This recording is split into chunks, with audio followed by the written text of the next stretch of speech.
Hello. Check audio. Hello. Sir, is it audible from NESAC conference hall? Hello, check.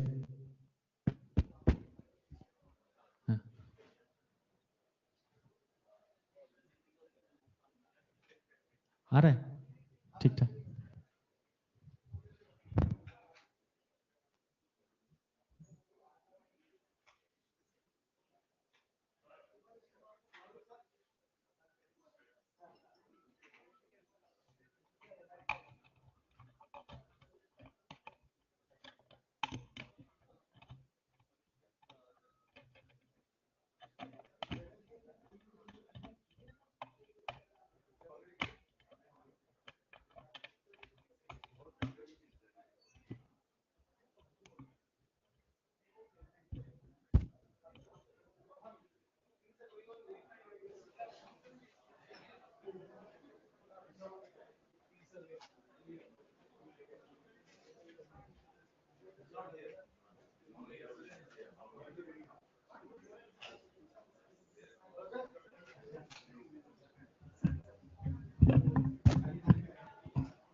Hello, check.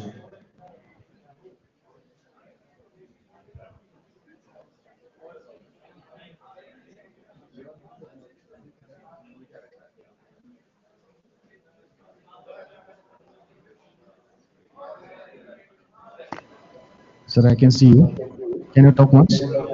Yeah, you can hear us, sir? It is a little bit low. Hello? You can hear Hello, us? check. Hello, check. Hello? You can hear us, sir? Hello. It's coming, but it is little bit low. Can you close to microphone sir? Once? Sir, I am at mic only. Hello? You can hear us, sir? Yeah. Can you again test call? Can you give a test call? Hello? Check. Yeah. Okay, sir. Okay, sir.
Hello, check.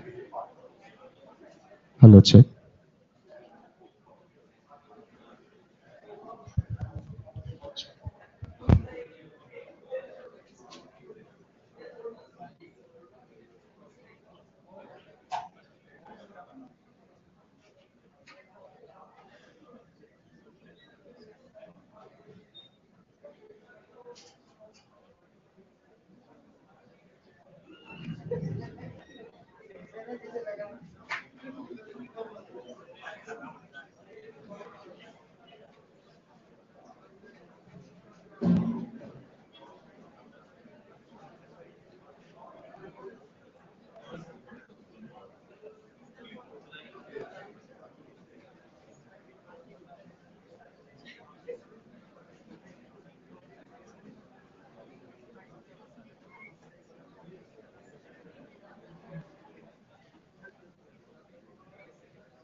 তুই সবাইকে বলতে হবে আসতে, সবাইকে আসতে বলিস।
बोला बोला तो बाहर से बोलो.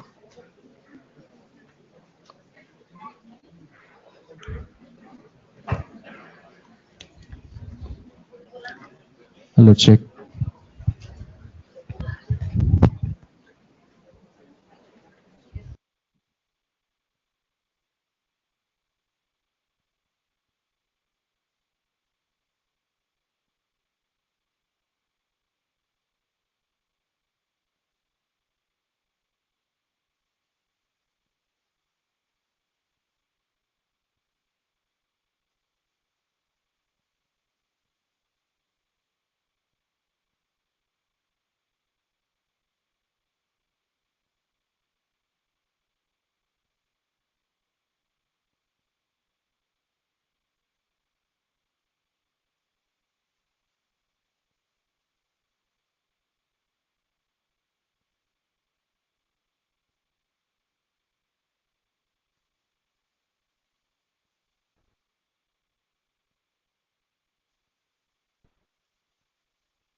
Namaskar. I, Dr. Kasturi Chakravarti, scientist NESAC, on behalf of the organizing committee, extend a warm welcome to all our esteemed guests attending in online and offline mode to the inaugural program of the second edition of NESAC User Interaction Meet NEUIM 2024. The second edition of NUIM is focused on utilizing space technology to boost societal benefits, improve governance, enhance natural resource management, provide disaster management support, and foster outreach and networking with stakeholders, academia, and industry. Ladies and gentlemen, today we are graced by the eminent guests who have honored us by their presence. We have amongst us Dr. R.R. Navalgund, a legend from remote sensing applications area, gracing the occasion as chief guest. We are extremely privileged to have Sri Shantanu Bhatwavdekar, Scientific Secretary, ISRO, and Dr. Prakash Chauhan, Director, NRSC, as guest of honor, joining us in online mode. We are also graced by the presence of two of our former directors, Sri K.C. Bhattacharya and Sri P.L.N. Raju. It gives me immense pleasure and honor to invite our esteemed chief guest, Dr. R.R. Navalgund, to the dais. I request Dr. Dibyajyoti, Organizing Secretary, to kindly escort sir. I further request Dr. S.P. Agarwal, Director, NESAC, Sri K.C. Bhattacharya sir, Sri P.L.N. Raju sir, to join the stage. I also request Dr. K.K. Sharma sir, Group Head, Remote Sensing Applications Group, NESAC, to join the dais.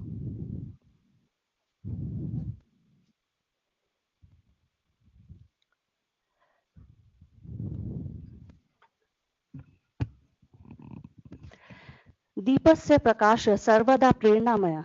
The light of lamp is always inspiring. Now I invite our honorable guests to come forward for lighting of the auspicious lamp and invoke divine blessings. I also request Dr. Dibyajyoti, Organizing Secretary, to kindly join the lighting of the lamp. I request Kumari Arundhati, Anushoya, and Gayatri to sing Saraswati Vandana.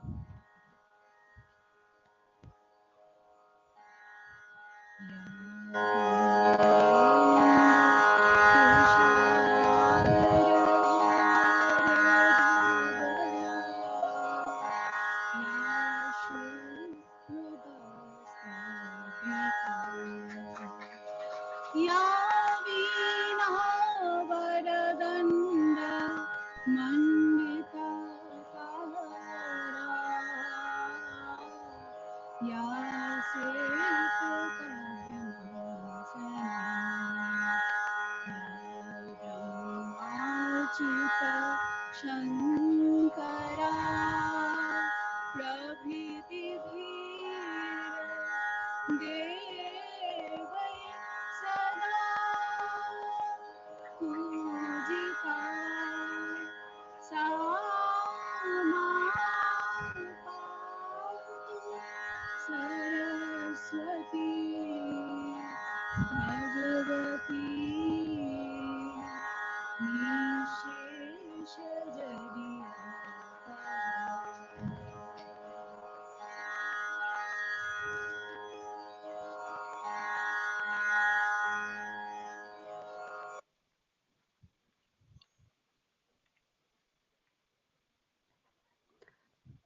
As a token of love and affection, may I request Director NESAC to kindly felicitate our chief guest with a shawl, live plant, and a small present from NESAC.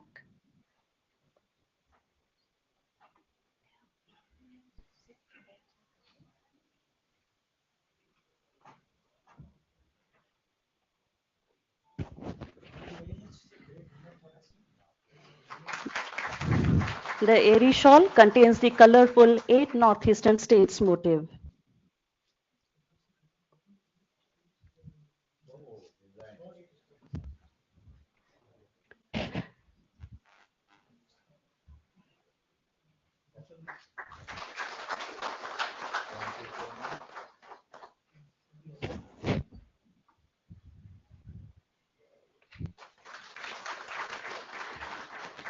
Director sir is requested to felicitate two of our former directors, Sri K.C. Bhattacharya sir and Sri P.L.N. Raju sir.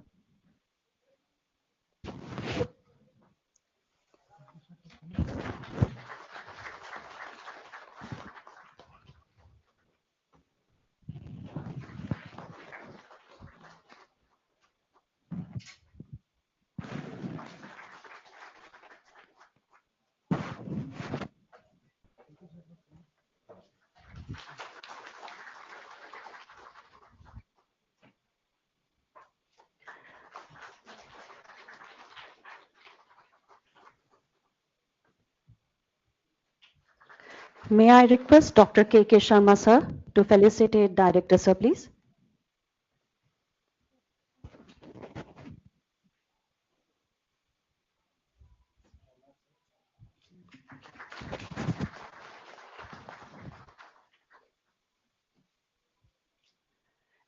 And requesting Dr.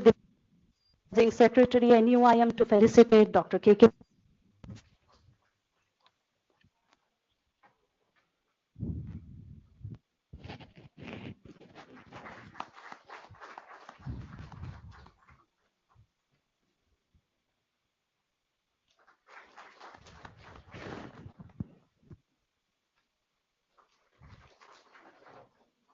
Thank you so much. The 5th of September, एनीसैक के इतिहास में स्वर्णिम अक्षरों से लिखा हुआ आज का यह दिन, ladies and gentlemen, is significant for 3 reasons. The first, that we are organizing the second edition of NUIM. The second reason is, on this globe, NESAC was established in the year 2000. And this brings us to the third reason.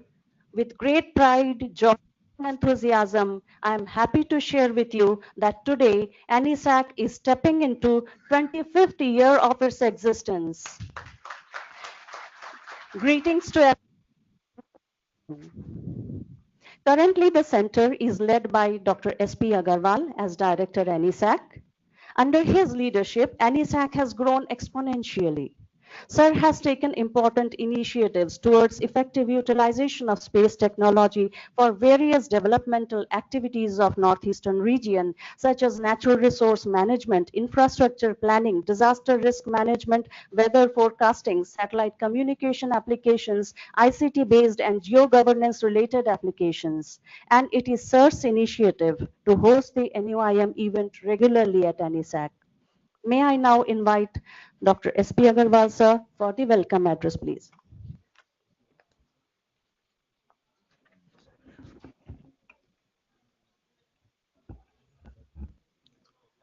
Thank you, Dr. Kasturi. Very good morning to each and everyone present here. Most respected Chief Guest of the function, Dr. R.R. Navalgund, sir. Respected Guest of Honors, Dr. Santanu Bhattacharya, sir, Scientific Secretary of ISRO, and Dr. Prakash Chauhanji, Director NRSC. Our former directors, Dr. K.C. Bhattacharya and Sri Pelan Rajuji. Dr. K.K. Sharma, Group Head of RSEC of NESAC. From InSpace Consultant, Ati Vishisht Medal Sri D.V. Khot Sahab. Other colleagues from ISRO headquarters, different centers of ISRO, NESAC, all the dear delegates from different states of Northeast region and outside of Northeast region. It is indeed my privilege and honor to welcome you all to the NESAC Users Interaction Meet. We are honored to have the gracious presence of Dr. R.R. Navalgund as the chief guest of today's program. In fact, his contribution to NESAC is there since beginning only when that NESAC was established. Since 2000, he has contributed. He has long list of contributions. I don't want to read it, but sir, it is our honor and we welcome you to come to this very important occasion that when we are stepping into the this Silver Jubilee years. As a governing council member, as a NESAC society member, sir, your contribution is always remembered by our colleagues. So thank you very much for your support to NESAC. Friends, we are extremely grateful to two distinguished people from ISRO. One is Dr. Santanu Bhattacharya Sahab. He's a scientific secretary of ISRO. He's a member of governing council. His contribution is immense. In fact, whatever we are doing at NESAC, without ISRO headquarters, we cannot do. And it is our honorable scientific secretary who has always provided support, guidance, whatever, whenever we are in a situation where we need help from ISRO, he is always giving them. Sir, from core of our heart, we would like to thank you and welcome you on this occasion. Dr. Prakash Chauhan, a distinguished scientist. In all, we generally in Hindi, we say Shastras, it is written Jal Nav Athal. So he's the scientist of oceanography, he is the scientist of land and water resources, and he is a scientist of planetary, that science. So we are honored to have the presence of Dr. Prakash Chauhan, Director of National Remote Sensing Center, as a member of Governing Council, as a member of NESAC Society. His advices and inputs, valuable inputs he always gives to us is very, very useful. From core of my heart, I welcome you, sir, on this occasion. Thank you for joining us. Dear delegates, we see this interaction as an opportunity to understand your needs, challenges, and future course of action. As you are aware, that the core value of Indian space program, framed by none other than Dr. Vikram Sarabhai, it is known as father of our space program. What it does, that moves around utilization of space technology for the benefit of the common people, for the humankind. It is the users and space enthusiasts like you, important bridge that enables us to take the benefits of space technology to the common people. We therefore value your association with us. It is your continued support that has helped us to complete more than projects and about 100 ongoing projects covering natural resource management, disaster risk management, infrastructure planning, environment and climate change impact assessment, and satellite communication applications. Your feedback and suggestions are the most important component to improve all that we have been doing, and your collaboration is vital for us to expand our horizons and develop cutting-edge solutions required for the development of this very particular region of Northeast region of India. Dear delegates, today is also the Foundation Day of NESAC. This year, the Foundation Day is more special to all of us, as we are stepping into the 25th year of NESAC existence. The next 1 year will be the celebration of various events.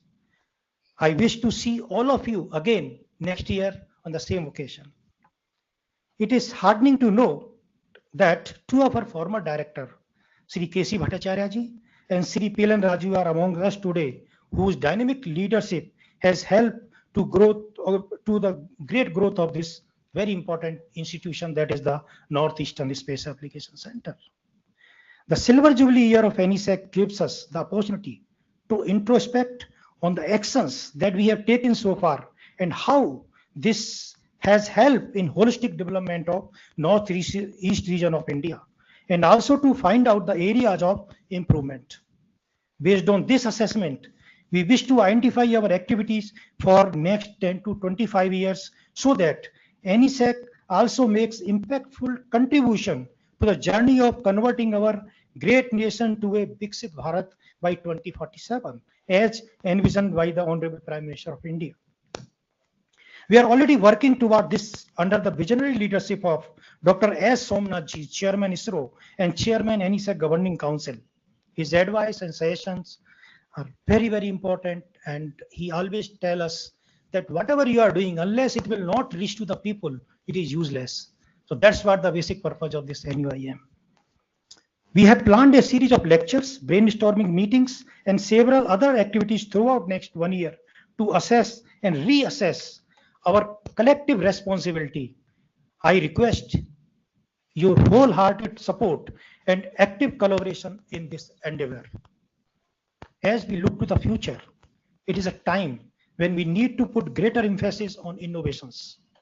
NESAC aims to be at the cutting edge of geospatial technology, leveraging advancement in artificial intelligence, machine learning, and big data analytics to deliver even more accurate, more efficient, and more impactful solutions. We recognize that the Northeastern region has unique geographical and environmental characteristics and challenges, and we are dedicated to developing technology that is tailored to these specific needs. In the coming years, we will prioritize creating user-friendly platforms and tools that make complex geospatial data accessible and actionable for all. This is important. This requires continuous research and collaborations, which is another cornerstone of our vision. We envision a future where our work is deeply integrated with the efforts of government bodies, academic institutions, private entrepreneurs, and even international organizations. Together, we can create integrated geospatial solutions that support sustainable development, climate resilience, disaster risk reduction, and optimal resource planning. We also recognize the importance of capacity building and skill development in this region. NESAC has been investing heavily in training programs, workshops, and partnership with the educational institution to build a skilled workforce capable of fully leveraging the power of geospatial technologies. By empowering our users with the knowledge and skill they need to make maximum use of geospatial technology, we can enhance the overall impact of our technology on the region's development. I wish that all user departments become self-reliant in not only using the products and services of NESAC, but also develop their own products using the space technology. And that can happen by capacity building. This year, recognizing the changing ecosystem of the geospatial technology in our country, we have ensured greater participation of industries. And that is the reason we have an exclusive session with the support of course, InSpace for startups. So tomorrow we will have that session. NESAC also wishes to work together with the industry and startups to facilitate greater utilization of geospatial technology in this region. Because as I understood after interacting many user departments, they need you, they need industries, they need industry partners. Huge database has to be created and they need solution of various problems and probably industry can provide the solution to them. With support from all sections, we aim to develop a comprehensive geospatial database for the Northeast region, providing a robust foundation for planning, development, and disaster risk reduction by integrating our technology with emerging tools such as Internet of the Things, crowdsourcing, and cloud computing that allowing for real-time monitoring and management of natural resources and environmental conditions. Our initiative will focus on supporting in the key areas such as climate action, sustainable agriculture, optimum use of water resources, deforestation monitoring, early warnings for natural disasters, development of sustainable cities and communities, etc., ensuring that we are not only prepared for the future, but are actively shaping it in a positive way. At the end, I want to reiterate NESAC's commitment to innovations, collaborations, and excellences. I'm confident that by working together, we can harness the power of geospatial technology to drive sustainable development and improve the quality of life for all. Thank you for your continued trust and support. I once again welcome our all esteemed guests and all the delegates and look forward to a very meaningful interaction. Thank you and Jai Hind.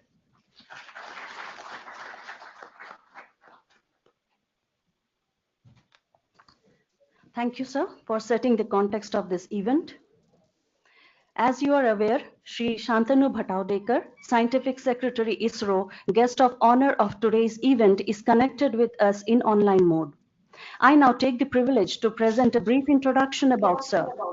Sir has more than 30 years of experience in the areas of remote sensing, digital image processing, geographic information system, decision support system DSS. A few major contributions include crop acreage and production estimation, information system for natural resource management, decision support system for fertilizer demand and estimation and management, web-based DSS for radiological emergencies, DSS for locust impact minimization for government of Kazakhstan, disaster management support, and so on, which have been widely acclaimed. Sir is primarily responsible for coordinating activities across ISRO centers in the area of Earth observation satellites and its applications. He is also steering interministerial interactions for promoting space technology applications for governance and development across central ministries and state governments in India. He has represented ISRO in various international forums and meets at Space Research Institute Kazakhstan, even Escape Indonesia and Thailand, Asian Subcommittee on Space Applications in Philippines and Vietnam. We are extremely honored by your presence, sir. May I now request you for addressing the gathering here at NESAC?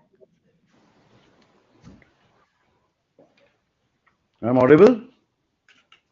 Yes, sir. Respected Dr. R. Navalgund, sir, the chief guest of today's user interaction meet and former director of SAC and NRSC, Dr. Prakash Chauhan, director NRSC, Dr. S.P. Agrawal, director NESAC, former directors, Dr. K.C. Bhattacharya ji and Dr. Piran Raju, my very close associate, AVM D.V. Khoth, the former Director General of Defense Space Agency and now associated very closely with InSpace, officials from the state remote sensing centers, officials from the line departments of the northeastern states, officials also from and friends from industry, academia, and of course my colleagues from ISRO and InSpace. So I'm delighted to be part of this second NESAC user interaction meet, though remotely. But many of you are aware that we every year organize the user interaction meet at NRSC Hyderabad and have been organizing this for many years. And the northeastern states have always been the part of that user meet. But from the recent past, Dr. S.P. Agrawal has taken a good initiative to conduct a focused user interaction meet to address specific problems and needs of the northeastern region, and also discuss how we can further maximize the use of space-based applications and services for the development of this region, which has got its own very fragile and complex ecosystem. At the same time, this, of course, forum provides the right platform for disseminating the information about ISRO's the current and future satellite missions, what are the new products and services have been developed and how they are being operationalized. At the same time, the most important of all is really to understand the aspirations and expectations from the ministries and departments, the industries, academia, which definitely helps to further improve the products and services which are being already delivered. So towards this, for the past, I think, nearly 25 years, with a specific mandate for the development of northeastern region using the space-based services, NESAC has been working very closely with all the line departments and the remote sensing centers for providing the space technology-based interventions. And they really work in the diverse field, not only the remote sensing or the geospatial domain, but they also have the equal expertise in the communication, the navigation. They also provide the operational services for disaster management and also the meteorological and weather services. And in fact, today is the 5th of September in 2000. The NESAC was formed, and very happy that they have done the commendable service to the region for the past 25 years. And in fact, they are entering into the silver jubilee of NESAC. So I really appreciate their efforts and the vibrant and young team of NESAC. This is one of the few centers who have really delivered the space-based application to last mile, and also has the infrastructure which many, even the bigger centers, may envy to have the kind of infrastructure they have, not only in terms of the computing infrastructure, but also in terms of the civil infrastructure and also outreach facility where right now all of you are sitting and participating in this user interaction meet. And they have also created niche areas in many of the activities, particularly the web-based applications developed by NESAC with the kind of data analytic tools have been really assisting the decision makers in that region.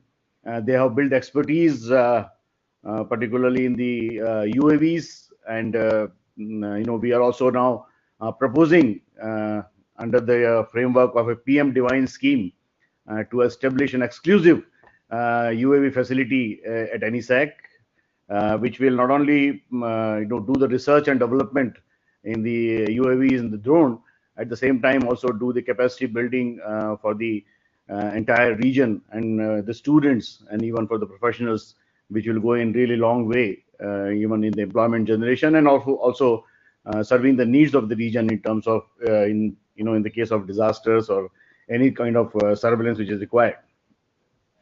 So the work what they have done and the amount of database what they have generated over the years in terms of the natural resources or also in the infrastructure, it has been really providing the application services and advisories to accelerate the socio-economic development of the region, and also for the resource conservation, the sustainability, and most important to take the data-driven decisions in the various sectors for the well-being of that region.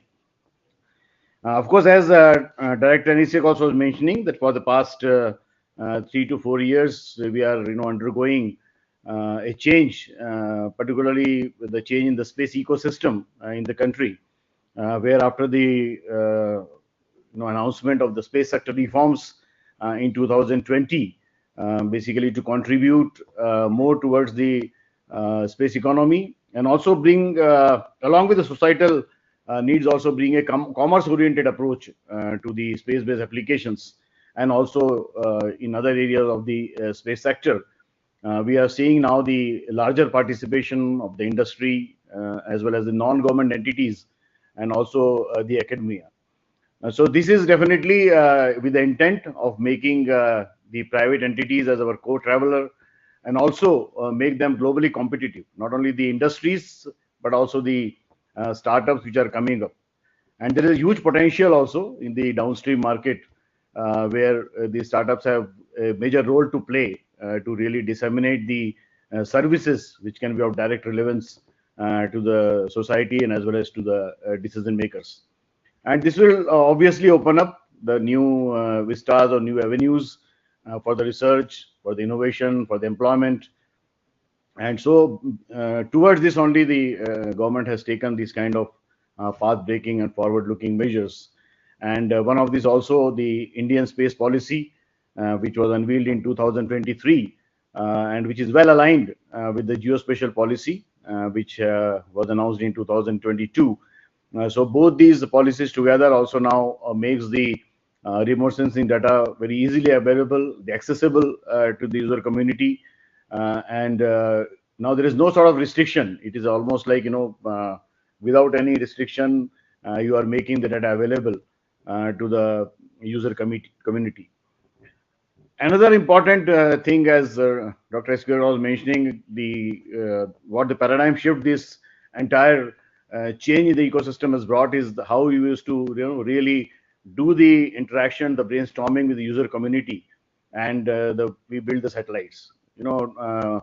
Navalgund sir is there. He's well aware under the NRMS framework. We have been constantly interacting with the user community to understand their needs, and then really translating those requirements and those needs into the payloads and building satellites. But probably the government wanted to make it this model more demand driven, where not only the need of the the requirements or the need of the applications as well as data come from the user community, but if they are also convinced that if this kind of data set or satellite is required to fulfill their needs or meet their requirements, they should also fund the satellites. They should also fund the launch vehicles, which is carrying the satellites, and also the entire ground system also should be funded. So this really change was very surprising to us, because we were thinking that this is going to be very difficult really to get the funds from the ministries, to get the funds not only for the satellite but also for the launch vehicle and for maintaining the satellite in orbit. It is going to be extremely difficult. But anyway, this was a decision of the government, and with a lot of persuasion, we are very happy that the ministries, the user community have really shown the confidence into this entire new system. And we have already launched 3 satellites. They are ISAT-1A, the OceanSat-3, the INSAT-3DS, which is fully funded by the ministries, sometime by a single ministry like INSAT-3DS, only Ministry of Earth Sciences, or sometime by consortium of the ministries.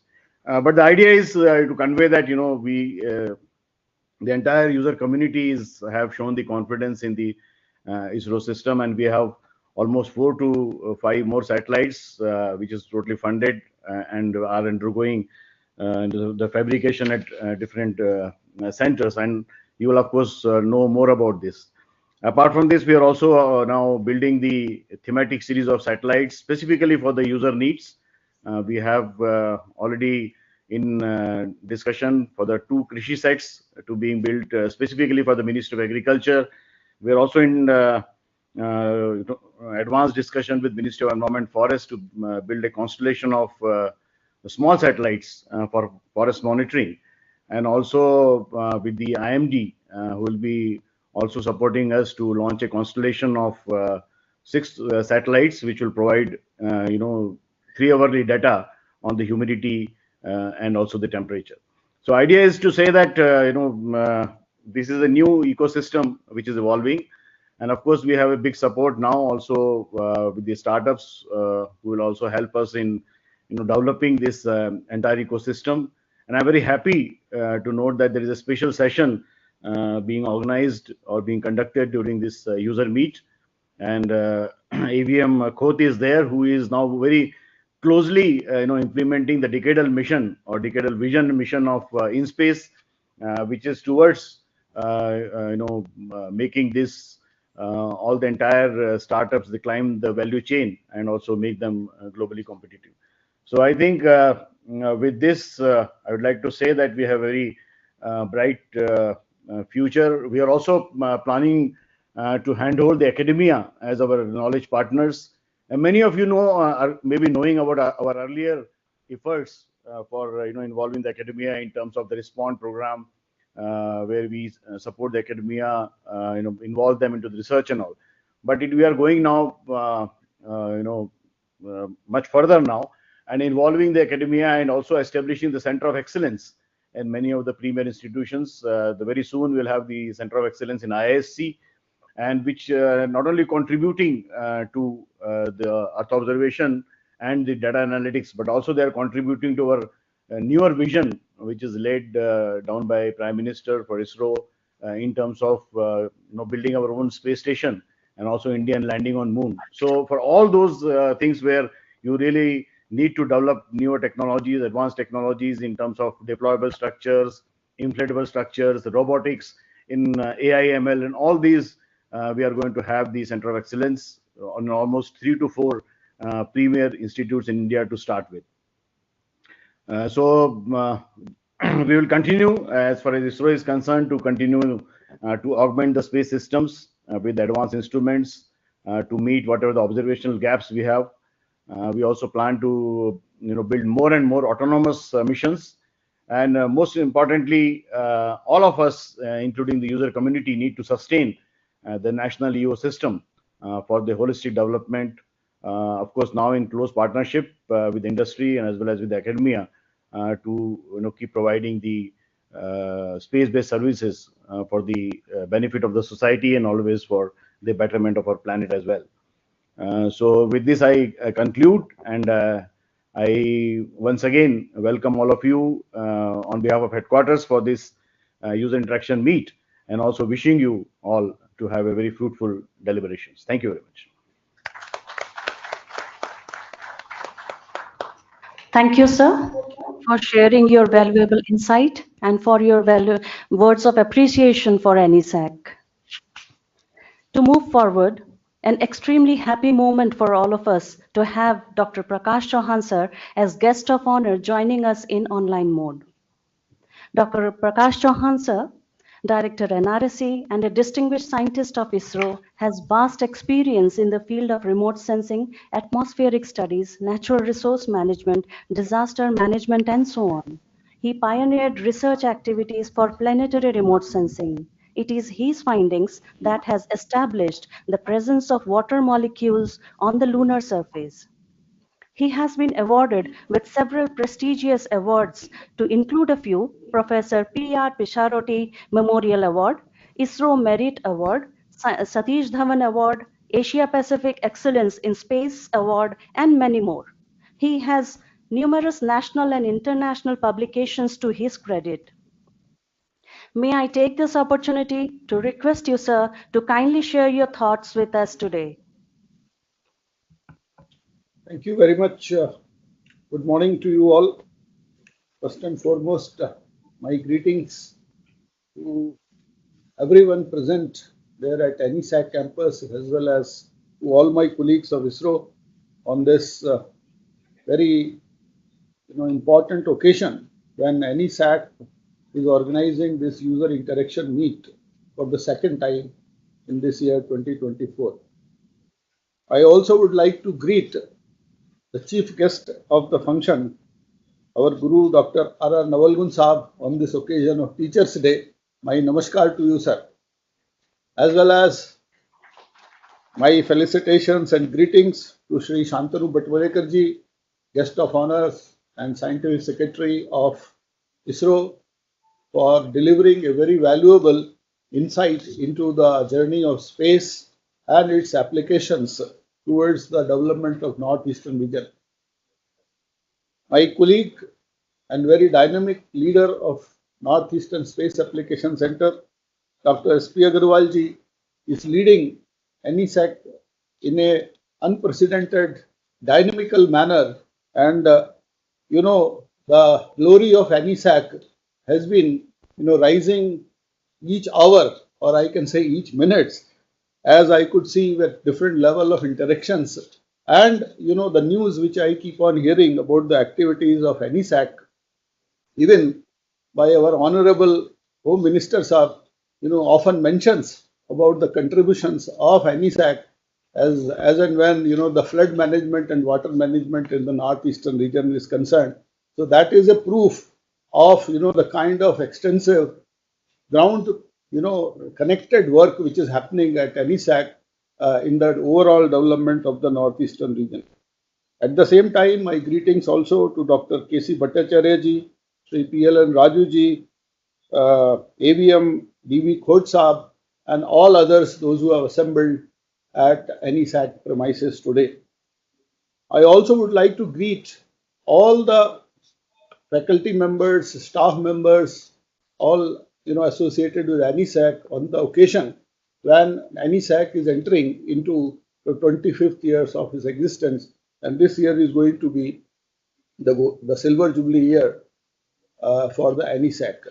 At the same time, I would also like to tell you that this year NRSC, or erstwhile NRSA, is also celebrating its 5 decade of existence, and we are going to celebrate the golden jubilee of existence of remote sensing activities by the installation of NRSA in 1974. So this is also a very happy occasion.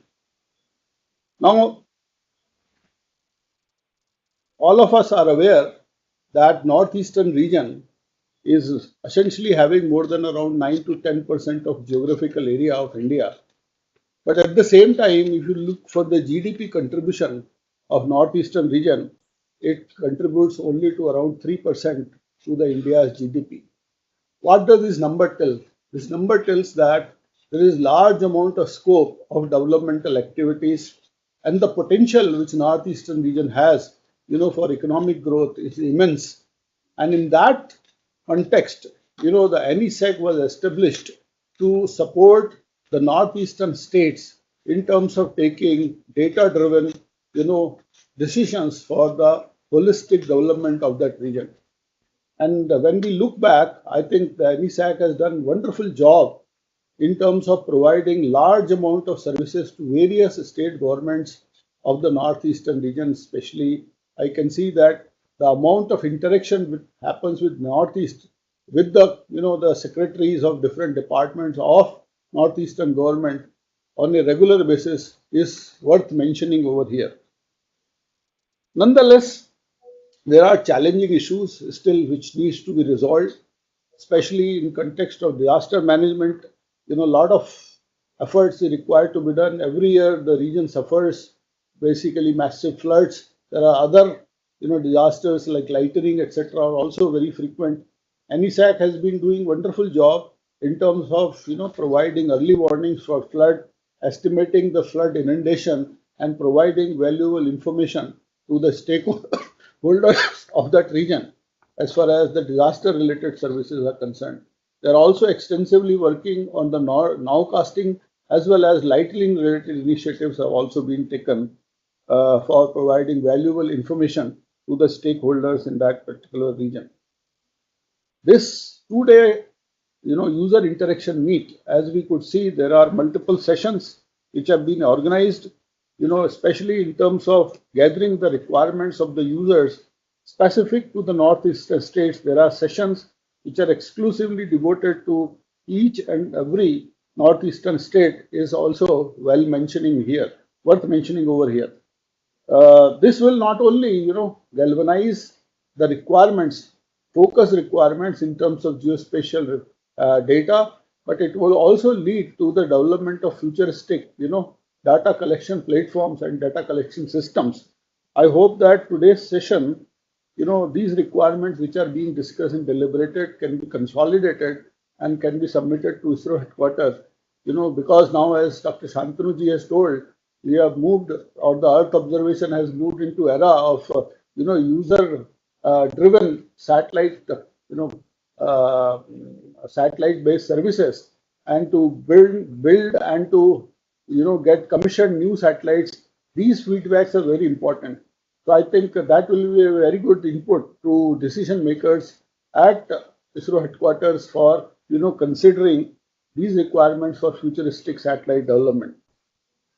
NRSC, has taken a lot of new initiatives in terms of fulfilling the objectives of the National Space Policy, which was unveiled in 2023, as well as the National Geospatial, policy guidelines, which were also, opened up in 2022. Shantanu talked about this space policy and also opening of various data sets to the general users. I'm very happy to inform this August gathering over here that through the digital platforms of NRSC like Bhoonidhi as well as Bhuvan platform, today we are providing all the satellite data which is available from ISRO satellites as well as the international satellites which are being acquired at NRSC here at Hyderabad, without any restriction. Data can be downloaded by users. 5-meter and coarser resolution data from sensors like LIS4. Then we have ResourceSat series of satellites which provide data from AWIFS, LIS3, as well as our RISAT-1A synthetic aperture radar data in MRS mode as well as in CRS mode. Then the data sets coming from our OceanSat series of satellites as well as data from Sentinel and Landsat series of satellites can be downloaded without any, restrictions and in a very transparent digital platform without doing any paperwork using this Bhoonidhi portal today. And I'm very happy to note that Northeastern Space Application Center along with NRSC is also doing large amount of workshops in terms of user awareness, how to get and how to download these data sets. We will be very shortly releasing the APIs also for bulk data transfer from machine to machine basis, so that the data download becomes, or the user experience for data download becomes much more easier if you want to download large amount of data sets. Not only the concurrent data, you can also get the historical archive data which is available at NRSC data center for last 35-36 years from the beginning of the satellite operations in the country. So this is a very important move which has happened after so many years of restrictive policies of data distribution from Earth observation satellites of ISRO. So I'm sure that this will trigger large amount of applications of remote sensing data for geospatial economy development. This NESAC user interaction meet is also important, as we could see the participation of NESAC of InSpace, which basically is a regulator and promoter for enabling the space-based services in the country through private sector participation. It's very heartening to see that our InSpace colleague led by AVM DB Koth and some other associates are also there. There is a large amount of startup companies which have come to participate. We would also like to listen to their issues and the kind of data requirements they have in this particular domain. This will also help us in terms of developing futuristic Earth observation systems. One of the key requirements of the northeastern region, because it's a large part of the northeastern region is also mountainous region, is to have high resolution digital elevation, information or DSM information also. So in that context also, Department of Space is taking initiatives to provide now a much higher resolution digital elevation information for this region. Currently now NRSC has revised or reprocessed Cartosat 1 digital elevation data, and today I am happy to inform you that at 2.5-meter posting interval you can get the DEM from NRSC. Some of you, those who wants to do use this DEM for evaluation purpose, you can write to us. We will be happy to supply you some of the sample data sets. Of course, if you want larger data, you may have to, or the large volume data, you have to pay for it. We are also working out a strategy that how centimeter level, DEM from our aerial platforms can be acquired for a northeastern region, and already Department of Space is taking up initiative in terms of supporting such a large initiative, which will go a long way in the developmental part, activities for the northeastern region. This two-day workshop is also very important in terms of developing our connect to the academia and skill development in that region. So I'm very happy and glad that there are exclusive sessions to connect the academic institutions as well as to engage the student community. Of course, NESAC has been doing a good amount of activity through outreach facility as well as the training programs, which are also being done with association with other ISRO centers. But I think there is much more, which can be done in that context. Recently, we organized this Antriksh, Bharatiya Antriksh Hackathon, which was basically done on the occasion of National Space Day. And it has really, galvanized large amount of student community in terms of solving specific problems. And, the kind of feedback which we got from the student community, of course, there were only 3 winners, but large teams, they really got excited about the geospatial, data utilization for solving many real life problems. I will be, happy to see that if we can have, NESAC can take lead in terms of organizing this type of student interaction hackathon programs, where you can identify some specific problems which are, of that region, and probably you will be able to see that how young, brilliant minds can provide large and very effective and robust solutions to some of the challenging problems of northeastern region. This is just a suggestion. You may take it to enhance the outreach and student connect in the northeastern region. With these words, I would not like to take much time. I wish this two-day, user interaction meet a grand success, and I'm sure the outcomes of this meet will go a long way in addressing the various developmental challenges and the use of geospatial technology in the region. Thank you very much, and wishing you all a grand and very successful users meet at Northeastern Space Application Center. Thank you very much. Thank you, sir, for sharing the valuable information pertaining to geospatial database, and we have noted your suggestions too. Thank you, sir, for your encouraging words, and thanks for gracing the occasion. Dr. R. Navalgund, a well-known name in the field of space technology, whose presence today is an encouragement for all of us. Sir is a former distinguished scientist of ISRO and successfully served as Director NRSC Hyderabad and SAC Ahmedabad.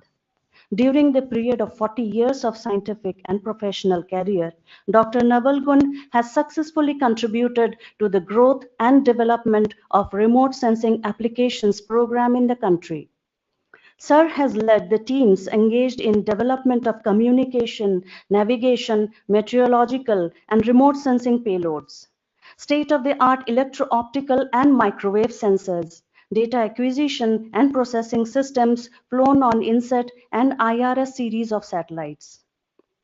The remarkable contribution in the field of telemedicine, teleeducation, survey of natural resources, and so on has strengthened the operational and research program for the benefit of common man. I am extremely privileged to welcome and request you, sir, to address the gathering and share your words of wisdom and encouragement. Sir, please.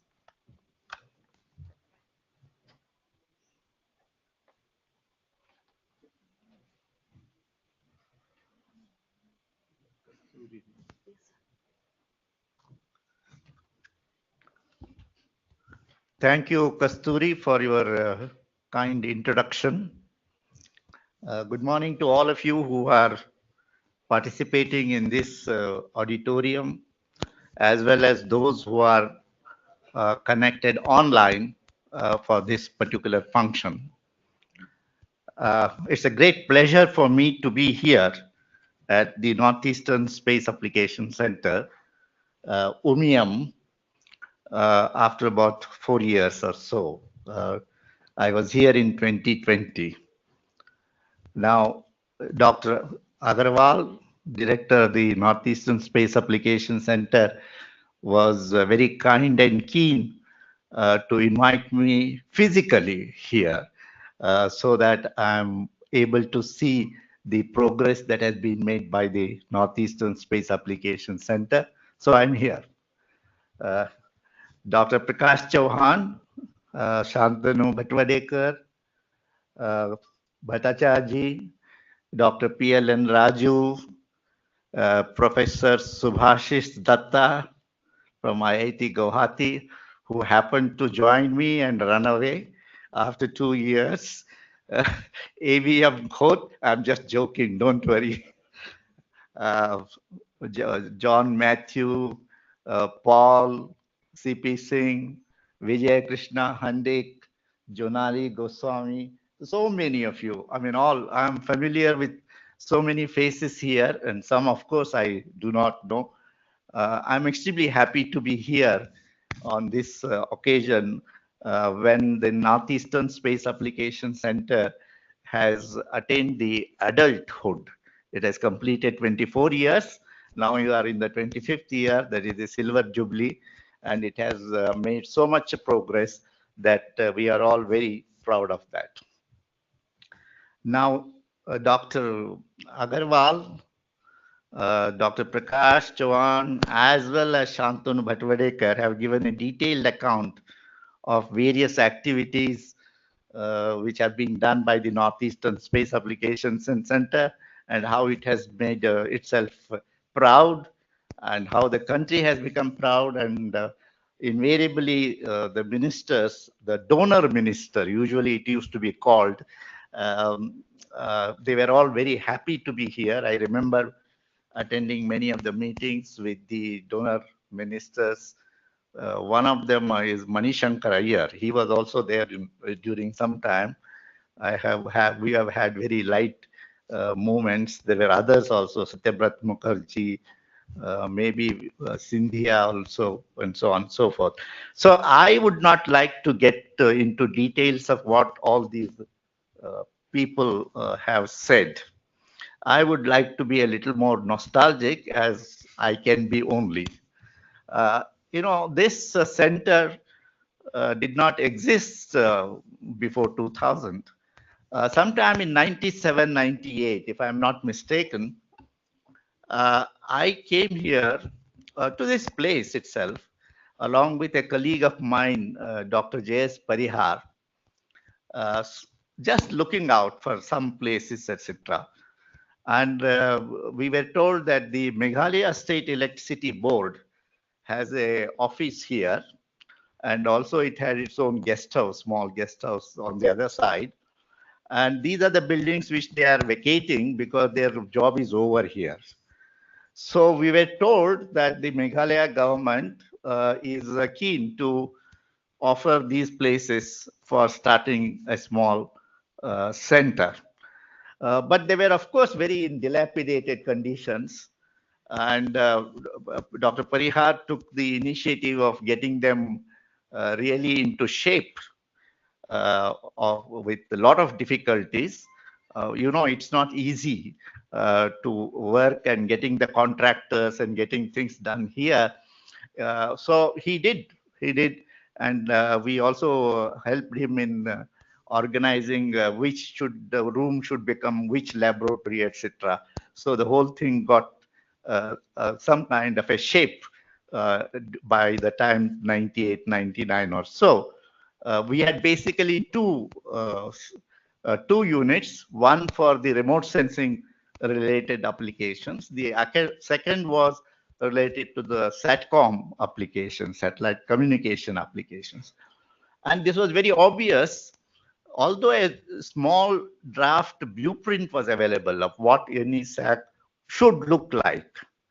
But I must tell you the main thing, before even getting into that, it was extremely important that we get the views of the stakeholders. Who are the stakeholders? The stakeholders are the 7 sisters and a brother. The 7 states of Northeastern region, what you see here, and the one which is physically not connected, that is Sikkim, that is the brother. So to get their views, that was very important. What do they want? What do they want here, etc. Second, of course, from the center's point of view, from ISRO's point of view, we wanted to have something which is a nodal center for the space applications activity in this region. Because Northeastern region is having the most diversity. Diversity geographically, diversity in terms of its forests, in terms of its languages, in terms of its culture, so many dialects, and in terms of even its disasters. So these are the ideal things. Ideal, I should use a word with a caution, but that is the one where space technology can make a difference. So that was very important. The more important than all these things is whatever you do, you must take all these people into confidence, into your way of thinking, or you change your way of thinking, put them together, and then build a center. So that was the main purpose in those things.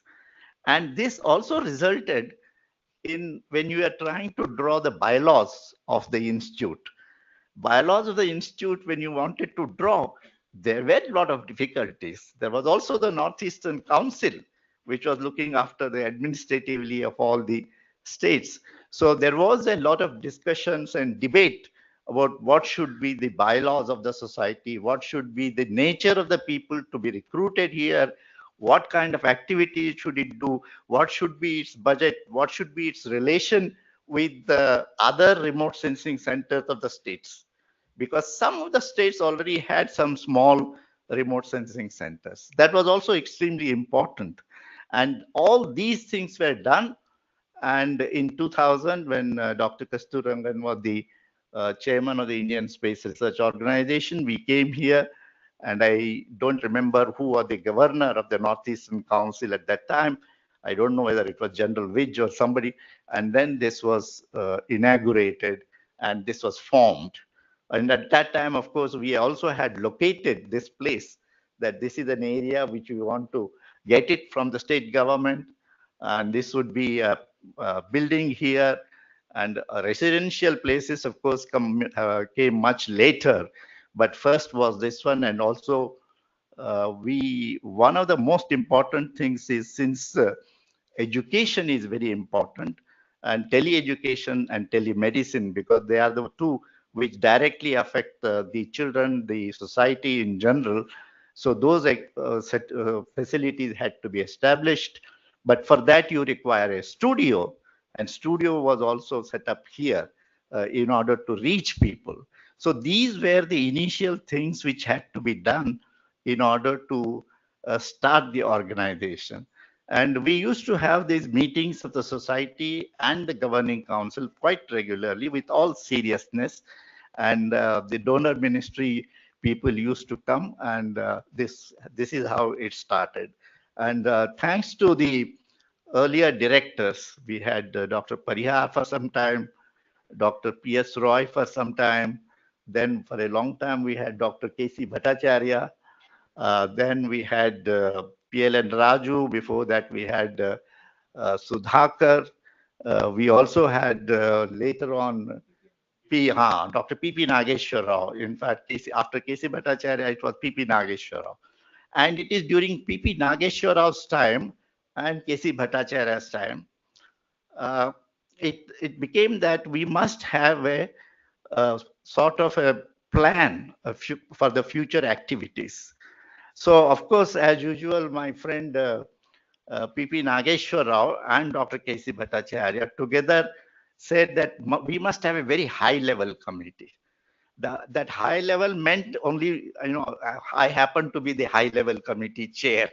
And I was asked to see, get all the stakeholders, what do they want, and prepare a master plan of activities. What are the activities? So based upon the resources of this region, in terms of forests, water resources, diversity, biodiversity, minerals, and so on and so forth, we drew up a master plan for the activities.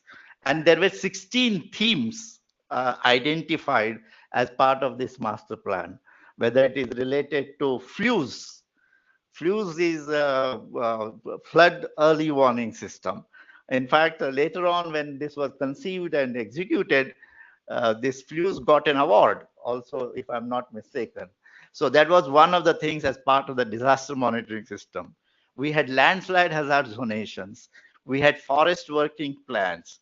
We had many of the medicinal plans. Then vector-borne diseases, that was another very important thing. Tele-education, in actually dealing with the schools and colleges of other states, etc. So a large number of such things which were done. In fact, whatever the plan was drawn up with these 16 themes, and I found that it was meant for about 10-year plan or so, and that was all been done. And recently, when Dr. Agrawal invited me for this particular function, since the last few years, I'm out of job, out of any contact with anything. So I don't know what's happening. So I asked my friend from ISRO headquarters, tell me about NESAC, what is it? So he sent me the latest annual report. And I found from the annual report that whatever we said, those 16 themes have all been done and dusted. Now what to do next? So I was about to tell that now what will you do? You have done so much of work. Of course, there is a lot of work related to glaciers and also what you call as glacial lakes, which get dammed in the Sikkim regions, and they lead to a flash flood. Whether you can have avalanches, and how do you early warning of avalanches, early warning of landslides, what the triggers which affect the landslides to happen. There are many more things which are, of course, now important. But in addition to that, I also find that, the point that was mentioned by Prakash Chavan, that we need to see how some of the space technology industries themselves can be started from this region. There are very many entrepreneurial minds which might be existing here. How do you harness them in order to develop those things, etc.? I think that's also extremely important. And one, I found that among many of the ISRO centers, it was the NESAC which first took on for whatever may be the reasons of need related to UAVs, the actual drones related work, which was started. It was not there in NRC, it was not there in SAC, it was not there in the other ISRO centers, but it was here in NESAC. And I remember they flew a drone in order to identify certain paddy which are affected by certain disease, etc. In fact, that is the first time work which was done in ISRO using drone on identifying paddy which is affected by diseases. And I came here and I found that one of the engineers was in fact building a drone at that time here. So it was extremely heartening for me to see that NESAC is not just interested in Earth observation and satellite communication, but also it is interested in doing certain engineering things. Now I understand they have an excellent facility of drones with almost all sensors, whether you talk about multispectral sensors, hyperspectral sensors, or thermal scanners. I hope they will also have a small SAR, synthetic aperture radar, which is light, so that you can fly even during the cloud conditions, because that is something which is very important. Because most of the times, if you have cloud cover, and unless you fly below the clouds, you don't get any images. So you need a SAR, and SAR are generally very bulky. They are heavy. So one needs to build a small, agile, lightweight SAR. So I think if that is the direction in which one could go, that would also serve a great purpose for the Space Application Center Northeastern. And I come from the Space Application Center, original Space Application Center. Now, of course, everybody calls themselves as either Northeastern Space Application Center, Arunachal Space Application Center. Everything is now Space Application Center, because you are adding, in addition to remote sensing, satellite communication, as well as navigation, which is also extremely important for this region, because since it is inaccessible, Northeastern region is the greatest place where you can test the space technology, because space technology is essentially, otherwise you can have terrestrial communication. So there is no need for satellite communication these days. Telemedicine, teleeducation in many of the places is done by terrestrial communication, whereas it is in this region, its effectiveness is most important. Or in the front, when you have militaries going in the front and there is no accessibility, you need telemedicine. Or in terms of islands which are not connected, etc. So I think one of the things that one should do here is to make sure that the applications are tailored to the conditions of this region and its diversity. Now, in addition to doing this, what NESAC has impressed me most is they have also done enough advances in space science related activities. They were the ones who started the work on multi-wavelength radiometer activities for aerosol optical depth measurements and many other related things, so that they got into even weather forecasting. And I remember WRF, these models which are there at 5 kilometer grids or 3 kilometer grids, they were being run here in order to, because it is a mountainous region, orographic conditions are there, so the rainfall patterns can vary a lot. And that itself is one of the major causes for the floods. So when this flood early warning system was being developed, the most important thing was to do rainfall forecasting, rainfall nowcasting at a much smaller grid resolutions. So that work was also done.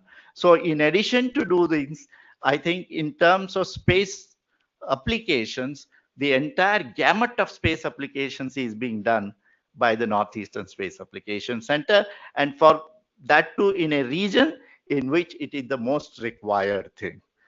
And above all, what is most important is its rapport, its excellent relations with its states, the 8 states which I mentioned, to have continuous interactions, continuous feedback on what they want from the space technology, and thereby doing is the job of the Northeastern Space Application Center. And that they are doing it exceedingly well. So on this occasion, for me, it's a great pleasure to be here physically, and to see for myself, and to see some of the faces which who were recruited during those early years, who have grown into very matured scientists today, and into the 25 years of service to the country. And this is extremely, the country is grateful to the Northeastern Space Application Center for its service in terms of natural resources survey, conservation, development, etc. So once again, I wish you all the best and for future years to come.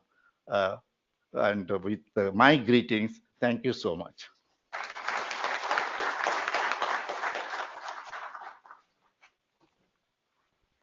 Thank you so much, sir, for your valuable words. Thank you for sharing your nostalgic thoughts. It has made us nostalgic too. We started remembering many things. And it is very amazing to see you not only remember the projects that were being carried out, you remember us individually also. It is an encouragement. I'm very sure all my other colleagues also will agree. Thank you so much, sir, for gracing the occasion. Your presence greatly inspires and motivates us. Looking forward for your guidance in future as well. Ladies and gentlemen, today we celebrate the milestone achievements of NESAC, which has been achieved with the support of peers, strong collaboration with stakeholders, and cooperation from state remote sensing centers, government departments, academia, and industry. It is with this intention NEUIM is organized as a mark of appreciation and recognition of the cooperation for the benefit of Northeastern region. As we approach the end of the inaugural session, it is time now to express thanks and gratitude to those who have contributed in organizing this event. May I now request Dr. K.K. Sharma, Group Head, Remote Sensing Applications Group, NESAC, to present the vote of thanks.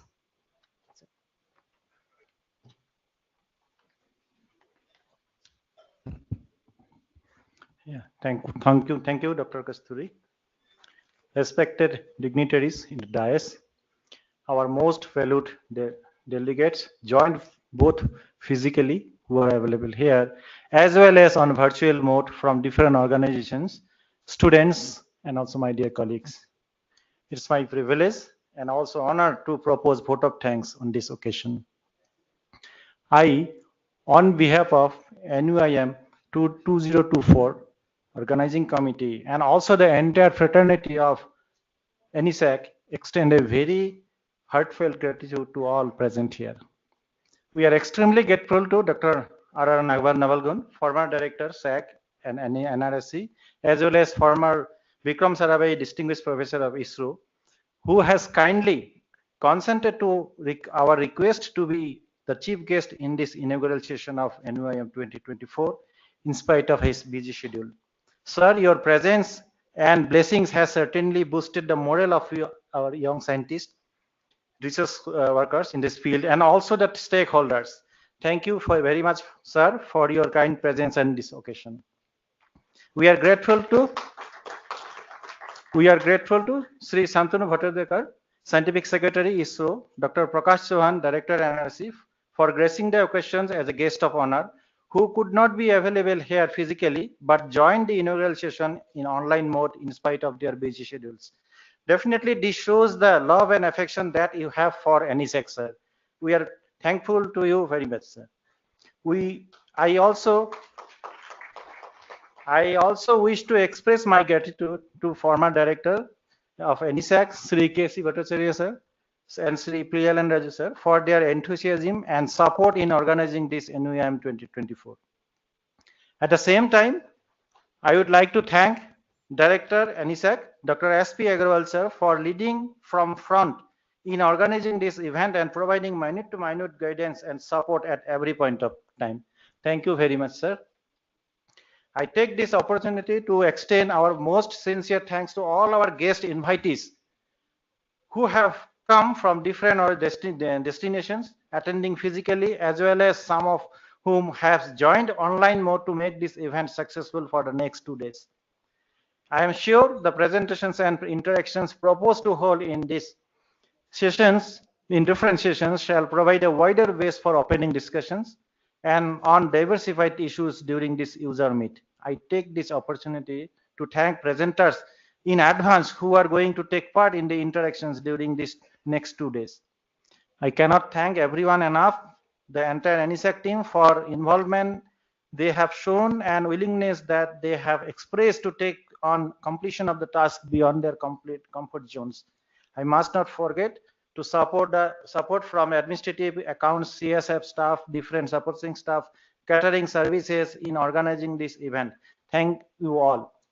If I don't take the name of our organizing secretary, definitely I will miss, because organizing secretary has been the catalytic force for the different committees that has been contributing to in imparting these important events. That also shows this his involvement. His shows also that sometimes even at midnight 12 a.m. we see some messages that this has to be done. Thank you, Dr. Dibbajati, for your full heartful involvement.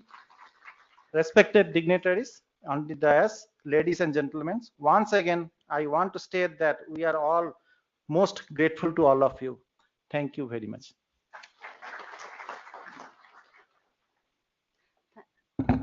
Thank you, sir. I extend heartfelt thanks to you as well, sir, for your constant guidance and support, which has been the backbone for conducting this event. I hereby conclude the inaugural session by thanking our honorable guests, speakers, and participants for joining us on this glorious day. Thank you so much. And there is a small announcement from the organizer. It is requested to join for the high tea in the NESAC outreach building, which many of you must be aware. It is just approximately 100 meters away from this building. And all the technical sessions will be held in the NESAC outreach building itself. But today evening, we all will assemble once again for the cultural event in this auditorium. Thank you so much.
Hello, check. Hello, hello, hello, check. Hello, check. 1, 2, 3, check. Hello.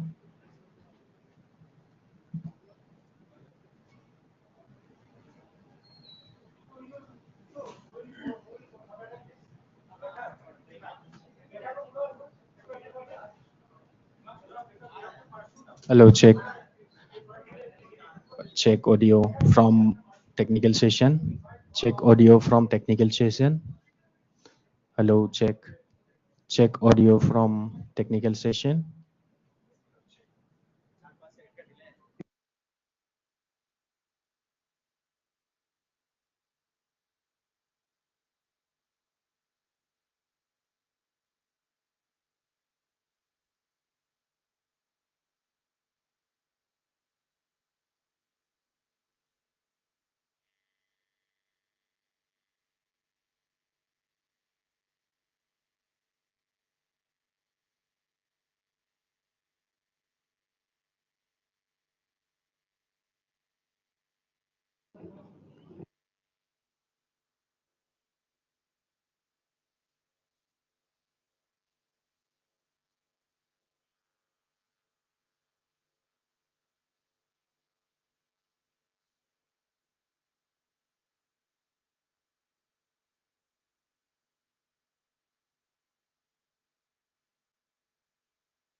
Still 5 minutes to afternoon.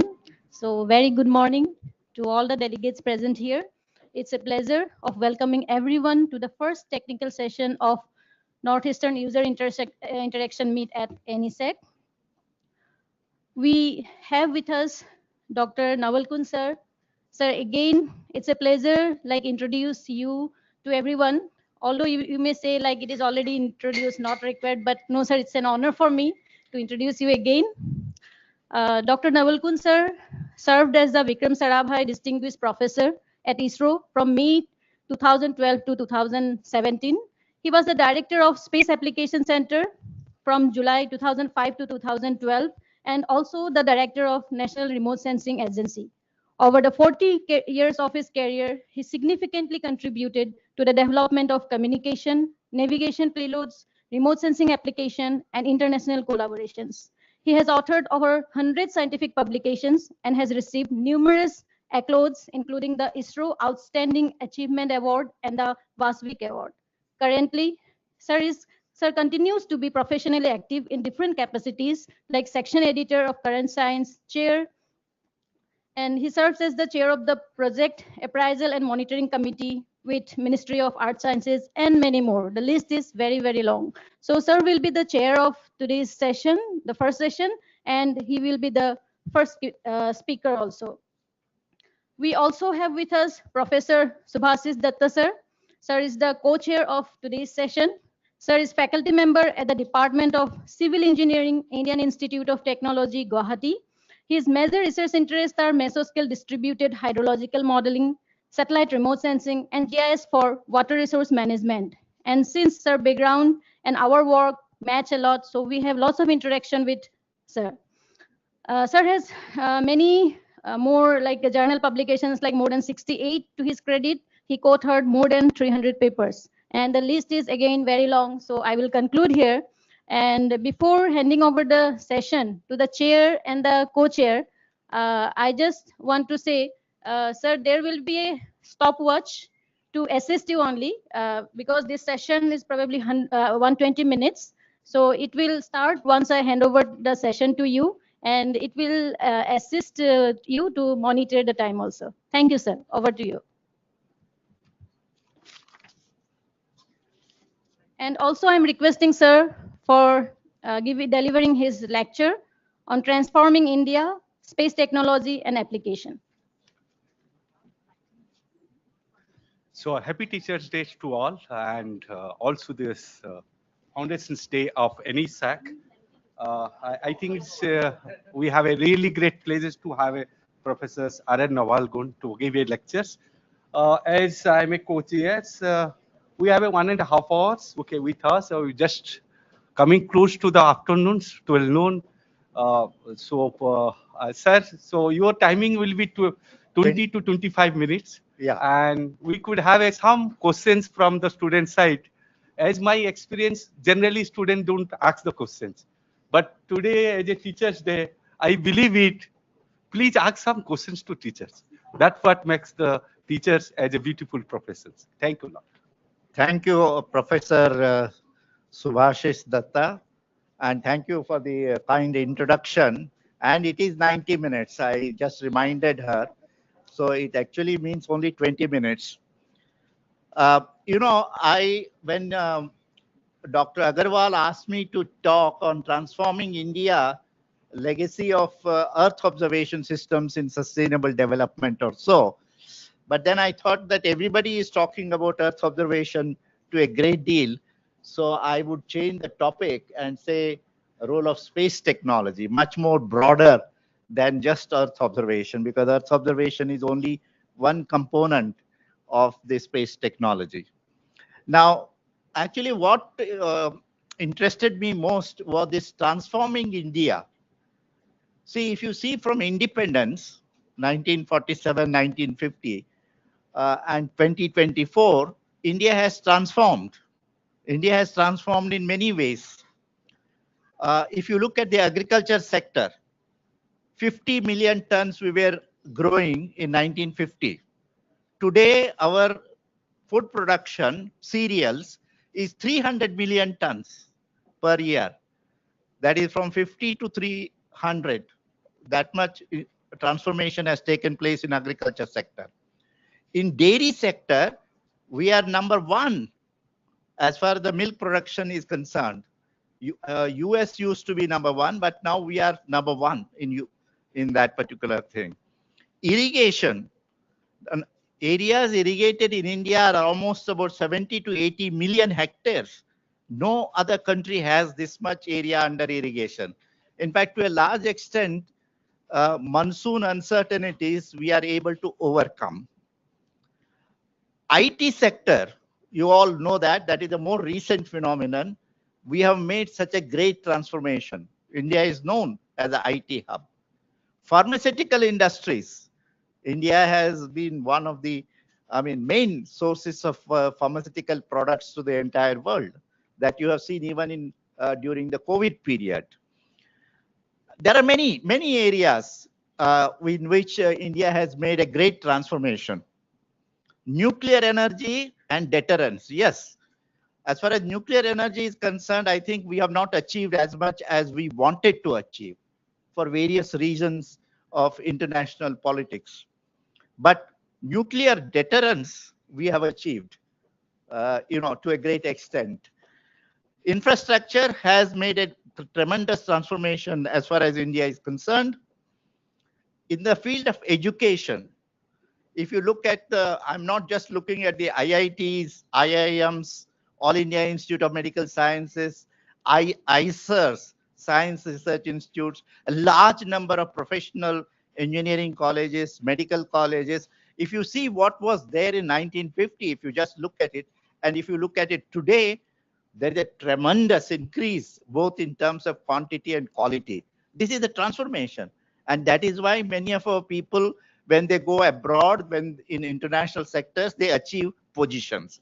So let us not be pessimistic. India has transformed.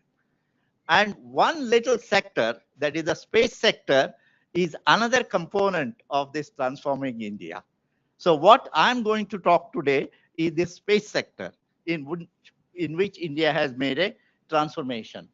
Now, one of the interesting things as far as space sector is concerned is that we were almost on par with all other spacefaring nations because we are also started at the same time, more or less at the same time. After all, 1957, USSR sent Yuri Gagarin in a Sputnik up, right? You can say that the space has started sometime in 50s, the US also. In fact, in 1960, US sent first satellite, which was called Tyros-1, to look at clouds. And we started our own space sector related work in 1960s. So we did not have to do any leapfrogging. We started at the same time. That is the beauty of the space sector.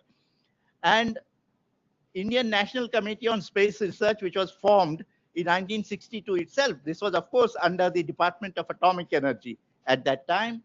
Then we built the Thumba Equatorial Launch Station, where, again, in this particular thing, most important thing to know is we did not worry that we have to build everything ourselves. We went through international collaboration. This Thumba Equatorial Rocket Launching Station, TERLS, the actual rocket was Nike Apache, which was given by the US. Then there was a helicopter, which was a Russian helicopter, which was used. Then the sounding rockets, those things would come from France. So many things were put together and you started. And the magnetic equator goes through Thumba, which is a fishing village near Trivandrum. And that was the ideal place. So that is how it was started. And experimental satellite for communication was started right in Ahmedabad in 1967 itself. Then remote sensing and meteorology started in the 60s. And then formation of ISRO in 1972.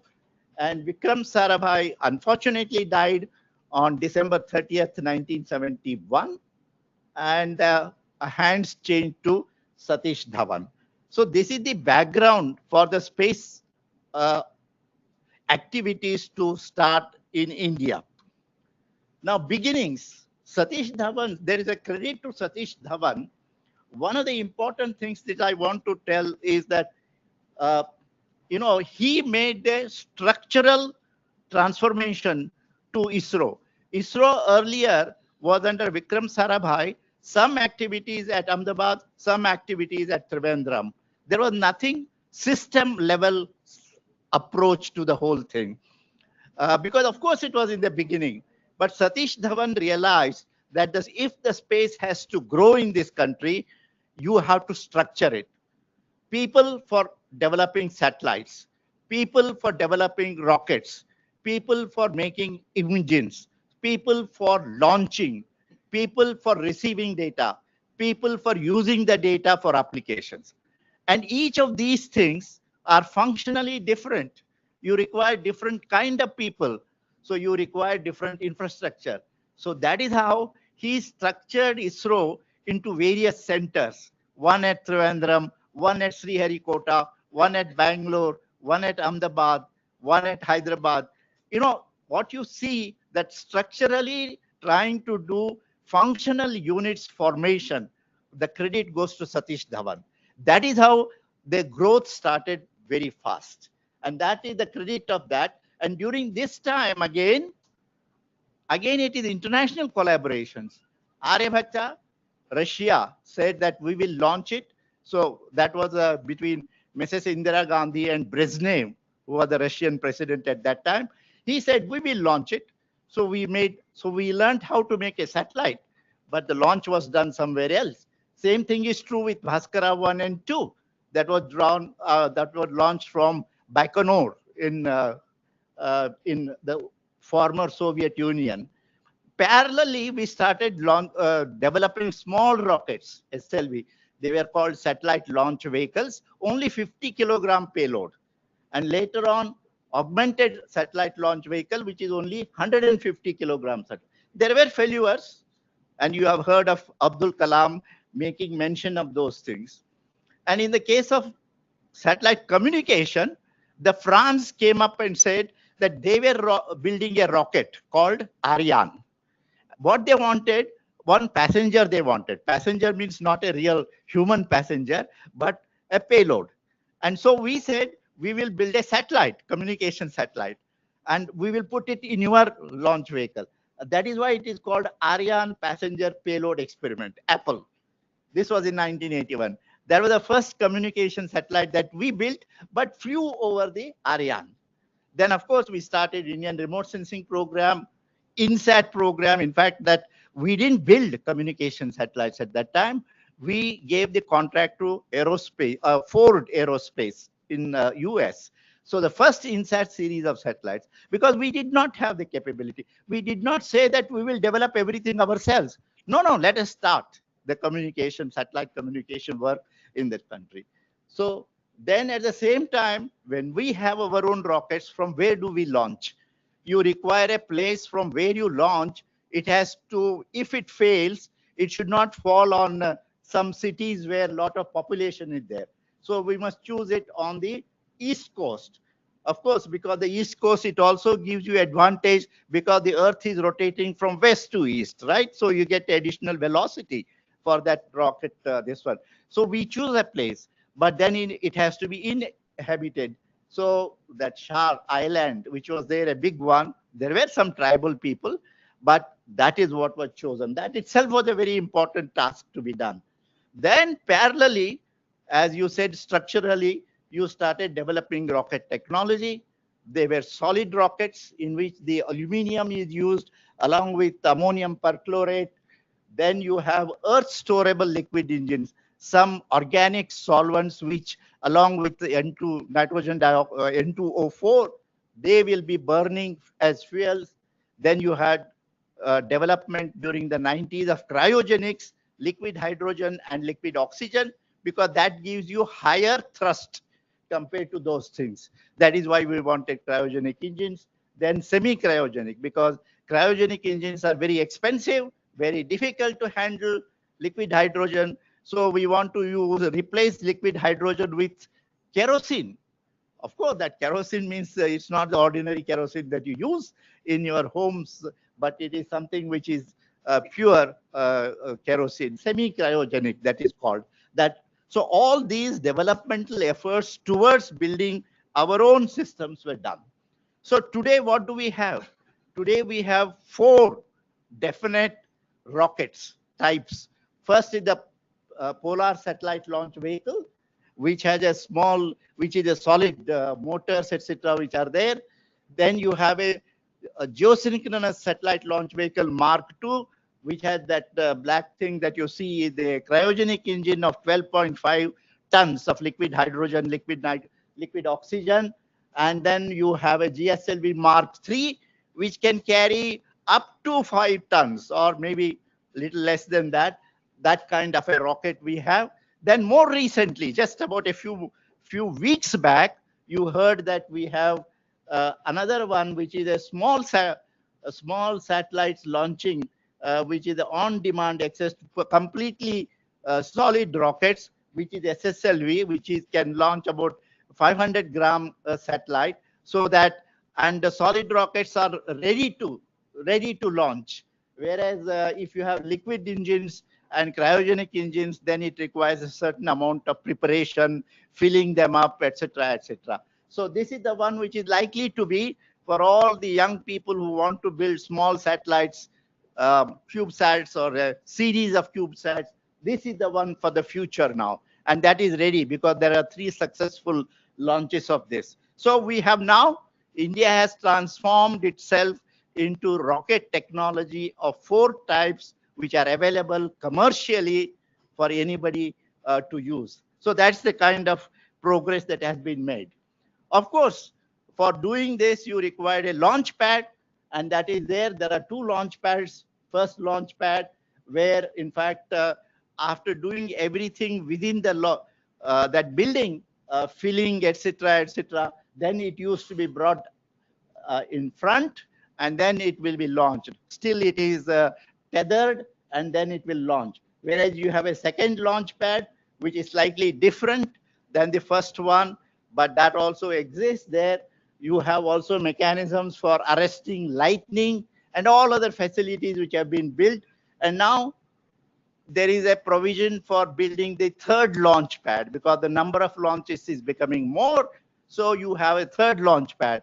And most important thing is, according to the recent space policy of Government of India, the launch pads are also available for the private public entrepreneurs who want to launch something. For example, recently somebody from Hyderabad, Agnikul, they wanted to test their cryogenic, semi-cryogenic engine. They did it from one of the launch pads. So this is another thing, very internationally quality facilities for launching are available. Now, in the area of satellite communications, you know, from the beginning, we built all the communication satellites. A communication satellite requires, at the heart of it, is communication transponders. A transponder is, what does it mean? It something which is transmitted, it receives, and it does certain operations of modulation, demodulation, amplification, change of frequency, or whatever it is, and then retransmits through antennas. That is what is a satellite communication transponder. How do you build it? And how do you build it at different frequencies? S-band, C-band, extended C-band, KU band, and Ka bands, all that has been done. Now, why are these different frequencies? Because if the frequency is higher, like KU and Ka, that means the bandwidth will be larger. If the bandwidth is larger, your data rates will be higher, right? And you always want more and more data, right? All those who are using internet, etc., know that you want the data rates to be higher. So you go from that to that. But there are issues also in terms of technology constraints, etc. You have developed an antenna. There are many antennas which are dual grade unfurlable, because when you build a big antenna, and if you can't put it in the rocket, that whatever is the heat shield, you can't do anything. You have to have a deployment mechanism, that it is folded. So you need to have unfurlable antennas and material which should not have very high weight. It should be lightweight. So all these technologies have been developed, ground segments, and if the communication satellite has to be in contact with what you have on the ground all the time, constantly, it has to be always nadir looking. That means it should be 3-axis stabilized. It has to be 3-axis stabilized, then a certain requirements are there on the spacecraft. It is controls the attitude, what you call it as. For that, a lot of technology is required. So today we are in a position to make 1 ton, 2 ton, 3 ton, 4 ton satellites, communication satellites. And once they are up there, you need to control them. If it is not completely nadir looking, you need to tilt a little bit here and there. And for that, you need small thrusters. For that, you need to send commands. and that is done from master control facility. We have one at Hassan and the other one at Bhopal in Madhya Pradesh. Then, of course, we also have promised and built a satellite for all the countries in the SAARC regions, right? And a large number of applications are there with satellite communication. Broadcasting you can do television broadcasting, you can do direct to home, all your channels, so many TV serials, etc. come. You can do TV and radio networkings. You can do VSAT connectivity. Today, how does the banks work? How does your ATMs work? All VSAT connectivity, news gathering. In fact, I remember it was such an exciting thing. There was a cricket test match in Lahore, India and Pakistan. Those days, India and Pakistan were still playing test cricket together. It was in Lahore, and our transportable antenna system was sent from Ahmedabad, from our center, to Lahore. And from Lahore, the cricket match was live transmitted via the satellite to everywhere, everybody in India, you know. So that was the kind of thing, news gathering and then sending. So these were something which was done during those days, earlier days. Search and rescue, you can do using satellite communications, because if anybody is carrying a small transmitter of a same frequency or so, even in the seas, he can transmit, that is picked up by the satellite system, and then it can send it to some hub or some Coast Guard stations, etc., mobile satellite services, etc. So a large number of applications are there of satellite communication, and particularly for the northeastern region, it was very, very important. Then teleeducation and telemedicine were the two important applications which were possible only because of space technology. And this is something was widely used. And I remember Meghalaya was one of the states, in addition to Gujarat and Rajasthan, which used teleeducation for engineering colleges. Basically, the idea is very simple in that sense. We have only one professor, Subhashis Datta, who is an excellent teacher, right? But if he has to teach, let's say, 5,000 students, how will he teach 5,000 students simultaneously? So he sits in IIT Guwahati in his classroom and he is teaching about 40 people, but the same thing is being heard by, let us say, all those people outside in all other engineering colleges, and interactively they can ask him questions. This is possible through satellite interactive networks. So that telemedicine, this again was particularly armed forces. And in 2004, when there was a tsunami and Andaman Nicobar was almost separated, isolated completely, medical facilities, this was used to treat patients from Madras Apollo Hospital to people at Andaman Nicobar Islands at that time, using telemedicine, this one. And I must tell you one small interesting thing. We had set up this in Sabarmati jail in Ahmedabad, which is a very big jail. You know, there are some 10,000 convicts are there. And I had gone there with the Chief Justice of Gujarat, one Mr. Radhakrishnan, and we set up a small facility, and a doctor was there, resident doctor, and that was connected to the Apollo Hospital.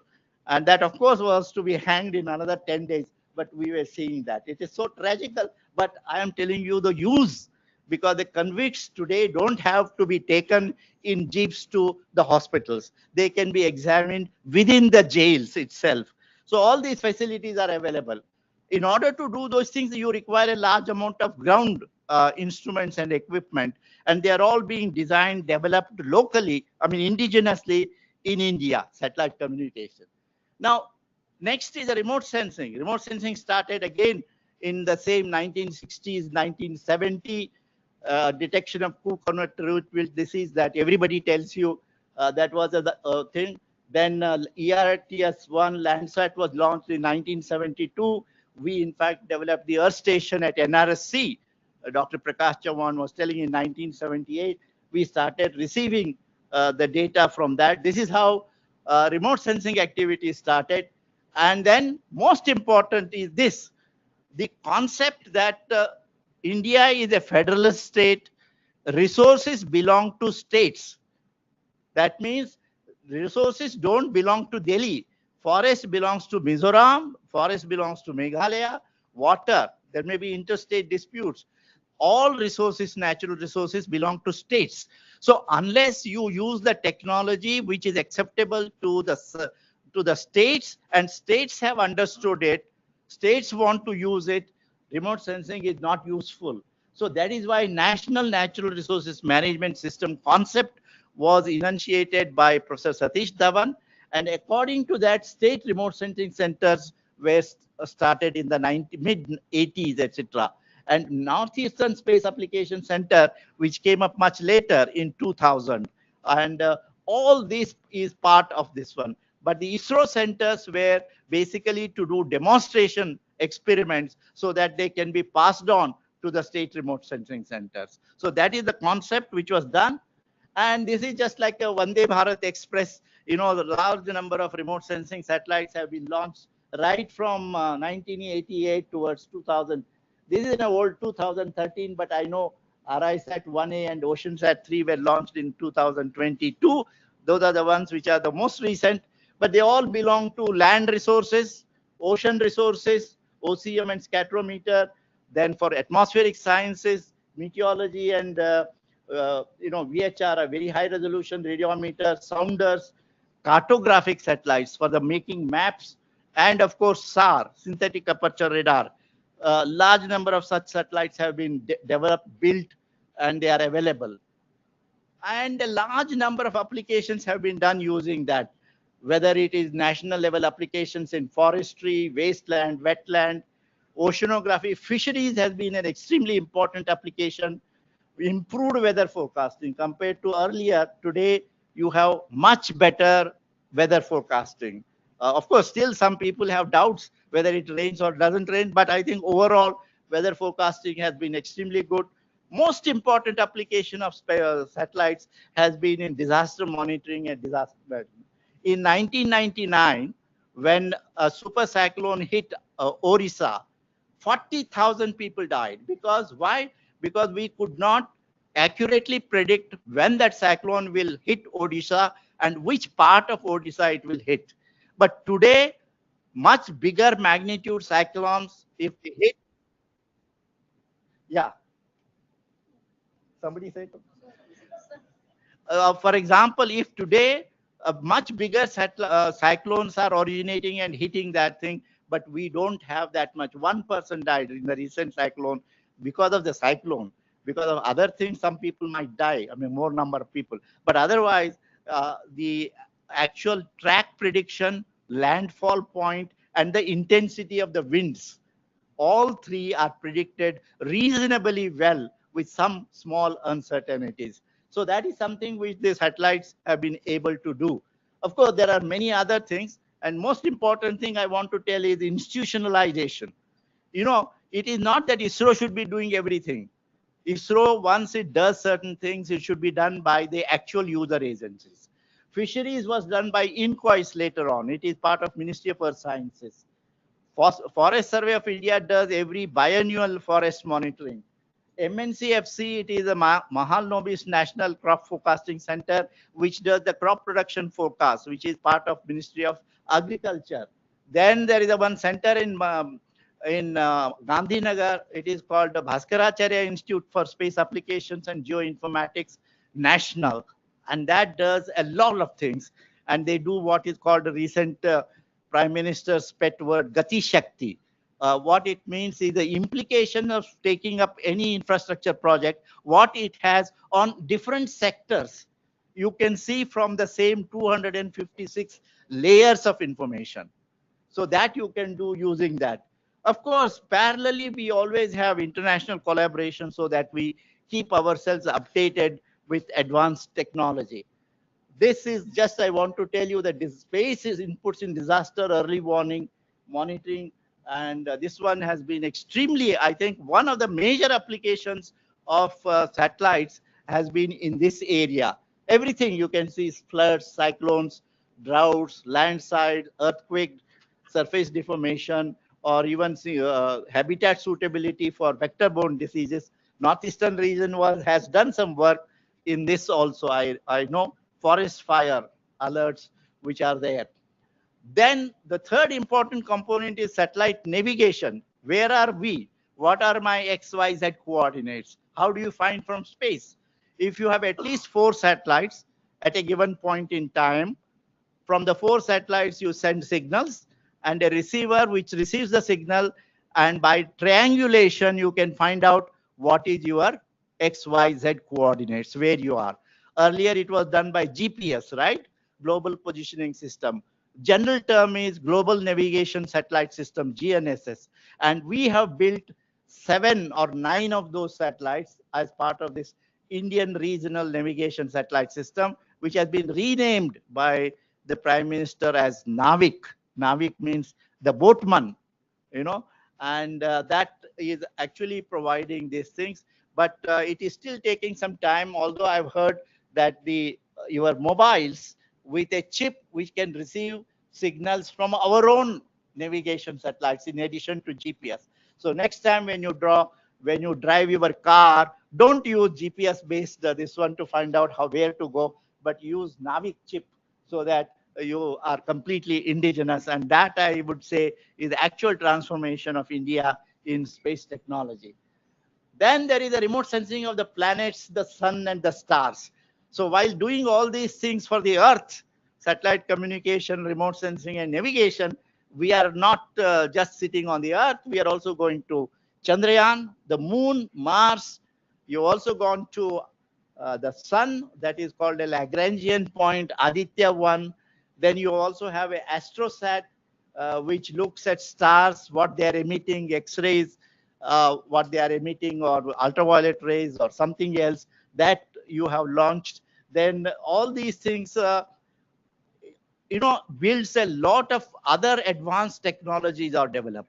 Because if you want to go from here to Mars, from Mars to come back, a signal takes 20 minutes and 40 minutes, 20 minutes and 20 minutes, 40 minutes it takes. So within 40 minutes, what happens to the satellite, you don't know. So that means you have to have a lot of autonomy built into the satellite. So automation procedures and intelligence you build in the satellite, that itself is an advanced technology. Soft landing, as far as the moon is concerned, that has been done. And this is something which is very interesting. On the moon, these are lava tubes. This white portion that you see, it's a lava tube. When the lava is coming and the lava flows, then it becomes the hollow. This tube becomes hollow, and it is broken in between. Now, these are the identification of these things is important, because if tomorrow, if one of you go, if you want to save from all the small meteorites which are hitting the moon surface, you go in these caves of these tubes, of lava tubes. So then you are saved. So, and these are called habitat on the moon. These are the ideal places. So this is very interesting thing that you have done.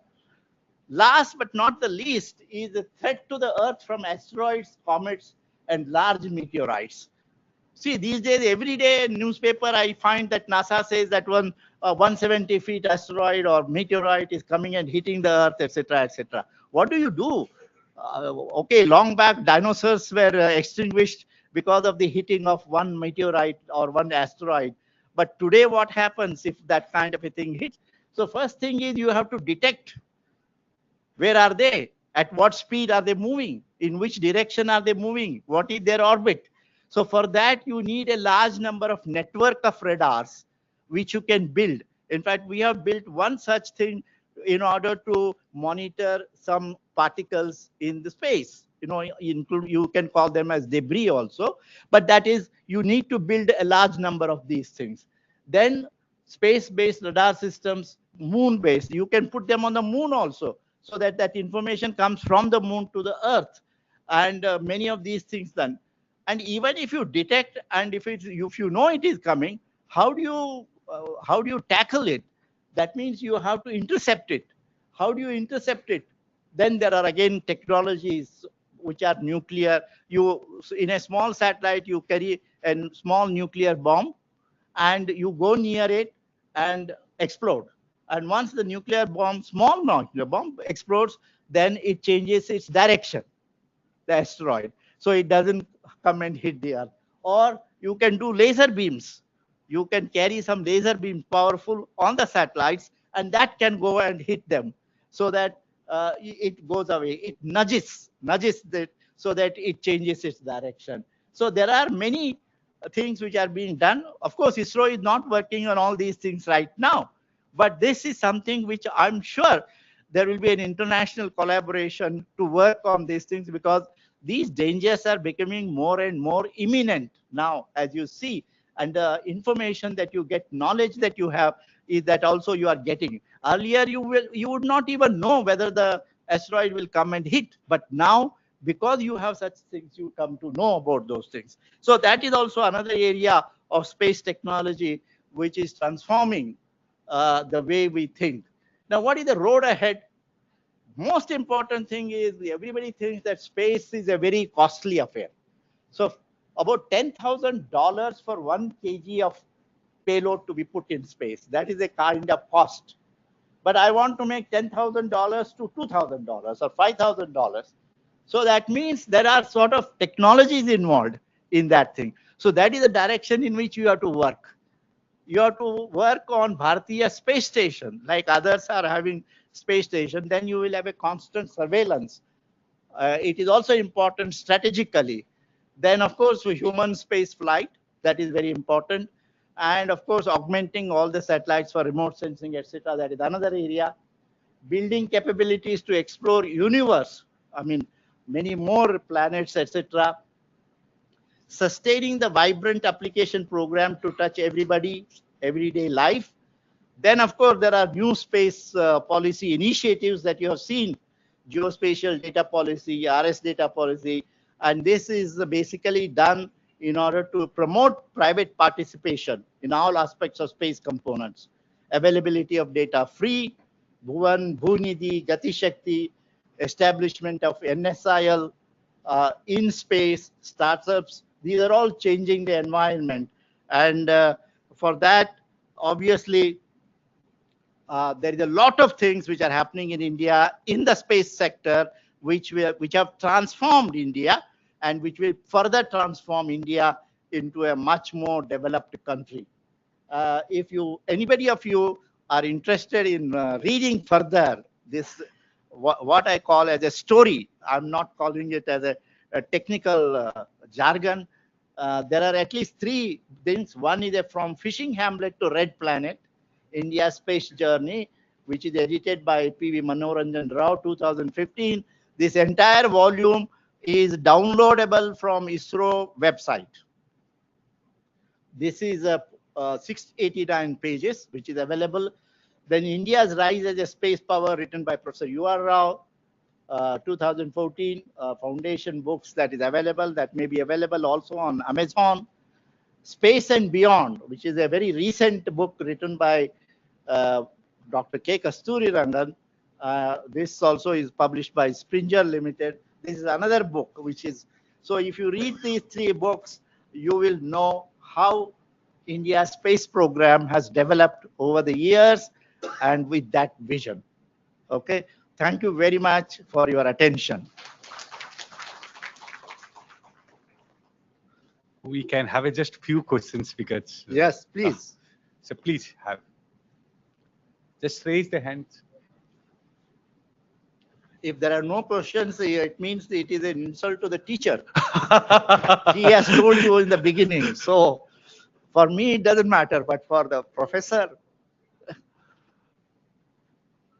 So for any questions from younger generations? Oh, okay. Yeah, yes, okay, please. We can go for her. Yeah, that lady.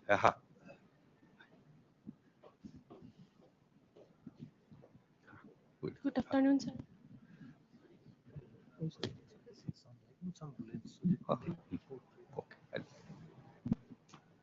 Good afternoon, sir. Bit loud, bit loud. Good afternoon, sir. My name is Pinky Datta. My question is, as per your introduction into space technology, how Assam government took initiative for commercial startup for the space technology. As we know, in Bangalore and Hyderabad, there are many companies which are working in commercially, but for the Assam government and Northeast, how it uh, uh, government took initiative and how it helped us for citizen. Thank you.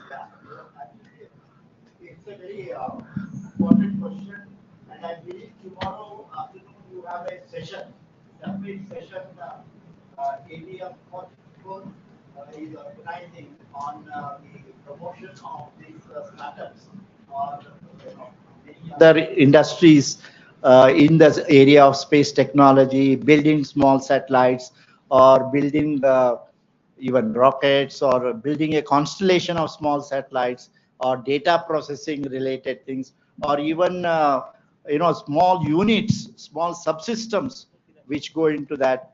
All those things, how they can be encouraged, etc.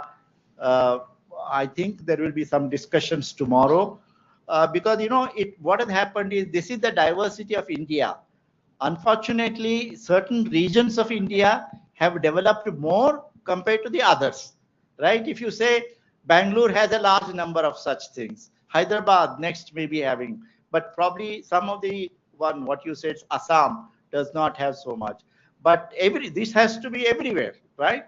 So obviously that requires a certain amount of encouragement, seeding the programs and enthusiasm, not only from the young entrepreneurs, but also an environment created by the state and others for that to grow, nurture.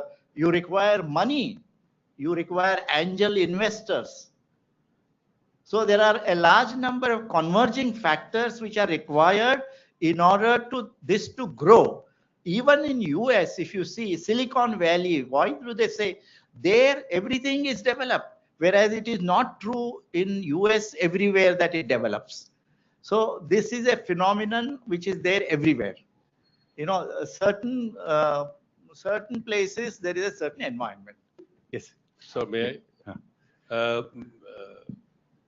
I am not so young. I'm actually probably the eldest 70-year-old Air Vice Marshal Bordelais. Please put the questions. Coming to the question. So what is your opinion on the International Space Station and the concerned countries? And what do you suggest the way forward for our country? Yeah, International Space Station was a collaborative effort between various countries, United States, Russia, and European countries initially, because to build such a International Space Station, which could be utilized for many purposes, could not have been done by one country. And to sustain it for over a long period of time also, you require a large amount of funding also, large amount of technical infrastructure, maintenance, and all those things. So it was an international collaboration effort. Now, China is going more or less on its own for its International Space Station, as far as I understand. Now, what does India do? Because you can build a small station where you can do some 1 or 2 experiments, etc. But if India wants to do something big as a Bharatiya space station, then it has to go, in my opinion, for like-minded countries to contribute both technically and in terms of finance. Because these days, even if you want to do an experiment, many a times we get a letter from the people of International Space Station that why don't you do some gravity experiment? Why don't you do some growing agriculture in space, etc. But for each of that, they charge very heavily. Thank you, sir. So I think with this we conclude. Thank you again, sir. Have a big clap.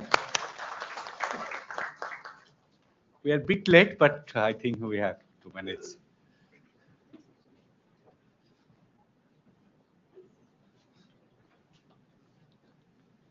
Yes, next lectures from Dr. John Matthew, from Associate Director, EDPO, ISRO Headquarters.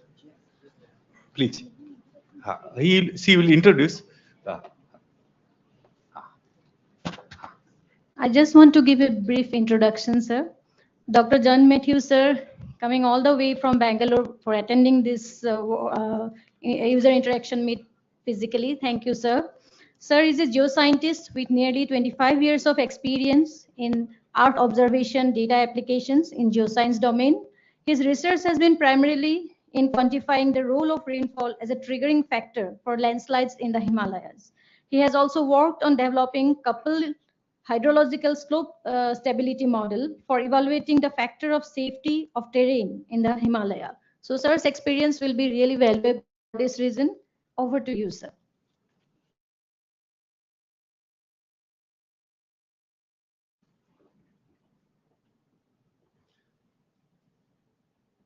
Respected Dr. R.R. Navalgund sir, session chair, and session co-chair, Dr. S. Datta, fellow speakers and distinguished delegates. Very good afternoon to all of you. So the topic for my presentation today is on trends in Earth observation systems and future missions. So we all know that the planet Earth has been facing a lot of challenges in recent years, and these are likely to continue in the coming years also.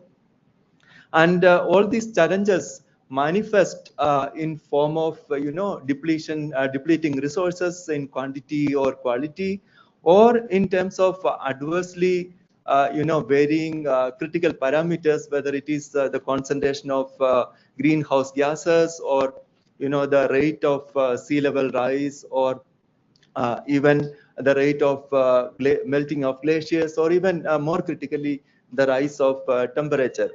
Now, Earth observation program or Earth observation has a very large role to play in this aspect to address the challenges, because this is one technology that can monitor these parameters, parameters which change over the time frame. But the challenge again here is that the changes in many of these critical parameters is in a very minuscule scale over the time frame of measurement. So your measurement systems need to be very sensitive to such in measuring such small changes. So Dr. Navalgund sir has already told us our journey of the space application, Earth observation application in the country. I will not elaborate on all these things, because we have, over the last 40 years also, we have matured in application of supporting the various sustainable development goals, or the governance programs of government, or even the disaster risk reduction through developing various applications across the domains such as agriculture, water, energy, and all. I'm not going to elaborate on any of these applications. Even we are also supporting the flagship programs of the government in terms of monitoring the citizen benefit schemes, or monitoring of watershed management, or even in disaster risk reduction to support space technology support for the monitoring or even damage assessment for a large number of natural disasters. So now coming to the point of our discussion today, we know that in 2020, Government of India announced reforms in the space sector. And the one crucial point to remember in this space sector reforms is that the role of non-governmental entities in the space sector. In fact, it's a level playing field. The industry can have a complete spectrum of activities in the space sector, including Earth observation program. And we also see that a lot of changes in the technology domain. We see a lot of interventions of artificial intelligence, machine learning, and blockchain technology. Now, in order to align with these changes and also to remain relevant in the system, there had been deliberations internally, and a few interventions or strategy points have been discussed, and I would like to put forward some of these points that have been considered now. The first point that we need to consider is to have, ISRO or our Earth observation program should be focusing more on the R&D aspects of Earth observation applications, and the routine or operational applications will more be handled by the industry. For example, I can tell that we have the Amrit program, wherein we are creating the urban geospatial database, and we are actually entrusting that responsibility with the industry. And the second aspect that has emerged in here is, I have been mentioning about the challenges which are global in nature. So ISRO or our Earth observation program will be contributing more to the global assessments rather than working in silos, because unless we are able to be part of these global assessments, we will not be much relevant in the coming times. And there has also been suggestions that India will be leading this global south in geospatial services. And the third aspect, which is also related to the reforms, is that there will be more of involvement of the non-governmental entities, because there is immense potential in the industry in developing the applications, and we should be tapping such resources for all these applications, whether it is for climate change adaptation or for the ecological applications or mineral security and so forth. We have also seen government has setting the vision of Viksit Bharat by 2047, and we also had deliberations with various user segments, and in order to synchronize with such a national aspirations and also the requirements of the various user segments or various users or ministries, we had formulated some projections, but these projections are, I should admit that these are not very long-term projections. These are small to medium term for of the order of about 3 to 6 years down the line. And and second thing, this is not a complete, listing of all these what we are planning to do or the projections in the coming years, but these are very indicative. For example, in the agriculture domain, we would be establishing the full-scale Krishi DSS. This has been the requirement from the Ministry of Agriculture. They would be migrating the entire, the agricultural decision support framework into a digital domain to support various initiatives like digital or smart agriculture. And we would also be moving into a completely geospatial yield modeling framework at a national scale for major crops. And in the water segment, that we have just almost concluding the national hydrology project, and discussions are, discussions are ongoing to have the next phase of the national hydrology project, wherein we will be downscaling all the parameters to the local level or for the field scale requirements. And we also will be moving towards a near real-time assessment of all our water resources, so that it will be moving towards a space-supported national water watch system, which will have the discharge measurements, which will have the water volume estimation, etc., on a real-time basis. And in the energy segment also, now we have, at present, we have capability for assessment of most of these renewable energy resources, whether it is solar, offshore wind or wave. So we will be moving towards developing some of forecasting for near real-time assessment of the energy potential. And also the talk now is on developing alternative bioenergy resources. There is potential yield and potential area for developing bioenergy potential. And in the biodiversity or natural resources, we have new space-borne systems in the P-band, and also we should be developing multi-sensor biomass retrieval models. And also we will be continuing to do the assessment of all the natural resources, and also the biodiversity variables. We will be establishing a framework for biodiversity, space-based biodiversity assessment. Coming to weather and environment, we have currently the projection for the near future will be to have retrieval models for atmospheric chemistry in terms of greenhouse gases, etc. And we also would be moving towards developing retrieval algorithms for the next generation weather monitoring satellite, which we call as the 4th generation INSAT series of satellites.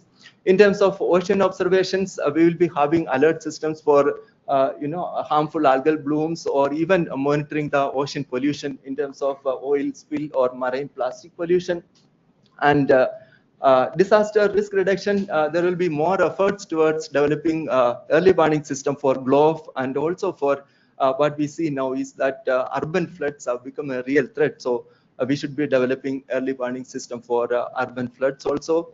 And in terms of the data processing solutions, we will be focusing more on developing geospatial processing platforms, taking the capability of artificial intelligence and all. And there will also be efforts in developing natural language processing for various geospatial queries. So from the application, let me move to the Earth observation infrastructure. I need not elaborate, because most of you must be aware that we have the capability. India has the capability of Earth observation across all the domains, across all, whether it is for land, for ocean, or for monitoring the weather parameters. We also have the Cartosat series of satellites. In fact, our Cartosat 3 is one among the best resolution high resolution imaging satellite with a 30 centimeter panchromatic capability. Now, the question is whether this infrastructure that is available currently is able to address all the gaps, all the requirements of the user segment. The answer will be that there are still gap areas. For example, what Agriculture Ministry looking forward is daily data.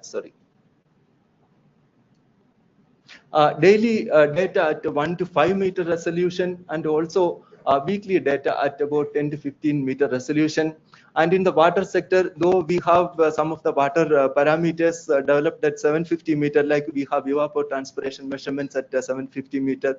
We have soil moisture measurement at 500 meter resolution, but at 17-day interval. So the requirement now is to have 100 meter resolution data availability. And in the weather parameters, there is requirement for a high resolution vertical sounding of temperature, humidity, and all. And for disaster management also, we still do not have the capability for almost near real time monitoring of the flood and all, where we require a constellation of SAR imaging satellites. Now, if you analyze these requirements, we can categorize this into two. One, the requirements or the gap that can be addressed by enhancing the observational frequency, and also by improving the resolution, spatial resolution, or the spectral resolution. Second type of measurement, second type of gap areas is that where indigenously we do not have the capability, because we know that currently we don't have the measurement capability for atmospheric chemistry. We are not able to measure the concentration of methane or carbon dioxide. So we need to develop some of the capabilities as a new technology, and we also have to have constellations of available resolutions, or with the improved frequency and resolution. So just last 5 minutes. Okay. 5 minutes. Yeah. I have tried to list out a lot of space-based observational systems to meet these requirements. The primary thing will be a constellation of multispectral satellites in VNIR, SUR, and thermal infrared region. There is also a need for constellation of SAR satellites to address the agriculture demand, the applications of agriculture, or the flood monitoring. We also need to have constellations with the optical plus thermal or optical plus SAR combinations. And there are technologies need to be developed, whether it is for the radar altimeter is one thing we need to develop. We need to develop technology for absorb fine resolution spectroscopic measurements for measurement of greenhouse gases. Then we need to have wind profilers using three-dimensional wind radars. We also need to have capability for lightning mapping from geostationary platforms, or hyperspectral infrastructure, infra red sounding, etc. Now, I also would like to refer the reforms and the policy that that I mentioned in 2020. Reforms was announced. There are two important things. One is the the role of non-governmental entities with the level playing field that the NGEs are getting. But more importantly, the second aspect is that it has become a demand-driven regime. That means it is not that there was the currently existing system is not demand driven. ISRO used to assess the demand and propose the satellites, but now the onus is on the user to come forward, project the requirement, and in fact the second aspect is that the funding support also need to be coming from the user segment.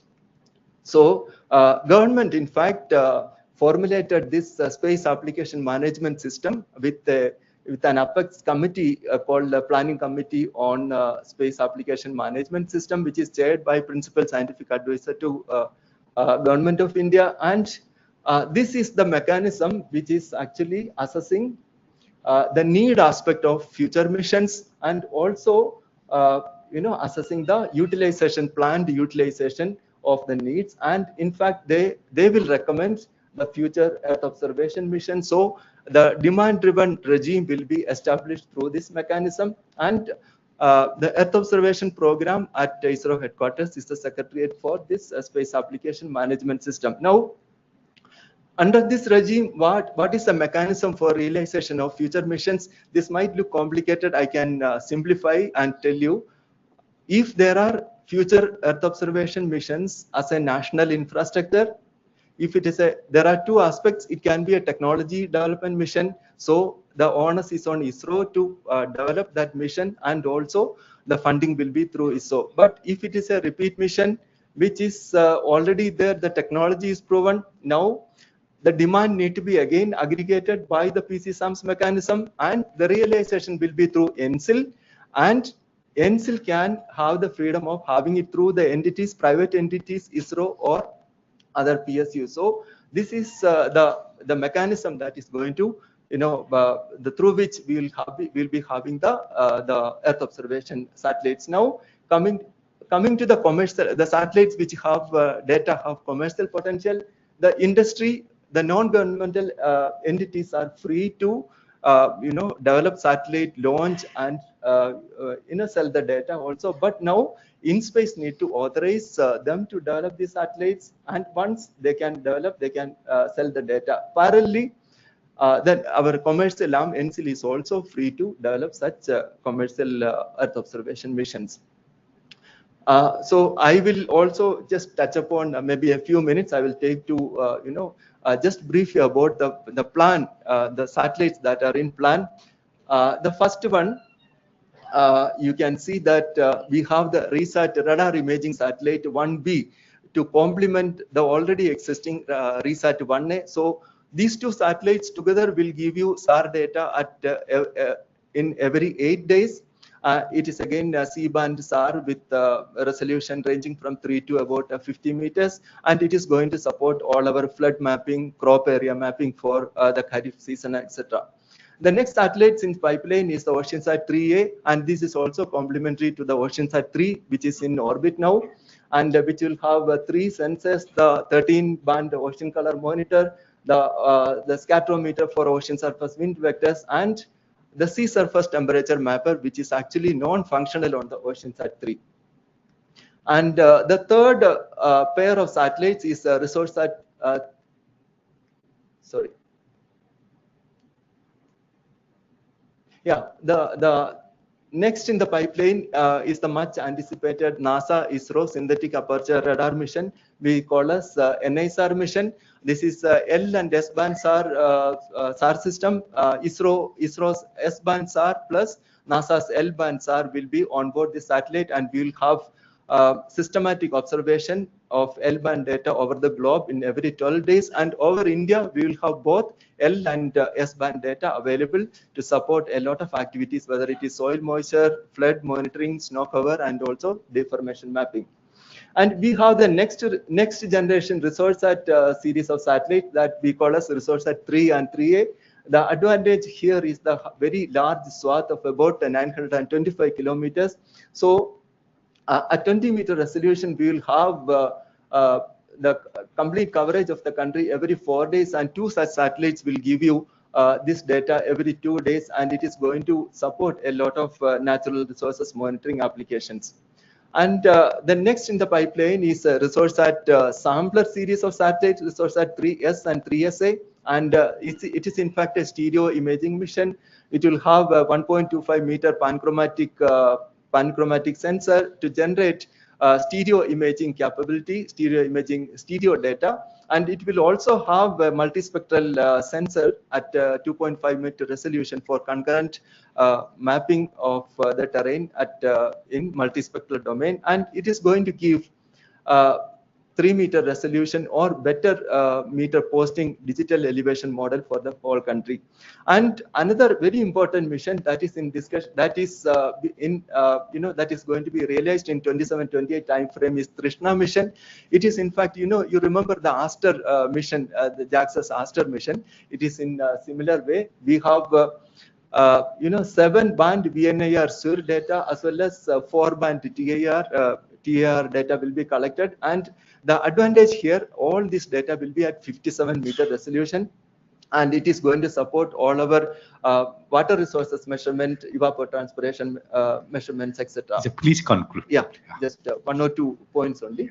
And again, we have the high resolution satellite constellation, HRSat constellation, which is going to give us a 0.85 centimeter data, and 3 such satellite in a constellation mode is going to give the capability to have daily revisit of area of interest, and this is going to support all the large scale mapping applications. And the last in the line is G20 satellite. This was announced by Honorable Prime Minister during our presidency, G20 presidency, and it is going to be a satellite realized on a collaborative mode among the G20 nations, and for a lot of observables on air pollution or greenhouse gases and ocean surface wind vectors. We have 4 payloads from India for this G20 satellite, and we are actually expecting the payloads from other G20 countries also.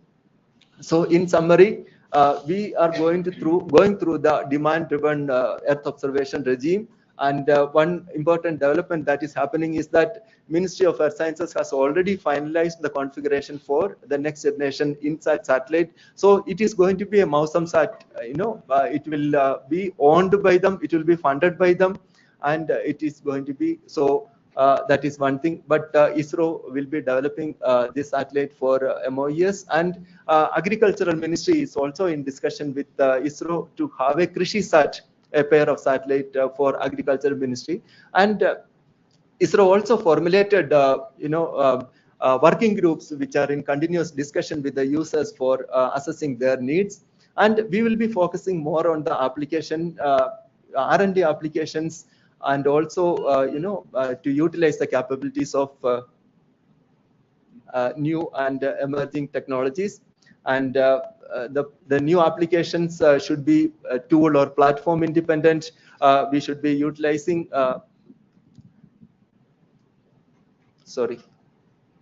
we should be utilizing the technology of capabilities of artificial intelligence,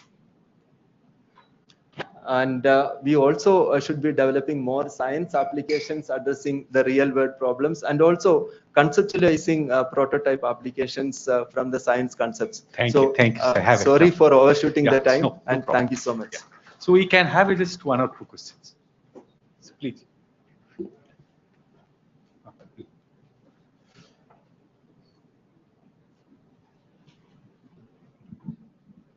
I'm Parthapatim Bola. I have a question. You have mentioned about yield estimation and forewarning.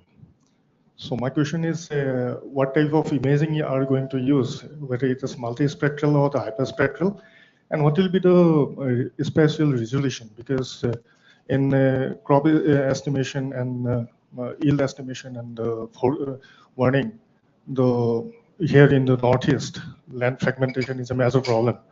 So if we have a spatial resolution of 30 meters, then in that case, the warning may not be correct or the estimation may not be correct. Yeah, sir, for the crop yield, right? No, sir? Crop yield. Yes, yes. Yeah. Forewarning So, and crop yield. pardon? Forewarning, you have mentioned about the forewarning. Disease warning. Okay. So for the crop yield, the input will be mostly from the multispectral satellite data. And the projection raised by the ministry is to have national, almost daily level high resolution satellite data. And the crop yield, one critical input will be you also need to have SAR imaging satellite, because many a time, especially in the northeast, a cloud will be a problem. So high resolution multispectral plus SAR data will be supporting the crop yield. And for the disease forewarning, basically we need to have the hyperspectral capability, because when there is a disease, crop disease, that manifestation will be in terms of changes in chlorophyll content and all, which can be detected through hyperspectral imaging. So there also, as you correctly said, we need to have high resolution hyperspectral imaging, because 30 meter or so what is available now, Prisma data, or may not be sufficient. We need to have higher resolution hyperspectral imaging also. Okay. Can you quantify the resolution, like whether it will be 5 meters or less than 5 meters? Now the capability, we are going forward for maybe 10-meter hyperspectral. This is the plan. So already technology demonstration. In fact, if you see the private industry, if you see Pixel, they have proposed a Firefly series of satellites with 5 or 10-meter resolution hyperspectral data. So what is that National Water Watch Mission? Pardon, sir? National Water Watch Mission. Sir, the proposition is to have a continuous observation of the water resources of the country, sir, in terms of the water level, because we will have altimeter missions available, and the level and also the volume. So on a continuous basis, the availability of resources will be. What resolution is? Sir, the proposition will be on at least lesser than a kilometer resolution, sir. That is. Sir, adding to the yield questions, so like during the AIML model building for yield estimations, so we feel some secondary data sources are needed. So how can government, either government local body or maybe central body or private agency, completing as in fulfilling those secondary data sources need, like how, per hectare, how much is rice is yielding last year or maybe last 10 years? So how can we implement those secondary data sources? Yeah, these secondary data sources will be definitely available with the ministry. Example, DES or Directorate of Economics and Statistics, they will be having such information. But this will be mostly, I think the government system will be privy to such information. So that is my assessment. Thank you. Okay, so thank you again. Have a clap from me. I think next is from online presentations. Dr. D. Ramadevi, scientist SG, DPOG, DPA, NRSC, Hyderabad. Dr. D. Ramadevi, can. Yeah, just a brief introduction, sir, for yes, the audience. Yeah, Dr. Ramadevi, Madam is a scientist, engineer SG, DPOG from Data Processing Area Division NRSC. Madam has a vast experience in the field of data dissemination, currently working as Head Data Support Services Division at NRSC. Over to you, ma'am. Is my presentation visible? Is my presentation visible? Can somebody confirm? Yeah, yes, visible. Yeah, and hope my voice is audible.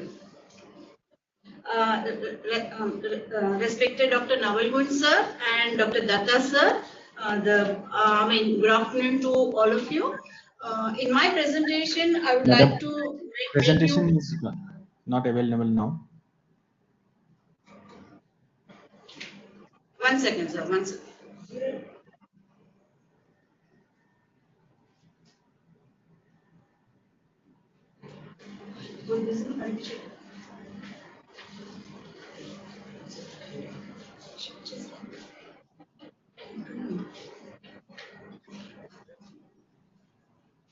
नहीं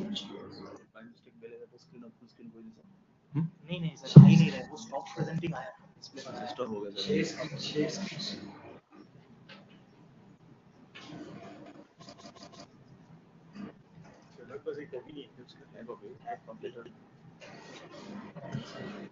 Yeah, now it is Is it coming. visible now, sir? Is it visible Yes, now? madam. Yeah. Okay. Sorry for the interruption. Sir, in my presentation, I would like to make you aware of the changes with respect to the modalities of the satellite data procurement after the implementation of the Indian space policy. The changes are with respect to the open access data, the price data, the various new features of ordering in Buniti, the timelines, and the payment gateway, and the point of contact for the price data. So these are the few things which I'll be covering. The agenda of my presentation is reforms in policies. Actually, this already John Matthews has spoken about it, so I will just skip that slide. The Indian Space Policy 2023, the implementation of the Indian Space Policy at Bunidi features and the dissemination modes, and Bunidi Vista, Upagraha, and Keynote. These are some of the features of Bunidi, which I'll be covering.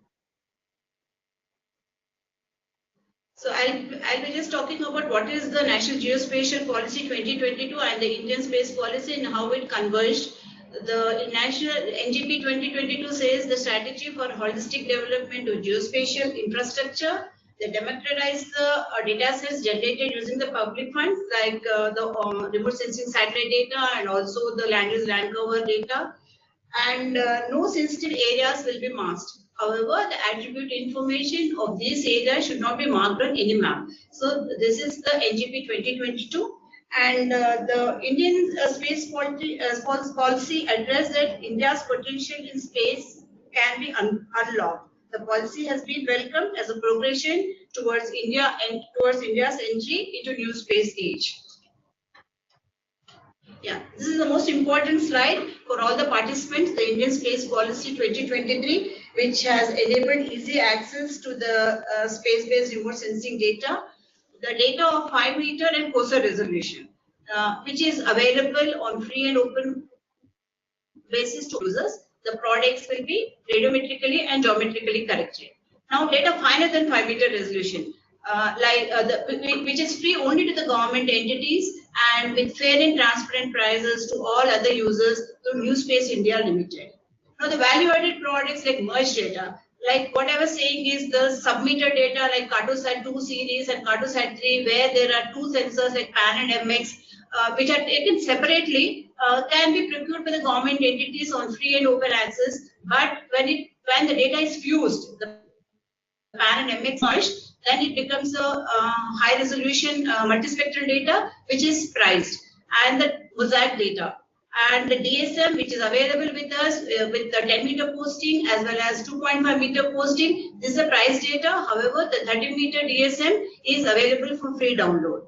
And many other customized products. All these products will be charged to all users irrespective of the category. They can pertain to any sector, but data will be charged. Now, all archived satellite data and satellite derived thematic data like NDVI, land use land cover, they are free and open, available as free and open basis. Now, abolition of masking. Like in RSTP 2011, it says any data which is better than 1 meter has to be screened for masking, screen and mask the sensitive areas. But whereas the Indian Space Policy says the satellite data of any resolution, even the submeter data, there will be no masking. However, the users have to follow the geospatial guidelines on restrictions with respect to attribute information, which is issued by Department of Space and Science and Technology. Now, coming to the foreign data. In the earlier scenario, all the foreign data was procured by the users only through NRSC. But now, all the requirements of the foreign satellite data can be directly procured from the registered vendors with InSpace. So these are the changes to the earlier scenario and now. Now, the Indian Space Policy 2023, we have two categories. One is open data and one is price data. So the open data, as already mentioned, the 5 meter and COSAR is free. And what are the satellites that are covered under open data are the ResourceSat series, OceanSat series, And the legacy data like 1A, 1B, 1C, 1D, the RESAT 1, and 8 and 9, Sentinel, EOS 4, EOS 6. EOS 6 is nothing but OceanSat 3.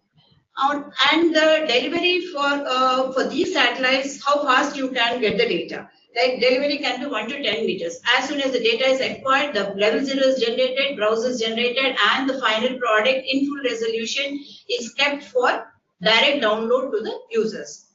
In case the data, like legacy data like 1A, 1B, 1C, which is not much in demand, these products have, the order has to be placed like the earlier scenario, and the data delivery will happen within 3 to 24 hours on the best of effort basis. Now coming to the price data. So data products finer than 5 meter resolution, as I said, it is free for the government entities, except for the customized products, and the price data for, and it is priced for the private, all NGAs. So the satellites that cover and the price data are Cartosat 1, Cartosat 2 series, Cartosat 3, COMSAT, NOVASAT. These are some of the satellites which are priced. So Indian space policy implementation at Budi. How the space policy has been implemented and what are the different options for the data dissemination. There are 3 options, like we have open data direct download. That what I said is the data can be directly downloaded. It is easily available immediately after the acquisition. So you have to select the data through different options. Like in Bhuanidhi, we have different options like location. Either you can input the shape file, you can give the vintage, start date, end date. All these products, whatever the records that are fetched, they are kept in the cart and they are available for download. This is what we call it is open data direct download. And open data on order, like data closer than 5 meters, generated on demand. Like suppose whatever the products that we are keeping readily for download are the standard products which are georeferenced and in TIFF format. Suppose there are certain users who want the data with georeference, with RPC file, who want to auto rectification at their end. Such products are not readily available for direct download. Although the data is free, they have to be placed, they have to place an order, and the data will be generated, and it's sort of an FTP intimation will come to your email address, so that that will be a FTP intimation will have the credentials which will help you to download the data. And the price data on order. So data better than 5 meters, based on order to be downloaded from FTP. This is also similar to open data on order, but the thing is here it will be priced. So dissemination for the price data. As per the new space policy, it is imperative to categorize. So we have around 3,000 users who are procuring the satellite data with us, but all of them have to be categorized as GE or NGA. So for that, we have a declaration form that, to be submitted by the agencies who are desirous of registering as GA. Like as soon as you log into Bhuanidhi, the form appears. You have to download the form, and that form has to be filled by the users, and it has to be sent back to us on the letterhead. And we have a separate committee for this. The committee will assess whether the organization is GA or not. And further it will be communicated to the user that they are GE. Once they are certified as GE, they are enabled through Bhuanidhi for free access of even the submitted data. And all the users registered with official email ID with the same domain name. Suppose an organization has 10 officials who want to access the data, their domain name should be same, so that each one of you can access the submitted data in a free, once they're ascertained as GE. So Bhuanidhi ISRO Earth Observation Data Hub. Bhuanidhi is the hub which has a large archive of data, that satellite data that is acquired since 1988. And as soon as the fresh acquisitions are there on daily basis, this data also is added to the archive. And we also have the regional distribution of Sentinel and Landsat 8-9. So we service open and commercial access for satellite data products across spatial and spectral resolutions, tools for the near real-time data visualization, and geospatial and science applications. Apart from Bhuanidhi for order placing, we also have something like Vista, Upagraha, and Planner, which I will come covering in the next slides. So data diversity at Bhuanidhi, here we have the Puniti has wide variety of products and different foreign missions, the different resolutions varying from 0.28 to 1000 meters, and we have optical as well as microwave. This slide just classifies what are the different types we have, like product types, foreign missions, all those are covered in this. Now, what are the Puniti features for altering the data? So it has the Madam, last 5 user-friendly. minutes. Yeah. The last 5 minutes. Yes, yes. So the Puniti has options like point, polygon, shapefile, where the user can place the order using these options. The records are fetched, added to the cart, and disseminated. And we have direct download options, and we have multiple filter options like resolutions, imaging, spectrum, product levels. All these options are available. So some of you may be having certain questions in Puniti, whether what are all the open data available? Yes, you get all that. And can I see 30-meter data available? Yes. Can I see which microwave or optical data is available? Yes. These are all the filters one has to use. Can I search based on the satellites? Yes. Can I search based on imaging sensors? Yes. Like presat one has ascending node, descending node. Is it possible? Yes. Can I search based on products and processing levels? Yes, all these options are available. So the data dissemination modes, like like earlier we were saying, we have a batch download tool. Suppose somebody wants to download in bulk, the data products can be added to the cart. On the first day, you can download 50 products. The second day, you can download another 50 products. That is how the batch downloader tool. Then SFTP, when the order is placed on open data on order, you get the FTP intimation with the credentials you can download. And APS-based download, the machine-to-machine data transfer. Suppose somebody wants to see Shillong continuously, you can just place the order through API. So whatever the data acquired over Shillong comes and sits on your system.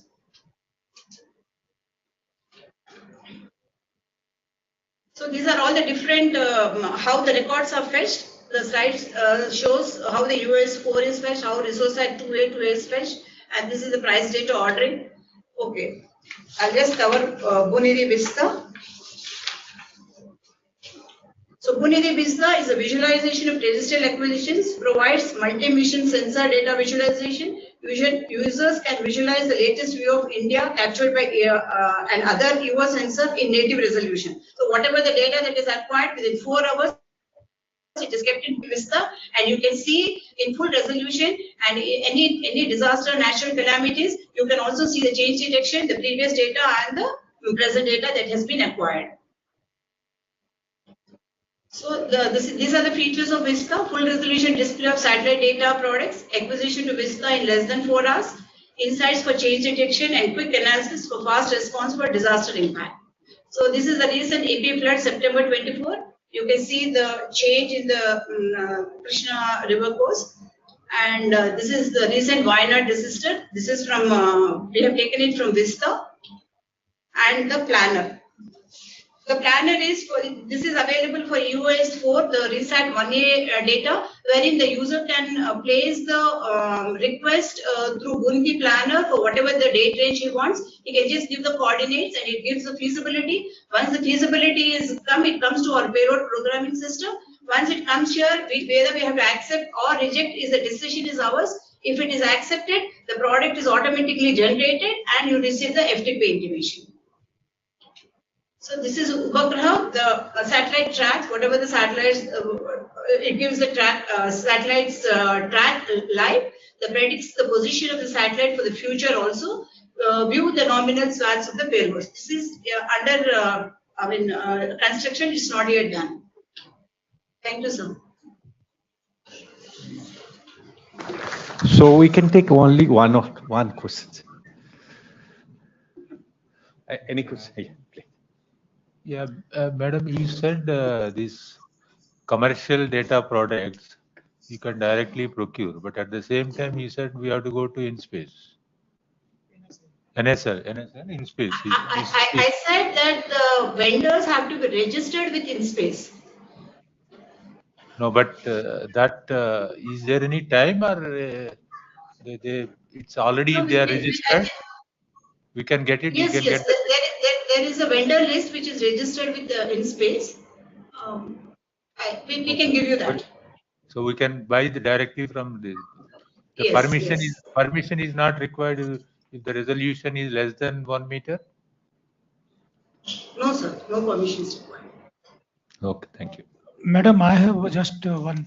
Do you have any video of how to download the data so that we can tell our users that they can watch the video and later they can download the data?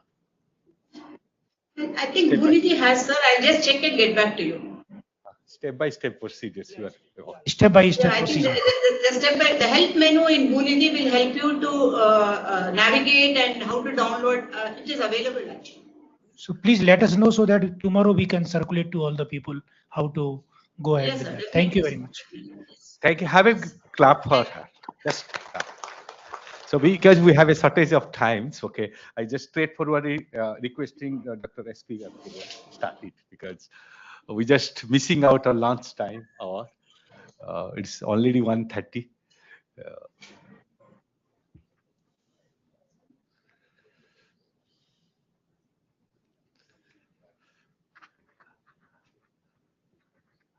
So your times for 15 or 20 minutes? It's up to you. I will close, no issue. It's okay. Yeah, So fine. please, you can understand the pace and then you can. Very good afternoon to each and everyone. My topic is basically geospatial ecosystem towards accelerated development of Northeast region. But I could see many industry people are also there and many academia people are also there and students also there. So what I'm going to do initially 2-3 slides, I'm going to talk about the geospatial technology, what are the current trends, and then I will tell what NESAC is doing for the development of this region. Next slide, please. I can use this, right?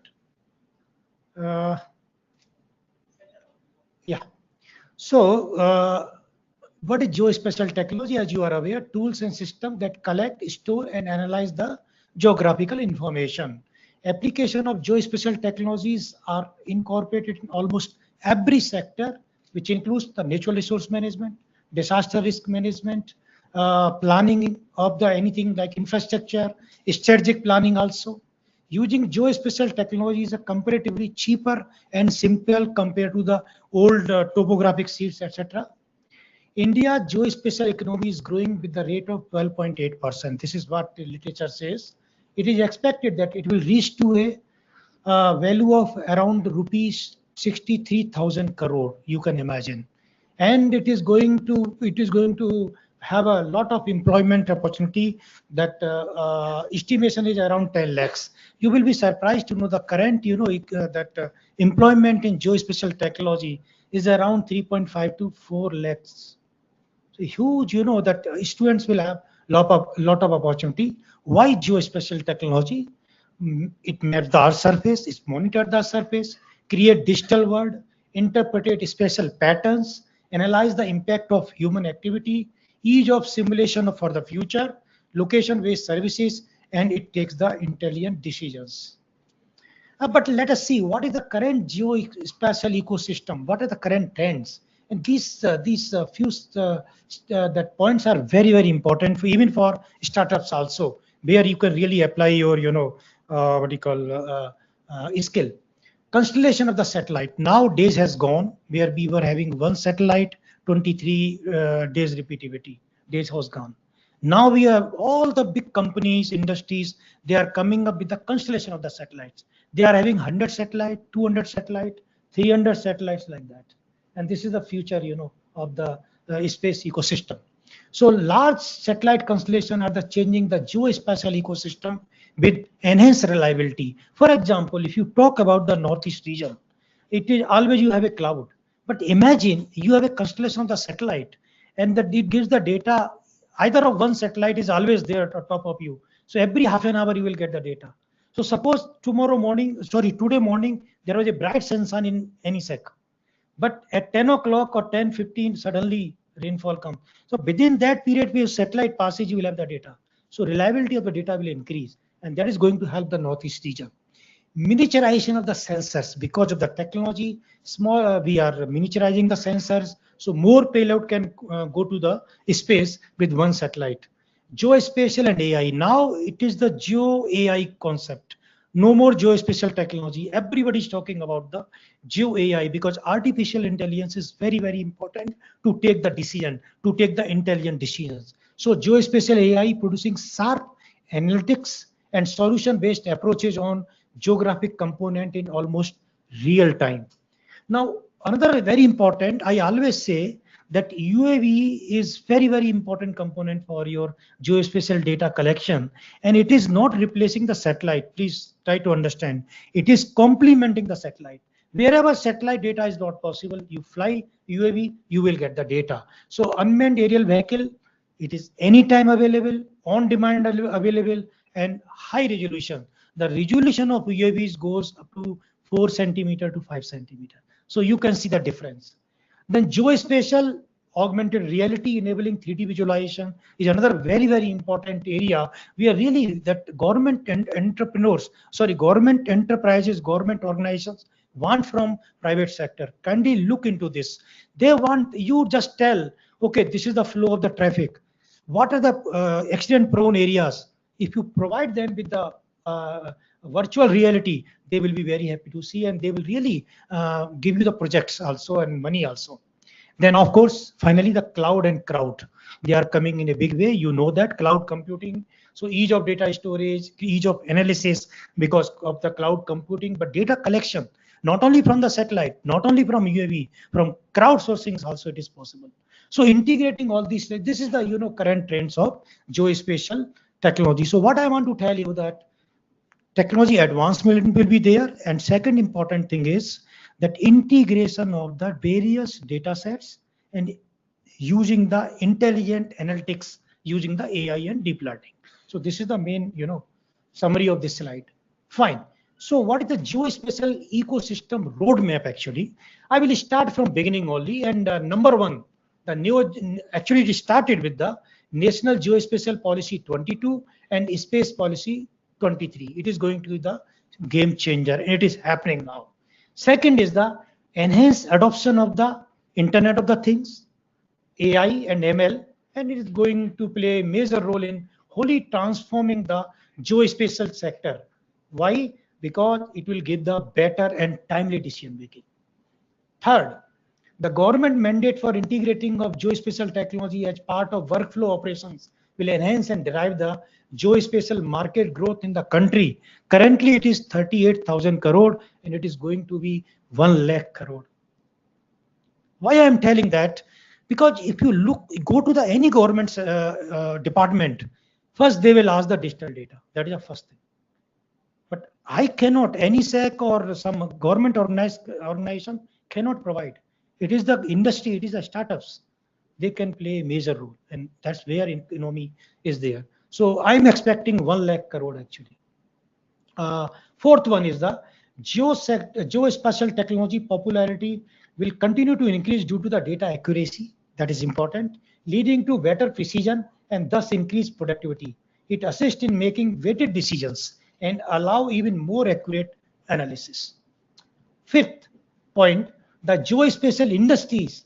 Now this is important. The geospatial industries partnering with research institutions to fund innovations, provide technical assistance, and mentor emerging startups in unprecedented way. And ISRO is the example of that. In space is providing a bridge between the ISRO and industries. Number 6, Indian geospatial ecosystem is seeing partnership and collaboration which has enhanced technology integration and diversification in the country. But don't limit to the country. When I'm talking about the geospatial technology, look at the advantage what other country has. There are many private companies are coming up all across the globe. You can see many private players but in USA, in Europe, in Australia, even the specific countries, South Asian countries, East Asian countries, you are having many startups. So try to take the advantage of them also and have a collaboration. Fine. So and now I will come to the topic, what NESAC is doing. So NESAC initiative towards accelerated development of Northeast region. we have completed 400 projects. Currently, we are on 89 projects are ongoing. If I list down all these, so 56 projects we are doing in the remote sensing and GIS application, 17 in agriculture and soil, 13 in forest ecology, 10 in water resources, 10 in geosciences, 6 in urban regional planning, 15 in ICT and governance, 9 in space and atmospheric sciences, 8 in SATCOM and UAV, 1 in disaster management, and of course we are having many training programs. Our major new initiatives are identification of suitable site for expansion of commercially important horticulture crops, infrastructure, connectivity, and gap analysis to support planning. Third one is automated alert system for monitoring of deforestation, EO-based mineral resource mapping, development plans for new townships, ensemble-based weather forecasting, application of smart exome for disaster management support for Assam, election e-atlas for recently Lok Sabha election we supported Manipur, Mizoram and Sikkim, and application of geospatial artificial intelligence in health, disaster and tourism. Now, our facilities, already it is spoken, we have a very good facility like we have a HPC. Currently, we are having 152 core, 1.3 teraflop speed, but we are looking for much bigger HPC having more than 100 teraflop. I think 800 teraflops we are planning to procure with the help of CDEC, of course. I think one delegate is there from CDEC. Then we are having 200 plus high-end workstation, 190 thin clients for data processing. We are having 20 high-end servers and 3 storages with total 75 terabytes for data archival. For we are having GPU server with 256 GB GPU card for AI and DIL work. Now we are having many instruments all across the 8 states, which starts from the atmospheric instruments with the AWS, with the Doppler weather radar we have at the Cherrapunji, trace gas analyzer, many TLS, the terrestrial laser scanner, etc., etc. As our chief guest in the morning, Dr. Navalgund told about the UAV, yes, we are the leading center in UAV. We have a different kind of copters. We have a quadcopter, we have a hexcopter, we have a hybrid. Like initially it will be a quadcopter. Once it will go up, it will make runway in the air and it will be a what you call fixed wing copter. So like initially helicopter, then the aeroplane. No need to have any runway. So that because in hilly area it is required. So we have a hybrid copter. We have a tethered copter. Suppose 8 hours you want to monitor the some, let us say that crowd like Kumbh Mela and all these things. So for that it fly at 8 hours or 10 hours. So the tethered copters we are having. We have our team has designed and developed the petrol waste copter for the Assam State Disaster Management Authority. One delegate, Mr. Biren, is here only. For that, we have designed for them. It can fly up to 2.5 hours. So for disaster relief and rescue, it is going to be very, very useful. And of course, we are having a 3D printer. So we have 3D printed one, that UAV. And I want to tell you that the cost of 3D printed UAV is much cheaper than the actual UAV. The cost of the 3D printed UAV reduced by almost you can say 50%. We have different sensors also like RGB sensors, multispectral sensor, hyperspectral sensor, thermal sensor, LiDAR sensor. And these sensors are utilized for the mapping and monitoring purpose. In fact, generation of the digital elevation model for new hydropower project, our team is working on that for near to this Cherrapunji. So because we are having the LiDAR sensor on UAV.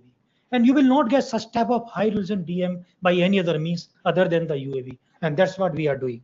So directly we are contributing the developmental activities of Northeast region.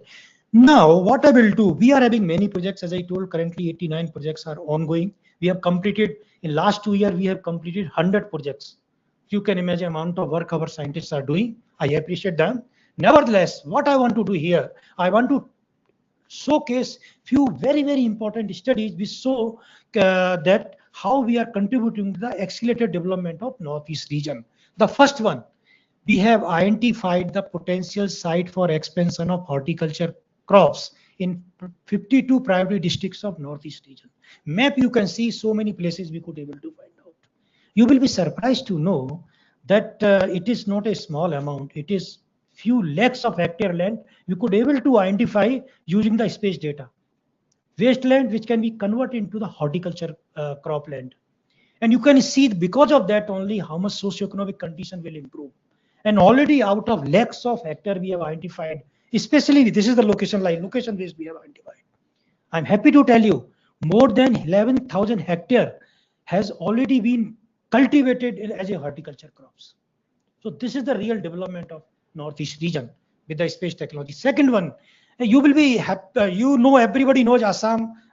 If you are talking about Assam and disaster, flood disaster, it is very common. Well, you will be surprised to know in Assam that drought is there. What our team has done with the satellite data, they could able to find out the agriculture drought hazard area in the Assam during the Rabi season.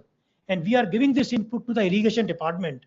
And with the help of this, probably they will look into the how to enhance their irrigation system. Erect more, canals, construction of the canals, then they can look into it. It's a very, very important work done by us. Third one, forest. Now everybody knows that every day morning satellite data gives the forest fire. But what our team has done, we have developed a web portal where satellite data is coming, where is the forest fire. But what is more important, like PCCF or HOF, head of forest, he want that I want now what is happening, what is the location, what kind of forest fire is there. For that, we have developed a mobile app and it is given to all the forest ranger, forest guard. Now they will click on it automatically. Once they will upload it, it will come to the web portal. And this web portal is available with the PCCF or HOF in Meghalaya. Another one is the forest canopy gap area assessment. It is understood that many reserve forest has the problem of the canopy gap because there was a deforestation for some region or other region. Our team, what they have done, they could able to identify in entire Northeast region what are the forest area. But not only the forest gap area, other very important thing we could able to do, what is a region. So analysis also we have done, and you may be aware the government of India is having lot of Campa fund. So Honorable Home Minister told us that why don't you do this gap analysis, and Campa fund is a huge amount of money can be given for afforestation for these areas. Another very important thing with I think our chief guest was aware about, the chairman of the session is aware about it, flood early warning system. And when there was a problem, he chaired a committee and he has given some suggestion also. Now, sir, I can assure you this system is a very foolproof system. The accuracy, overall accuracy is around 85%. You can see how many alerts we have given in 2024 itself. And now we started with the Assam, we have given 53 alert, Arunachal Pradesh 10 alert, Meghalaya 10, Tripura 11 and Mizoram 1. So now we are giving alerts and our alerts are very, very accurate nowadays. It is happening. So, and then another thing is the site suitability for water harvesting structures. You might have heard that in Cherrapunji, which is one of the wettest place on the earth after Monsoon Ram. But during summer season, there's a water problem. So the idea started from there only. And what our team has done, with the help of the remote sensing by multi-criteria analysis, we could able to identify the location. What is the right location for the water harvesting structures? I'm happy to tell you for Meghalaya alone, we could able to find out 1,700 locations where they can build the water harvesting structures. We have done for entire Northeast region. So this is another case of development. Now, you know that mining is a big problem, and because of the mining, lot of disturbance, ecosystem disturbance is there. So drone is helping us, drone-based monitoring for afforestation status in the degraded area. Now government is doing afforestation, but they want, but actually it is happened or not. So we are doing drone-based. So exactly we can find out. Of course, landslide inventory we are doing, susceptibility map we are generating, and we are giving to the state governments, all state governments. But next step we have started with the help of NRSC, that landslide early warning system. It is in experimental base only now. Later on, it may go to the operational mode. Yeah, this is another very important area, development that the new township all across the Northeast region, especially in border area. In fact, government is emphasizing and that to develop the border area. So this is one example. This is one example of the village development plan near international border near Arunachal Pradesh. This area is around 22 kilometers from Arunachal China border, India-China border. And we have developed this type of plan and it has been given to the government of Arunachal Pradesh. In fact, This is for Manipur that we have planned. There was a greenfield area, so we have proposed a township, and we are providing them 3D maps of the area. This is a proposed township we have given to. This is Tosem, I think. Yeah, Tosem of Manipur. Another very important thing we have done for the development of this region, you know, that economy, you know, it is not only from the natural resources. Tourist is also very big, you know, contributor to the economy. So what we have done, this project is given and by the government, and what we have done, we have developed a geotourism dashboard and mobile app. What we have done, we could able to map 1,153 tourist sites in Northeast region, 20,190 not only site, what utilities there, that also we could able to map. 31 circuit we could able to identify, like if you go this way, like Tawang, then this is the area, these point you can cover. 20 trekking trails we could able to map digitally, all these digitally. Now, what is important thing is that AI-based query we have built. So you write, I want to go here. What is the best, you know, locations to cover in the minimum days? So that AI-based analytics also we have done for this geotourism. Very soon you will get all these things. Then of course, health resource information system, more than 600 health centers we have digitized with the utilities. Location-based lighting early warning system. You will be surprised to know, many of you may not be aware, in Meghalaya, maximum death occurs because of lighting, not because of any other disaster. So lighting is very, very important. And our all government want, we should provide them village level lighting forecast. So what we are planning actually, that we are already working on it, and 45-minute lead with 45-minute lead time, we are giving them information. And our grid size is 3 km by 3 km, means like a village, we can provide the information. So people will be alert. Weather forecasting, now we are doing ensemble based improved weather forecasting model for short and mid-term forecasting. And this forecasting this year I can assure, well, I know that because I'm analyzing it, it's really improving. Education is already there, you are aware, but telemedicine facility, I want to tell you that 24 army hospitals and 5 civil hospitals are using our telemedicine service. Now that tele-education, earlier we were having EduSat based tele-education. Now satellite based education is gone now. Now people are talking about the internet based tele-education. So already we are proposing it, and already we have proposed for Meghalaya and Tripura, already they are in advanced stage. Then of course UAV we are using, already I have spoken about it. Few example I want to give, and I want to tell all of you, kindly look at this website, NESDR, Northeastern Spatial Data Repository. Now this is having more than 1400 thematic layer. Around 900 multi-temporal satellite data is available. Everything is free of cost for anybody who is from this area. I'm happy to tell the popularity of this NESDR because we are organizing regular workshops with the users. For example, last month only on 7th August, we have organized workshop with Assam Space Application Center. Okay, and you can see the users were there. On 29th August in Arunachal Pradesh, Namsai area, we have organized this. So we are organizing and we are popularizing. And I am happy to tell you that more than 21 lakh visitors are there now on NESDR portal. Downloads are many. Almost every day somebody is downloading our data. We are having 30 e-governance applications, 25 portals are there. Many mobile apps are there. You can use them. Another very important thing is the indigenously developed analytics server we have developed by our own at NESAC only. So any analysis you want to do, we have first understood the user requirement, and based on that we have developed. Here only our GID team have developed this analytics server. Then e-governance, of course, because of that only, we received e-governance award. This is a national e-governance award given by Honorable Minister Jiten Singh Ji. He is a space minister. It was given in Jammu. Then we have received AGI award also for excellence in collaborations. That's what we are doing today. We want to have a collaboration, more collaborations we have received. What is more important here is this. Around 112 department ministries have been served because of with these portals. This is another one which is inaugurated by Honorable President, then President of India, Kovind ji. Like it is basically government of India is giving lot of funds to the northeastern region. So we have using the satellite data, using the mobile apps, crowdsourcing, using the UAV. We are monitoring 1,650 project sites, 588 projects, and all sites are geotech. Now quarterly, we are monitoring these sites and we are submitting this report to the Ministry of Donor that you have given the fund, whether it is working properly, whether people are utilizing that fund properly or not. This is what we are doing. That AI is now our team is using.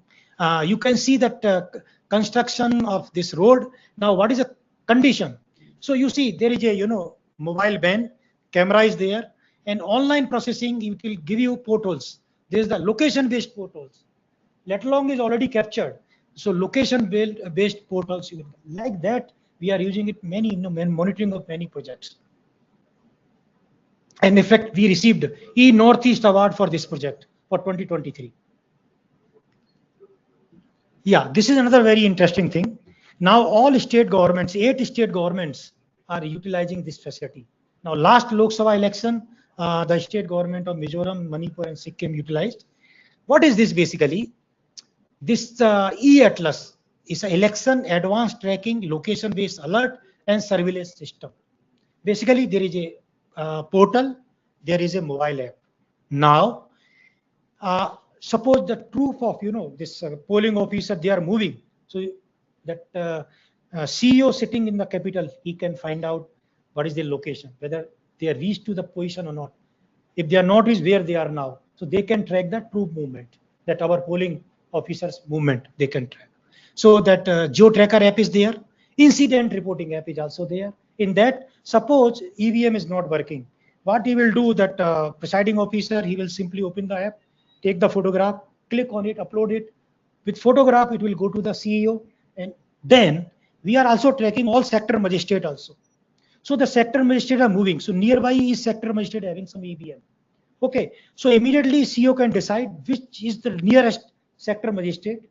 So now tracking app plus the reporting app, together it will work and it will order them, please go there. And I'm happy to tell that I received his appreciation letter from Manipur CEO that they could able to resolve, because of this system, they could able to resolve all the problems within 15 minutes.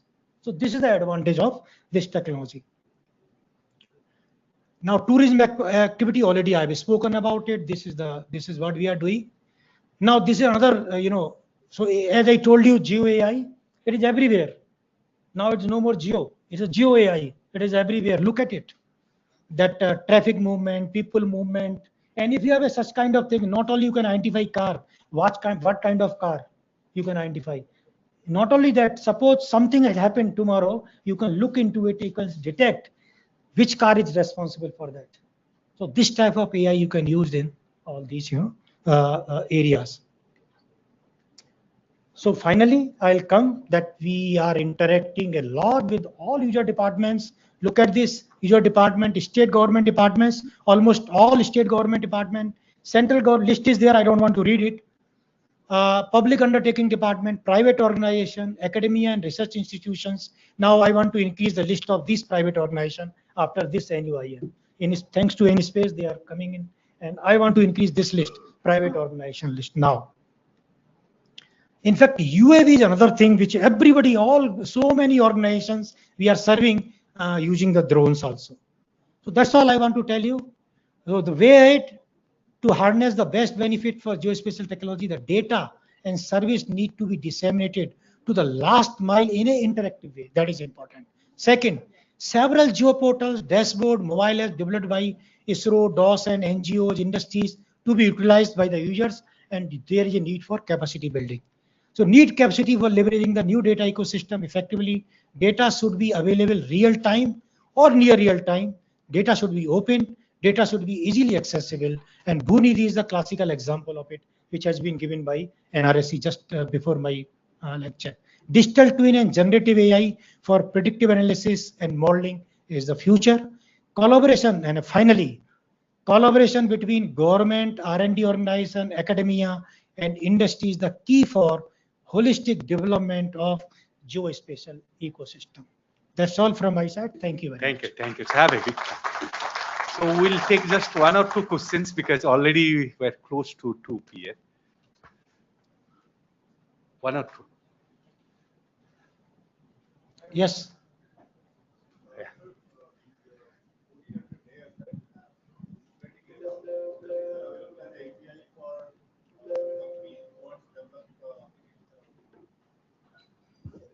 Yeah,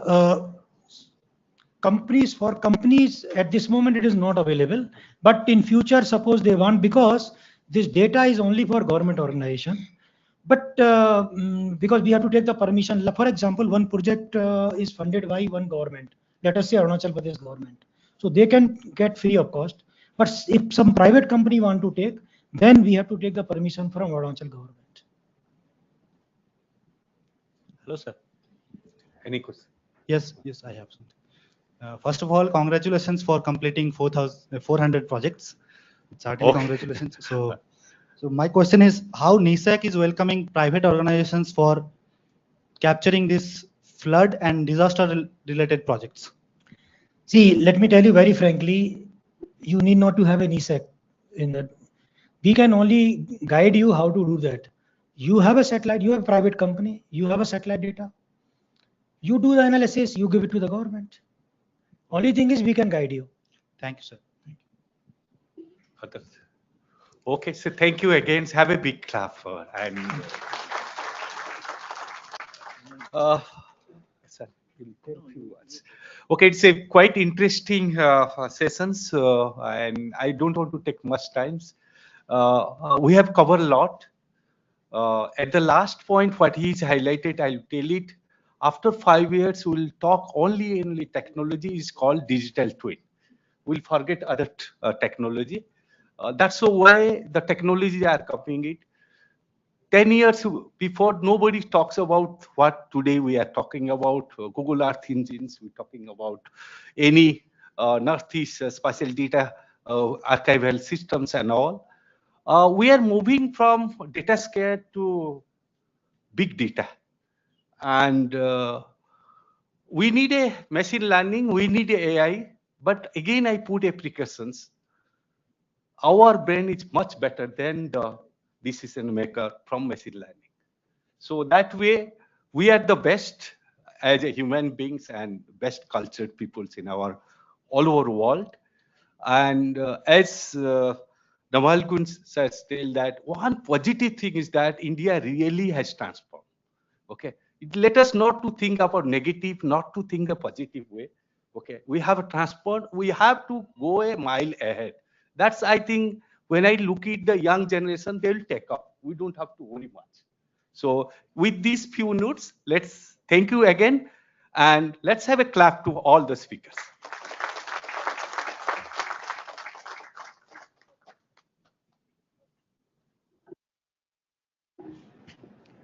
With this, we come to the technical session 1.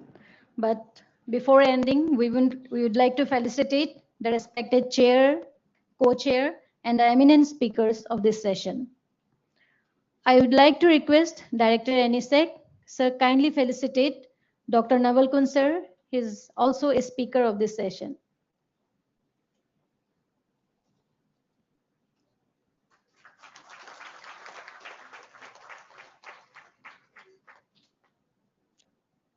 Director sir may kindly felicitate Dr. S. Datta, Professor IIT Guwahati, the co-chair of this session. Now may I request Dr. Naval Kun sir kindly felicitate the speaker of this session, Dr. John Matthew, Associate Director, EDPO, ISRO Headquarters, with a memento.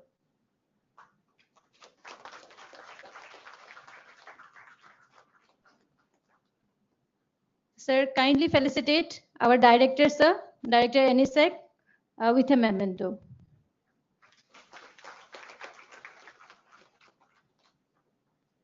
Since Madam Ramadevi is not physically present here, we will send it to Madam. Thank you everyone. But before the conclusion, I have some announcement. There is an exhibition of NESAC activities and in-space startup in the downstairs. I'm requesting everybody kindly visit and give your good suggestions, creative suggestions, so that we can have more collaborations in futures. And second thing is, we are going to start the second session at 2:30 because we are running out of time. So I'm requesting the speakers, if they don't have yet uploaded their PPTs, kindly deliver it to us. It can be loaded downstairs in the video conferencing hall. We can assist you. And now we will break for lunch, but requesting everyone, please assemble here at around 2:30. I think, oh, lunch location is the below dining hall. If any problem, we are here too. Yes, I think I'm also not sure actually. Actually, yeah, it is the same. Actually, the location of the lunch is you have to go two floor down, the same place where we had a high tea. Thank you. Thank you. See you all again.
Hello.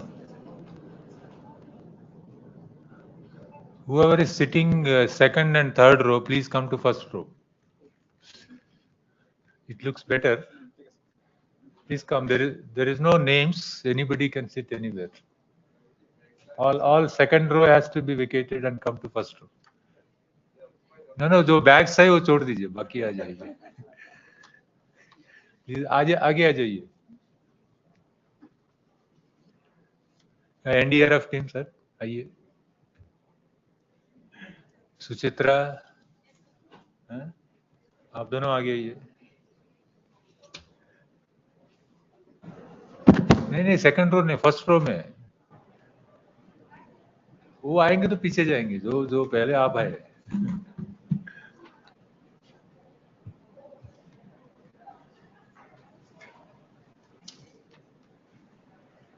मेरा name plate वहां से हटा देते हैं. ये plate हटा देना मेरा वाला. निकाल दो. बैक साइड में वहां रखो. मेरा प्रेजेंटेशन दे दिया. I just wanted to confirm Dr. H.K. Datta is here because he is having some flight from Guwahati. So he wanted to present first. And Viren Vaishya.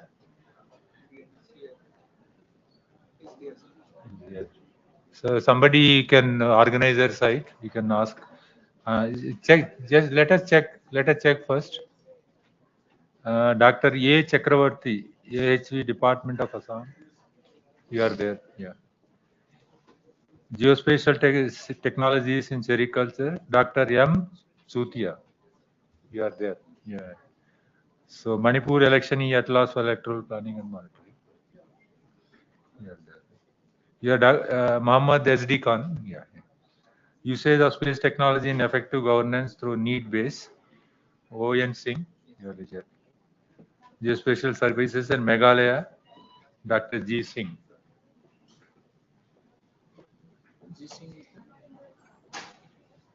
Yeah, Ritu, G. Singh and Viren Vaishya. G. Singh there, Navalkund sir, they are also coming. Okay. Viren, you are there. आगे आ जाइए.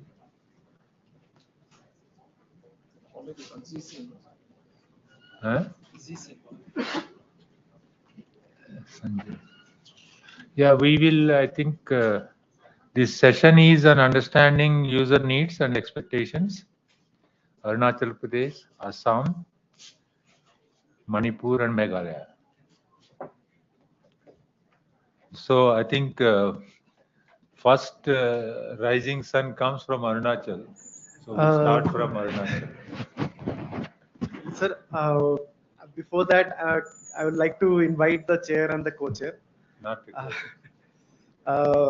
everybody knows. So respected dignitaries, invited speakers, participants and colleagues, very good afternoon to you all. And I welcome you to the post-lunch session of NUM 2024. The technical session is on understanding the user needs, expectations, where we will hear from speakers from Arunachal Pradesh, Assam, Manipur and Meghalaya. The session will be chaired by PLN Raju sir and Vijay Krishna Hendrik sir. PLN Raju sir. In the meantime, Ritu, your team can mobilize pulling the people from outside to here. Yeah.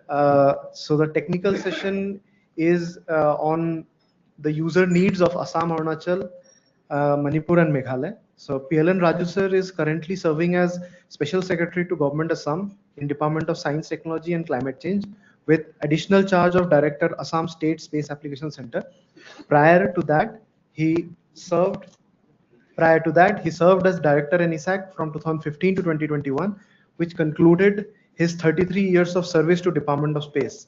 Raju sir has extensive knowledge in remote sensing and GIS technologies in the field of water resource management.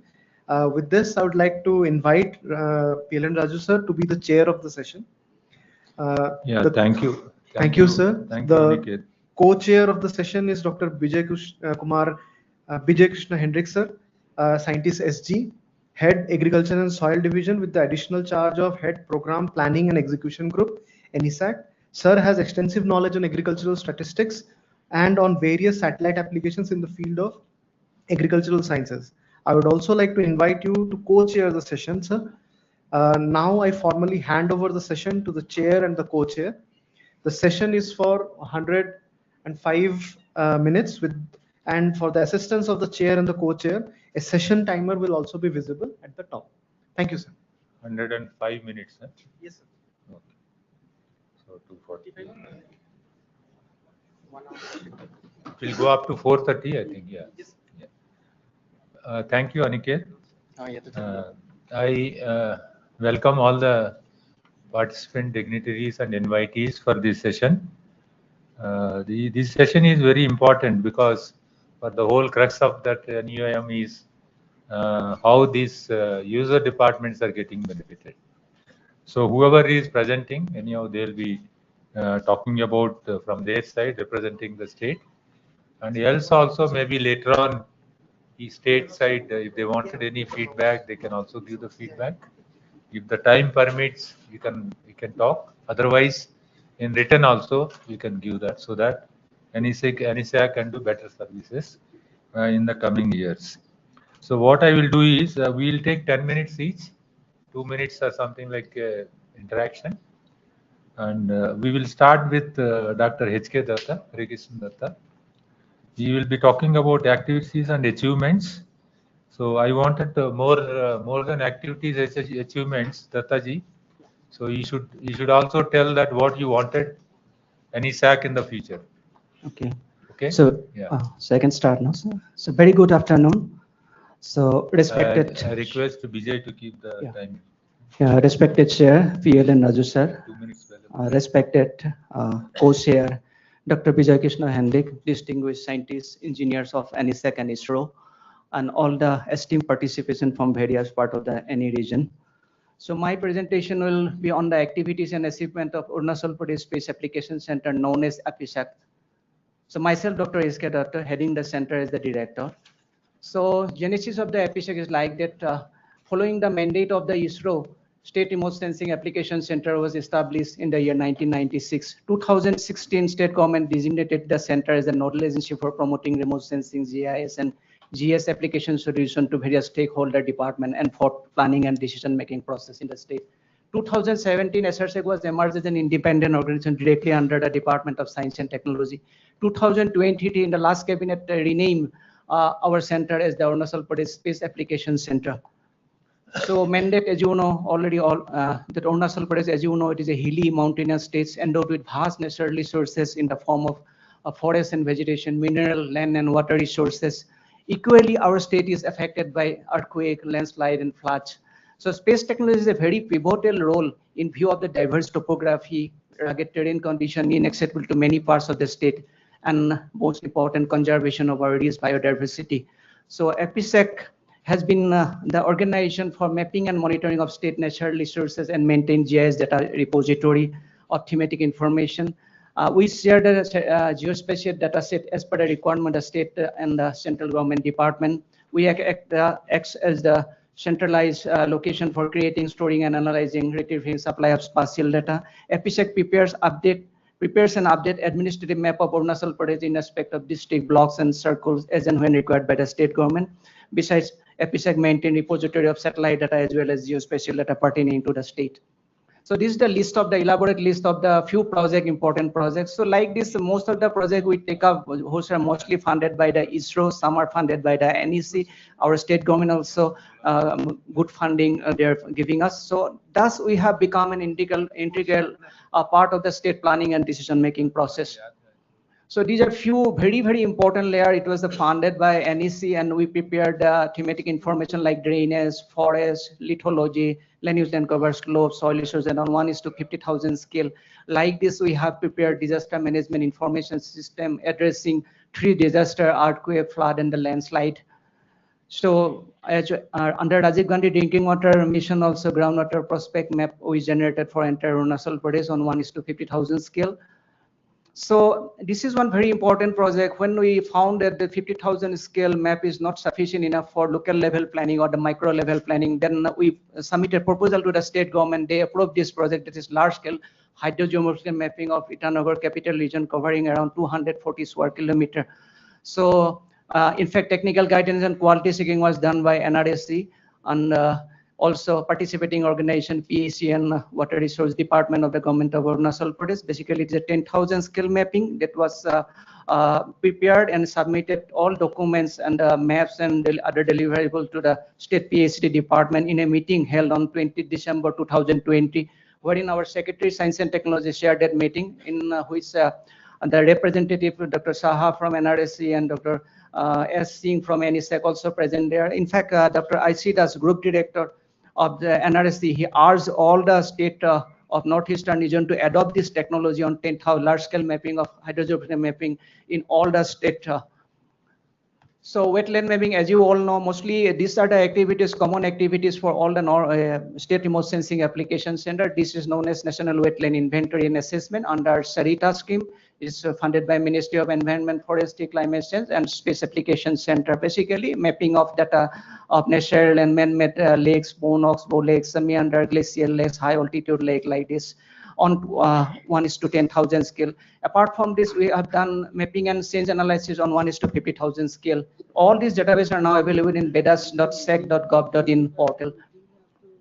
So we realized the importance of this database when actually state government urged us to submit a wetland mapping database so that they can find out the Amrit Sarovar in every district. So we submitted all these database to the state government to identify Amrit Sarovar. Apart from the Water Resource Department, Government of Arunachal Pradesh also use our data for Jal Shakti Abhiyan. In fact, this data is used for the Arunachal Pradesh State Biodiversity Plan and Arunachal Pradesh State Action Plan for Climate Change. So another important project, last year we only started, there's a glacier mapping of under the CAP program of SAC, ISRO Government of India. Basically, as you know, ours is a hilly and mountainous terrain. Most of the areas are inaccessible. So satellite remote sensing provides technology for monitoring these glaciers. So it is basically final delivery will come out as glacial area, glacial lake location, moraines, and glacial retreat analysis. That below map you can see that using first we did the image map, the satellite mapping. Later with the use of DM data, accurately we mapped those glaciers, moraine, all this feature on the cryosphere region.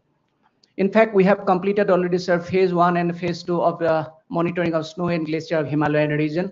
So it was done for 3 submission, Dimang, Tawang, and Subansiri submission under Brahmaputra. This is the temporal analysis. In fact, sir, for your kind information, ISRO has given us the project for snow cover mapping of Indus, Ganga, and Brahmaputra basin also that we have taken off, sir. And as you know, all this thematic information, whatever we have generated, is an immense use for this suitability analysis for various crops that was done for the this under Saman project for Papumpare district for the crop orange, like this, all this information. Finally, we could find out which is suitable for what in which was area. Then a report was released. Apart from this, we studied this suitability analysis for QE and Walnut in Kibito Circle, large cardamom in Lower Subansiri, orange in Kamle, is Kameng, Leparada, Lower Dibang Valley, and Tedap district, Erekanat in Lower Siang, large cardamom, pineapple in Adarsam district, rice and mustard in Namsai, Lohit, and LD, Lower Dibang Valley, rice maize in Papumpare, Pakekesang in East Kameng district. This is the phase 2 of SysDeep project. As you know, all other centers are also involved. It's a very detailed study. In fact, it is on 1:10,000 scale database is generated. It is available in the Bhuvan portal, sir. In fact, we have a plan that now onward we will use this database as the final database to submit to the state government. That is on 1:10,000 scale. So, sir, as you know, in fact, last session, Chief Guest has told that the Prime Minister Gati Shakti mission, it has come in a big way in our state. In fact, then we realized that when we got the data from various stakeholder departments, they were not in order. So it needs some kind of sanitization and standardization. That way we submitted a proposal to the DPIIT through our planning department. So they actually approved around more than 4 crore rupees to establish one state data center where we have recruited around 8 professionals in different disciplines like supply chain logistics. They are well equipped now. And as per the LEADS report, State Arunachal Pradesh has categorized as fast mover initially. Recently we have upgraded to the category Aspire. So these are the database. I think whoever involved, they know 30 layers are there, out of which we have submitted around 28 layers. Apart from these other layers like this geological fall, all database already we have submitted to the PM Gotis estimation. And in fact, what is the use of this data? In fact, last time when the Honorable Prime Minister came to inaugurate this project, he only suggested that this area, that entire dam area up to the 50 kilometer or 100 kilometer areas, it is to be developed with all facility, and tourism circuit must be developed. So this study was, we have already initiated with the PM office, DPIT and BISEC, and also. These are the utilization. In fact, a lot of suggestions we have received from the State Department also. So now coming to the plan of action using space technology, our state was fortunate enough to get around 38 numbers of projects, 12 regional projects, state specific 26. These are the list of the project. In fact, all sectors have been covered, like water resource, agriculture, allied, survey and monitoring, planning and development. These are the forest ecology, disaster management. These are all list of projects. Most of them are last 1 minute. Yeah, yes, sir. So these are some output actually we have generated under POA project. This is the large scale hydro mapping. This is route alignment project. We have almost completed GIS-based health information system, GIS-based cadastral information, disaster risk profile also. This is also taken up under POA project. These are the study area. These are land susceptibility map. And also our map is utilized by various departments. In fact, GSI also access our data for 8 districts. So landslide inventory mapping under SILAS is a very important project initiated by the NRSC. That also we have taken one around 470 locations we have identified. This is the flood susceptibility, use of flood susceptibility in a very urgent hurried. So lead technical agency is NESAC. In fact, experimental alert is given time to time. It is given in our state, but I want that it is to be confirmed, not confirmed. It is in a better version. It should come because it have completed only 4 years. So this is again while habitat mapping and human-animal conflict project we have completed. Prioritization of subwaters in selected district of Arunachal Pradesh. Monitoring of this is NESAC project that also we have completed for as the work allotted to us, geotagging and monitoring also. Then another very important project that is a large-scale mapping of agriculture resources. Already we have conducted many programs also. Then GIS-based real-time utility information management system. And also we have on a system that is satellite-based monitoring and geotagging. In fact, it got it awarded at the Bangla Hyderabad EA. Then it is in association in our Honorable Chief Minister has inaugurated this project and officially launched this project also. We are having this unmanned aerial vehicle in a small way, but we have started this project. So we have requested some work we have done. So GLOF also we have done, Glacial Lake Outburst Flood. So that is actually a project of our center, disaster management, spearheaded by the CDAC. 27 GLOF potential lakes we have identified, land use, land cover, and their road potentiality, elevation, circle name. In fact, temporal analysis also using open source data we have done for these 27 lakes. And there is also incidence of Chiang Tarn Madi. Because why I'm showing this slide, because there is a urgent requirement sometimes happen because of the helicopter crash or the plane crash, or sometimes report of such type of turbidity, change of water color in the Chiang or sudden rush of water. So satellite image, if it is easily available in time, real time, this is very useful for us. So this is another portal, APSSDI, that is basically it is a data repository as the clearinghouse of all the data. It is put in common platform. And also we have conducted LiDAR survey for 280 square kilometer area, Itanagar capital region, where we are going to generate map on 1:500 scale and control map on 50 centimeter, DM on 50 centimeter. These are few information. This is the study area. And also recently 30th April, Honorable Governors are invited as myself, my secretary IT, and other departments also. Then there I made a presentation, and he was quite satisfied, and he asked us to popularize this database to all departments. This is the data list of available with FSEC, and this is our laboratory infrastructure. In fact, we have conducted this capacity building program first in the Itanagar and second recently 29th August in Namsai.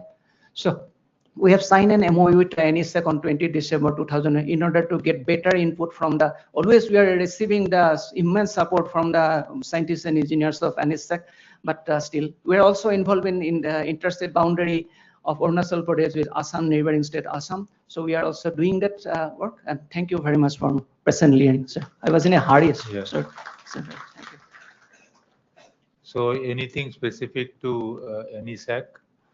Features? Anything specific? Almost, if you look at the POA projects, are 13 numbers of project. No, In fact, any request or requirement? yeah, request is that only, sir. Whenever such disaster happen or we are reported, we want the satellite data as soon as possible. Real time. Real time data. That is one thing.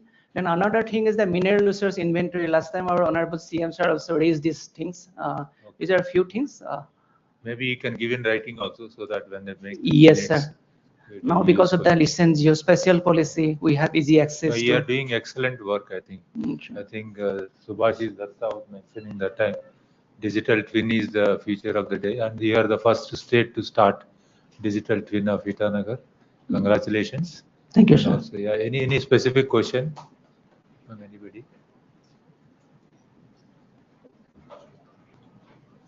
Okay, thanks very much. Give him a big hand. Yes, sir. So I think we heard that Dr. Sir is leaving for Delhi immediately. So I'll be requesting the organizer to kindly felicitate Dr. Sir because he'll be leaving just immediately after the presentation. Yeah, please collect. Yes. Yeah, yes, sir. So I request Raju sir to kindly offer a memento for this.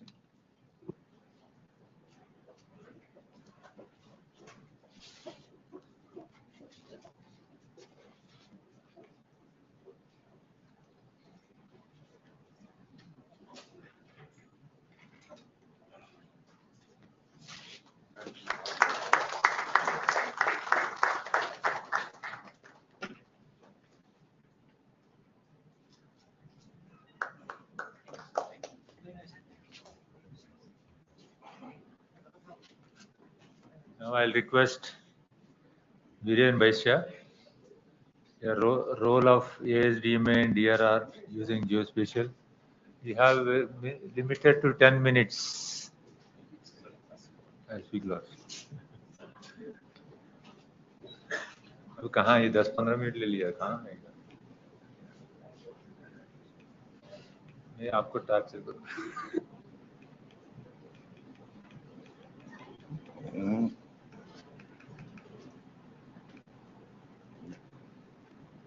Full slide, yeah. Respected Director NESAC, Chair Raju sir, and Co-Chair Dr. B.K. Hendik, and distinguished guests and participants from different parts of the Northeastern region. Very good afternoon to all of you. I'll be presenting on the initiatives that has been taken by ASDMA towards disaster risk reduction, and with some special emphasis on how we have utilized the geospatial technology in the field of disaster management. Yeah. Okay.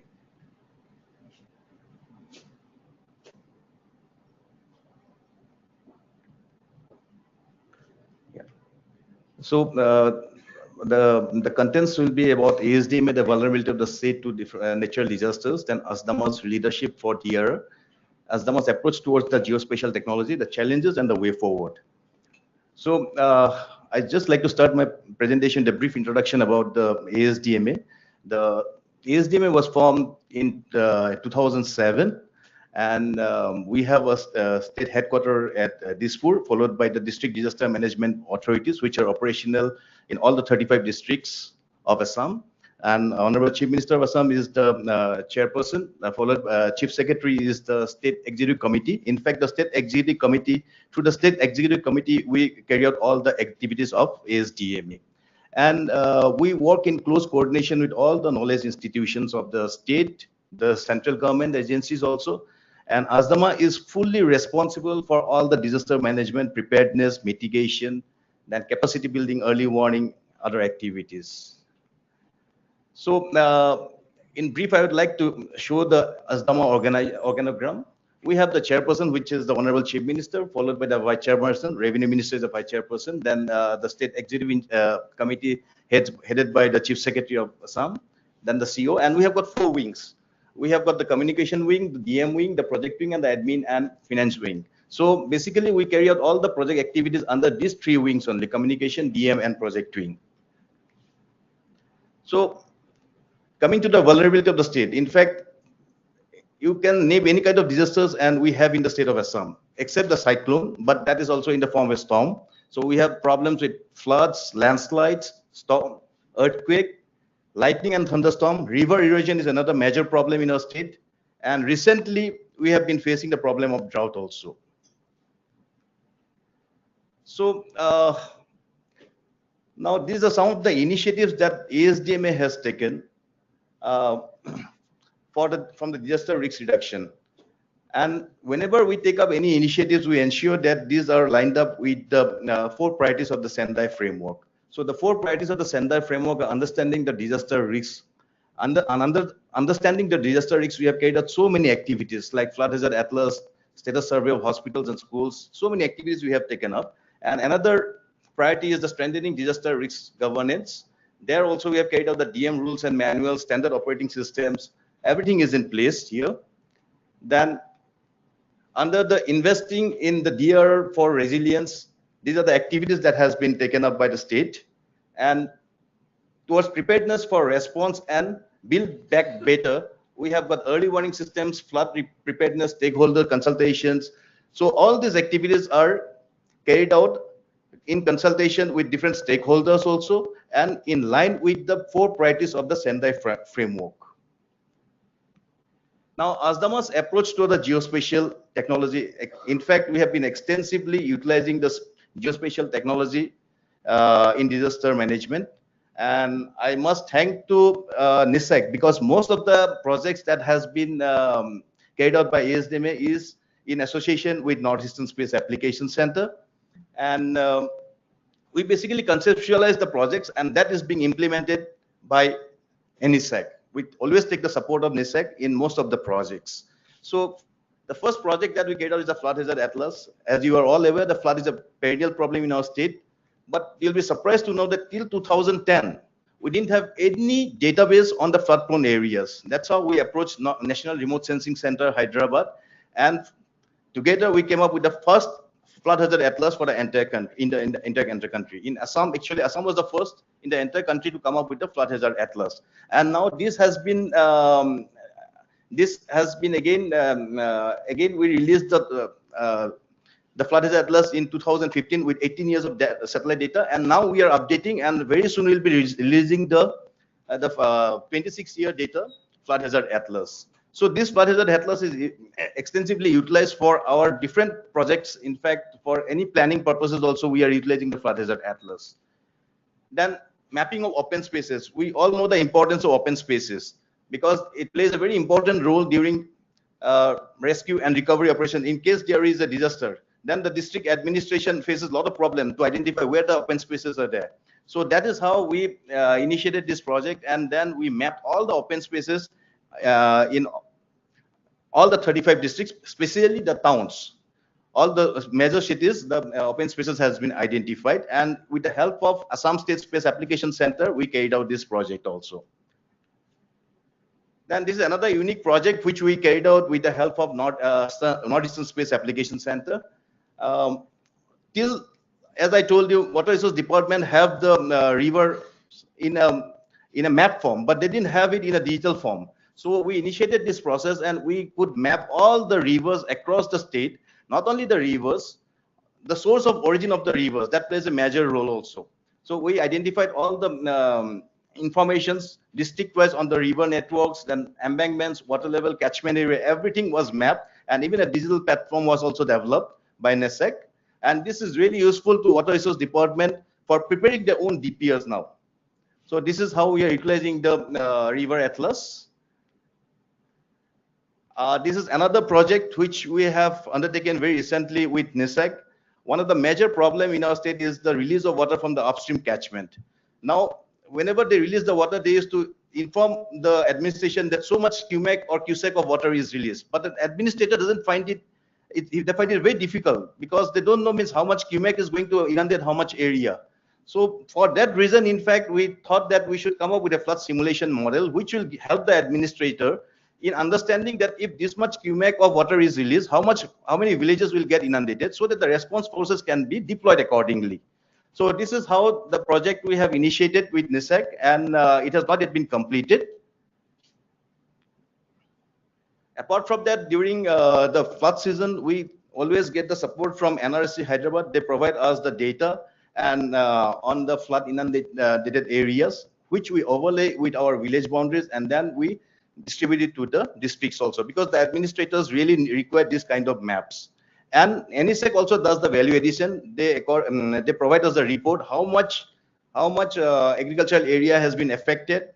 Those statistics we get it with the help of NESAC. So combinedly, we are working on these project activities also.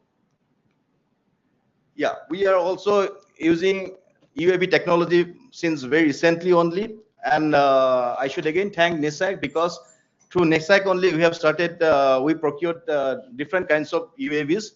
What Director Sir was talking about today morning, that was Gaia, the pre-hybrid. That was the first of its kind in the country, I think. Probably I am being told that another state and Assam, these two states are having this Gaia, and this is completely customized by NESAC. So this can carry a weight of 5 kgs, but depending on the load, we can further increase it also. And we have got a VTOL, vertical takeoff landing at Trinity, which we are extensively using nowadays. Recently also, we have completed one project with the help of ASAC in Nalbari, based on the request from district administration. And the first one is the surveillance drone, because that is very essential also. Every time we cannot utilize this one, the fixed wing, so we utilize this also for surveillance and monitoring purposes. Yeah. You have 2 minutes. Okay, I'll be completing it, sir. So we have mapped all the utilities and infrastructures across the state. So altogether, we have more than 18,000 plus utilities. We have mapped all the critical utilities. For example, you can see a list of all these utilities, DC office, SP office. So this can be used for some decision makings also. In case of a disaster, that probably we have developed a dashboard also. Based on this dashboard, that the users can take their own decisions. Flood early warning, we have early warning systems in place. One is the flood early warning system. I did not speak much on this because Sir has already showed yesterday morning, but this is really useful to the administration because it provides us the information 24 to 48 hours in advance. So this helps the administration to prepare themselves, carry the response, keep ahead of the response forces also. So that is how it is really useful to the district administration. Initially, we started with only 3 districts. And after that, slowly by slowly, we increased the number of districts based on the demand from the district administration. And now the entire state is being covered. As I said, the accuracy is around 80–85%, which is varying also. Then lightning also, we hired the services of one US agency, Earth Network. And then for 3–4 years, we hired their services and we could generate the most vulnerable lightning prone districts also. And now we have signed and we are going to sign an MOU with NESAC also, which because they are going to provide us a lead time also for around 45 to 3 hours also, they are going to provide a lead time. Because at that time, that was basically a detection system. Now that has been converted into a early warning system now through NESAC. Yeah, as ASDM is very rich with data because we have data right from the village level. So we have so to get all this data, we have developed disaster reporting and information system, which takes care of all the data coming from the field. And then based on this data, we can generate the maps also, and then provide it to the users. And this is another unique project that we have done with NESAC, the Smart Akhom. Smart Akhom is basically, it's integrating the different alert generating agencies, and through these alert generating agencies, whatever alerts will be coming, that will be disseminated through this app, and all the alerts will be geofence alerts, in fact. So that will be really useful to the public, because one of the major problems which we are facing right now is that we do have all the early warning systems in place, but it's not getting disseminated to the last mile. So that is one of the major challenges that we are facing, and through this app is really going to help us out. And in fact, they have started disseminating the lightning alerts at the block level. We have a state emergency operations center through which we keep on monitoring everything. These are all connected with the district disaster management authorities. And yeah, challenges. There are so many challenges, in fact.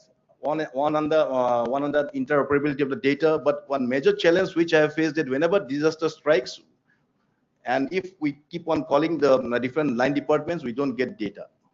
That is one of the major challenges which we have faced, because the satellite data is also not available because of the cloud cover and other things. So these are some of the challenges that we have faced, and probably we need to overcome those challenges. And the way forward is that we have got a AIRBMP World Bank funding project of almost $135 million US. Under that, we are planning. We have developed a GIS lab also, and we have outsourced it to one agency called NeoGeo. They are also here also, in fact, in this forum. So another is the cell broadcasting, because the dissemination is since the dissemination is a major challenge with us, so we are trying to implement the cell broadcasting, which can broadcast the messages within a minute. So that is what we are working on. And the third one is the disaster resilient network for Assam. And the slides on the right, which I'm showing, is basically the Asdama office, which is under construction now. And this is the kind. This will be the kind of EOC that we are going to build up now. With this, I conclude my presentation. Thank you so much for giving us an opportunity. Yeah. Thank you, Biren. I think you wait a minute. Any question is there? So one is you said a dashboard. Dashboard, basically you have a data, Sir. More of a static. What about getting from the ground information? Why you are not taking the advantage of crowdsourcing? Sir, we had limitations because that was developed. There is no limitation. If you ask NESAC, they should be able to do it. Now NESAC is developing. That is what I wanted to tell you, sir, because initially we didn't have. Yeah, that was developed. Now they have they are doing it for us. Even one is that all disaster alerting. Yeah. What I'm telling is, whatever disaster happens, I think it should be immediately communication. It doesn't take much time. That is what I wanted to say. So disaster communication within the headquarters is not an issue. Through the CAP platform also that has been rolled out by Government of India, that is not the issue, sir. The challenge out here is to disseminate it to the last mile, sir. Because the public, if they don't get the alert, what's the point of all these early warning systems also, sir? No, no, So I'm not this is telling what- about alert. One is when disaster happens, damage happens. Yeah. You and NDRF, other teams, they work on the ground, provide relief, etc. So for that, to get it authenticated, what is happening where, if you get from crowdsourcing information, what is the damages happen to buildings or rice fields, so they should, people should communicate. Yeah. So one is NESAC is developing top damage. This is all based on satellite data, but actually, what is done at the what happened at ground, that should come. Sir, I'd just like to add here, under the Smart Assam app, they have developed that cloud sourcing part also. That sir. is later on, but what I'm telling is immediate response to get from field is important. Sir, immediately getting the response from the field, we depend on the circle officers and the field officers. They come do only in report form, not a visual form, I think.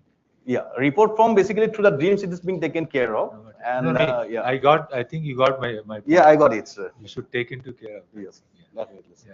Yeah. Any question? Yes. Quickly. Yeah. Hello. I have a question regarding Guwahati flood because it's inundated every alternate day.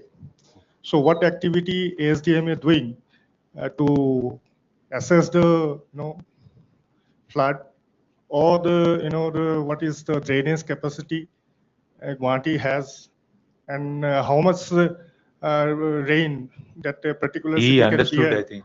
I got it. He understood. And, I got it, sir. how we can get rid of this problem and when? Yeah, let Biren answer.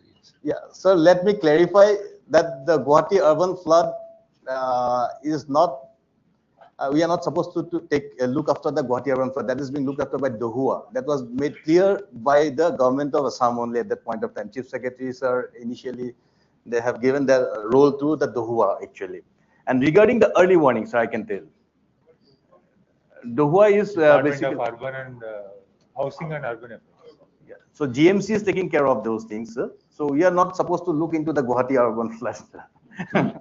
No, even government of Assam, they came up with a detailed planning. Already the work has been assigned to make a DPR, detailed DPR. to look out, to take care of this. The various departments are involved. Housing, GMDA, GMC, and all are involved. It has come in the news also. Government is actively considering how it could be mitigated. That is what in that drainage system also is planning is there. We have a role actually. We have a role in the early warning part, sir. So we communicated IMD as well as NESAC whenever, for example, on 5th there was a heavy rainfall, and Chief Secretary sir wanted that information from NESAC. I immediately called up NESAC. At the same time, IMD issued the alert also from for Guwahati. The alert was there for Guwahati, but it was a yellow alert. Then when we talked to NESAC, we got a report that in Rivoi also, Rivoi was another major reason for the contribution to Guwahati.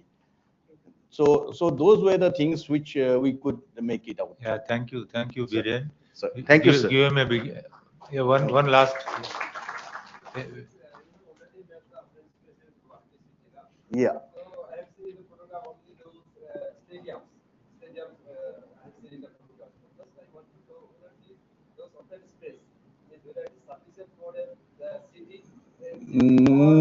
No. In fact, for Guwahati, we analyzed also considering certain statistics, also considering the population and other things.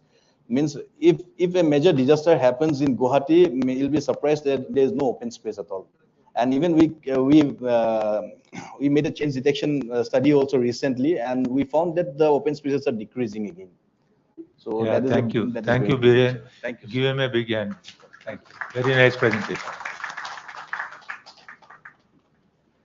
Now I invite Dr. A. Chakravarti, Animal Husbandry and Veterinary Department, or Veterinary Department, Government of Assam, Geospatial Solutions in Managing Transboundary Animal Disease Risks.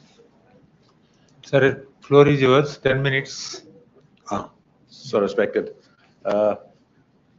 Chair and the co-chair of the session.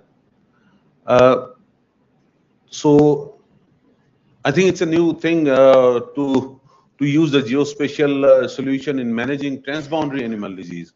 So, I mean, let us first understand what transboundary animal disease are all about. They are being highly contagious and they are highly transmissible. They do not respect any borders, and they are epidemic in nature and has the potential to spread across borders. Rapid spread in very short duration, having high mortality rates. These diseases that threaten the food supply chain, reduce the availability of non-food animal products, and also food of animal origin, causes the loss of human productivity or life even, destroy livelihood across the livestock value chain, severely impact the trade, market access of livestock product, and these things happen both internally as well as for the export market. A very good example is the African swine fever, the outbreak that we had in 2020. The African swine fever actually was first recognized in Africa in 1921.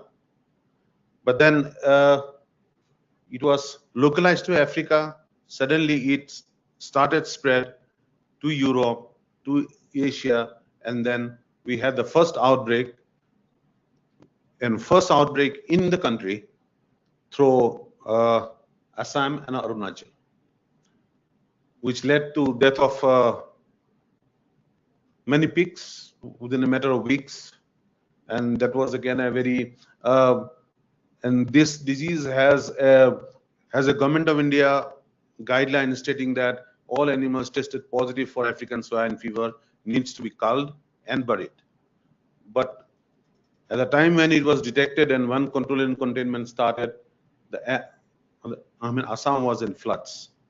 So we had all the epicenter of the disease within near the Brahmaputra river, and all villages were inundated. We did not have much of the burying space. So this is how disaster in the form of African swine fever struck Assam and the country later.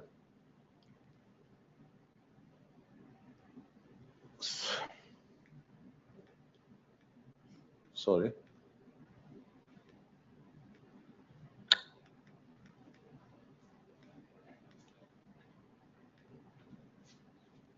Can I go to the second slide, please?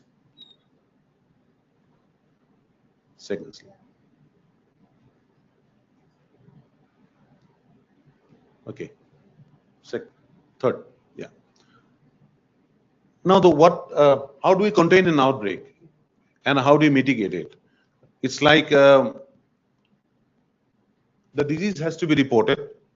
Disease is reported by the farmers or the village animal husbandry workers, what we call them as A-help. They are equivalent to the ASA in the health department. Then we have members of the public or the private veterinarians or the livestock traders. And that's how we get to know if something is happening in the field. And then we set up a criteria for outbreak investigation, and then with specificity and sensitivity, we declare it to be an outbreak. And there are then we follow for investigation preparation. Where is the significance of the location? CPC, he can come here. Any historical outbreak records, current outbreak in the area, livestock distribution, because diseases also spread between high density population of livestock, roads, water bodies, forest areas.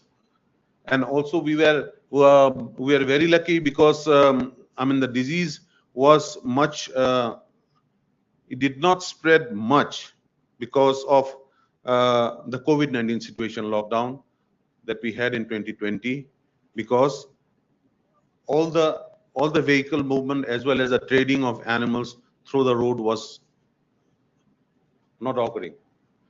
However, after lockdown open, the disease gradually spread and has now become endemic to the entire country, threatening the pig industry with much of seriousness.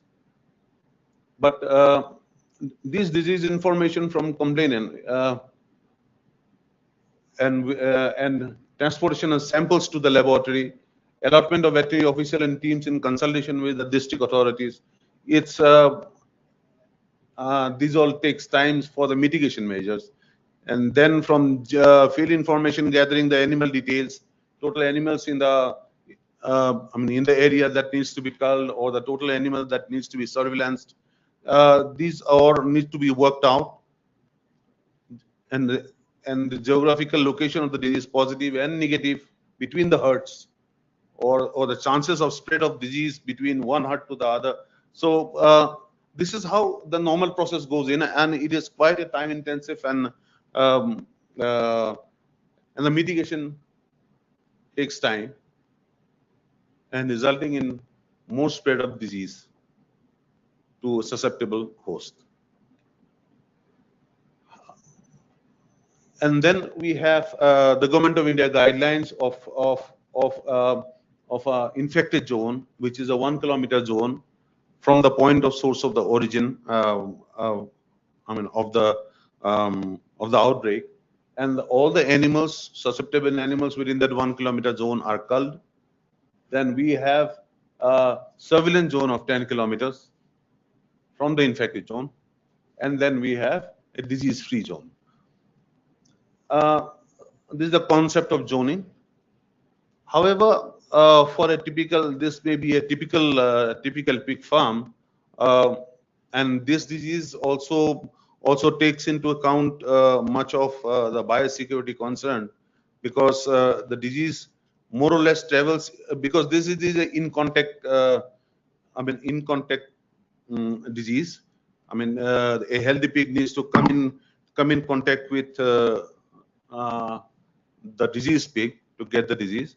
So biosecurity of the farm is quite important in that scenario. So drawback and limitation of the traditional method is that traditional method of managing the threat of transboundary animal disease are falling short in effectively controlling and monitoring such disease outbreaks, making the whole process long drawn out. More specifically, there was absence of means of quickly obtaining the live outbreak data from the field with minimal transmission risk, because we, the veterinarians and the veterinary staff, when we visit an infected farm or infected premise, we can also be a source of infection to other farms. You have 2 So then, minutes. so live outbreak data. You have 2 minutes. So, so no means of visualizing information: risk zone, outbreak zone, hotspots, location of the veterinary facilities and center on a live map. So there was absence of decision support system with latest relevant information like livestock census data, water body mapping, forest cover map, land use map, an administrative division like village and district boundaries, etc. in a geospatial domain, along with advanced analytical tools and historical disease or outbreak data for that particular population. There was no means of quickly obtaining an accurate estimate of the actual number of animals that need to be covered under surveillance, or and the owners, as well as distribution of that susceptible animal population in different villages.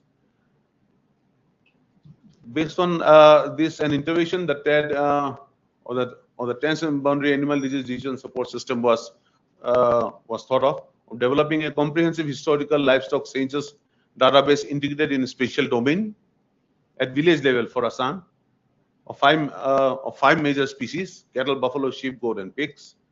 Transformation of the entire veterinary infrastructure data to geospatial domain, and dashboard and mobile application for planning, monitoring, management, and control of rats and all other veterinary diseases of the five livestock species, and collection of field level, public user, and outbreak data on the real time. So the main user roles in the application will be of the veterinary staff, the district veterinary officials, the system admins, mobile veterinary units that we have been running in the state, as well as the members of the public. The project is still being worked on with NESAC, and with all geospatial maps and overlays in the application, with the census data or the village level census data. The earlier census that we had, that was in 2019. However, from 1st of September, the 21st livestock census is going on all over the country. I think that set of data may be replaced with a new set of data with 8 administrative layers like village boundary, panchayat boundary, block boundary, headquarter, district headquarter, boundary village, settlement, census, village location, etc. With 8 thematic categories, namely land use, land cover, built-up area, forest and tree clear areas, yearly temperature maps, rainfall maps, water resource maps, road and railway network, veterinary infrastructure map, etc. Because much of animal disease also covers, the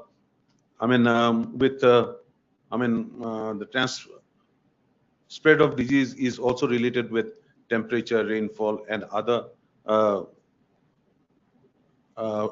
factors involved. So this will be the major feature and function.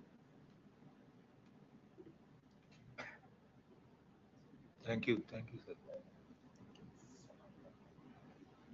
With and the most this is how we can zone we can risk zone it on the map. Then we can have chart based special filters, or we can have a select buffer of different kilometers. And what is this will be a very good thing, which we call it as which we may term it as immunity wall, because we know the vaccination has a duration. Either it is a yearly vaccination or a bi-monthly vaccination or biannual vaccination, so that when we plot it, we get an information that those villages become susceptible because of loss of immunity in that sense.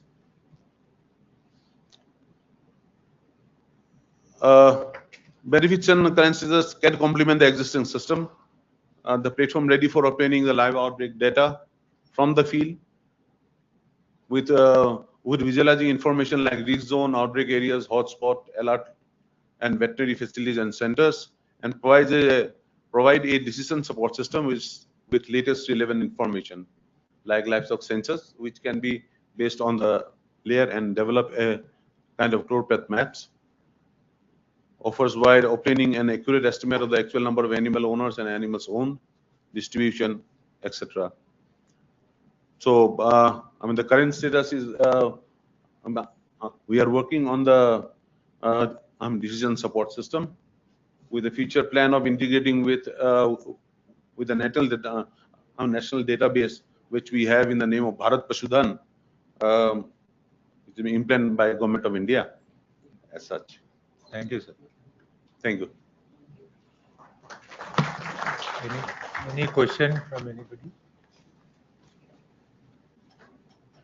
No question. I have one question. You said live, what is that? Real-time livestock information from where you get? So I didn't get you. You said somewhere livestock this thing, real-time information.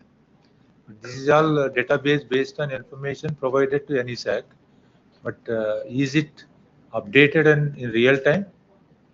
So, I mean, census happens on every 5-year basis. Huh? Correct. That is okay. But real-time basis information, no.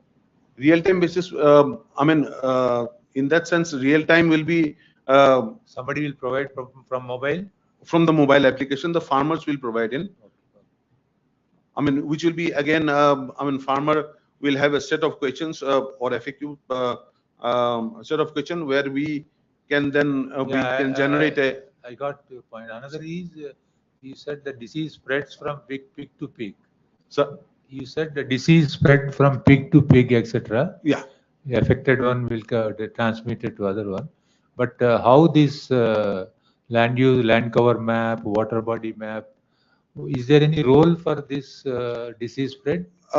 Sir, actually, what we thought was when the first outbreak occurred in Assam and Arunachal Pradesh, at the very same time, we I mean, may not be, but it was reported into the World Organization of Animal Health. At the same very time, a disease was occurring in the tip of I mean, Siang River, I mean, in China. Okay. And thereafter, it was reported that pig carcasses were seen flowing down the Siang River. What is that flowing? What is pig? Pig carcass, sir. Pig. I mean. Okay. Pig Dead carcasses. bodies. Oh. Dead bodies. Yeah, sir. Oh. And thereafter, we had the outbreak on the entire channel. We had outbreak in Arunachal. We had outbreak in Dhemachi, Jorhat, Sibsagar. Okay. It was all on the river banks. So that means through water it is spread. Probably. Yes. Yeah. I mean, when I mean, infected carcass can be when are disposed in the water bodies, may lead to spread of disease. Yeah, okay. Thank you. Thank you, sir. Thank you. Thank you, sir. Yeah. Now, Dr. Ram Chutia, scientist, MESSO, CSBs, Central Silk Board, Geospatial Technology in Sericulture Development, a user's perspective. So 10 minutes. Okay, sir. Within 10 minutes, I'll complete. So respected chairperson, co-chairperson, and distinguished participants.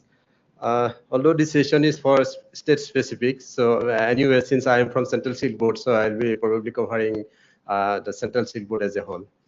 So actually, I'll be talking on this geospatial technology in sericulture development from the user perspective.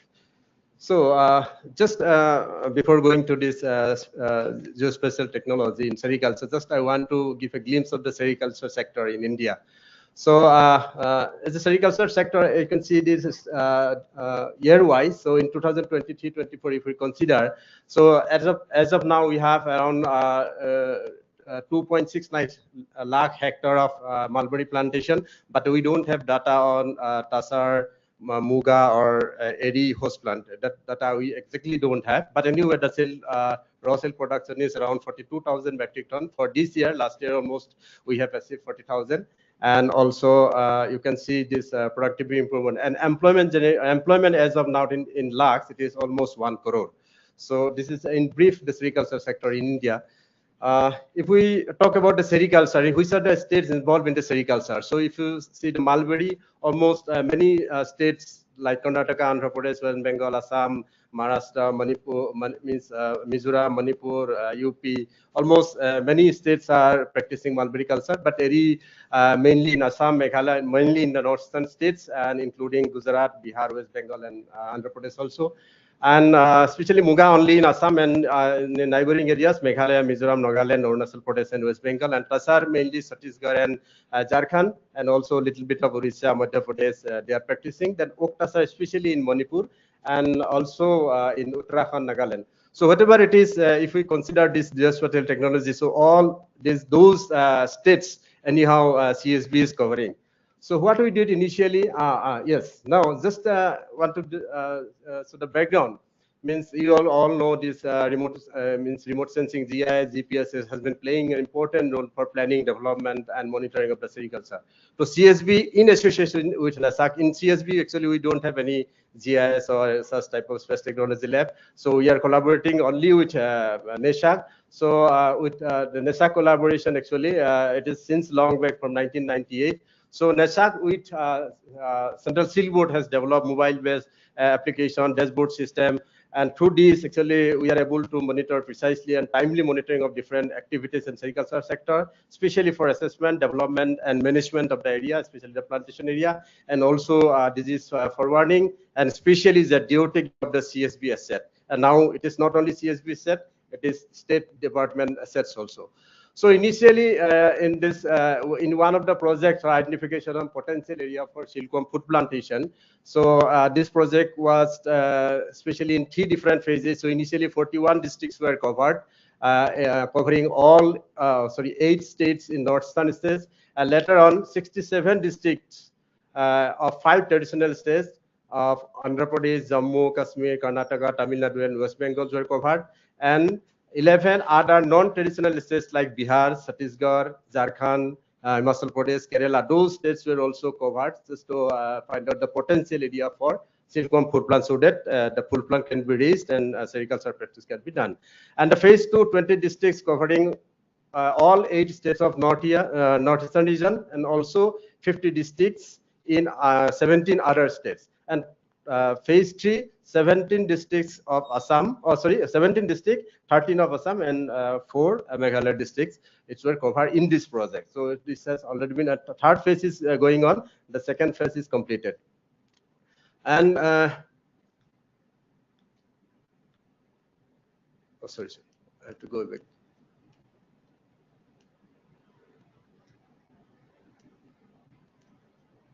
Yeah.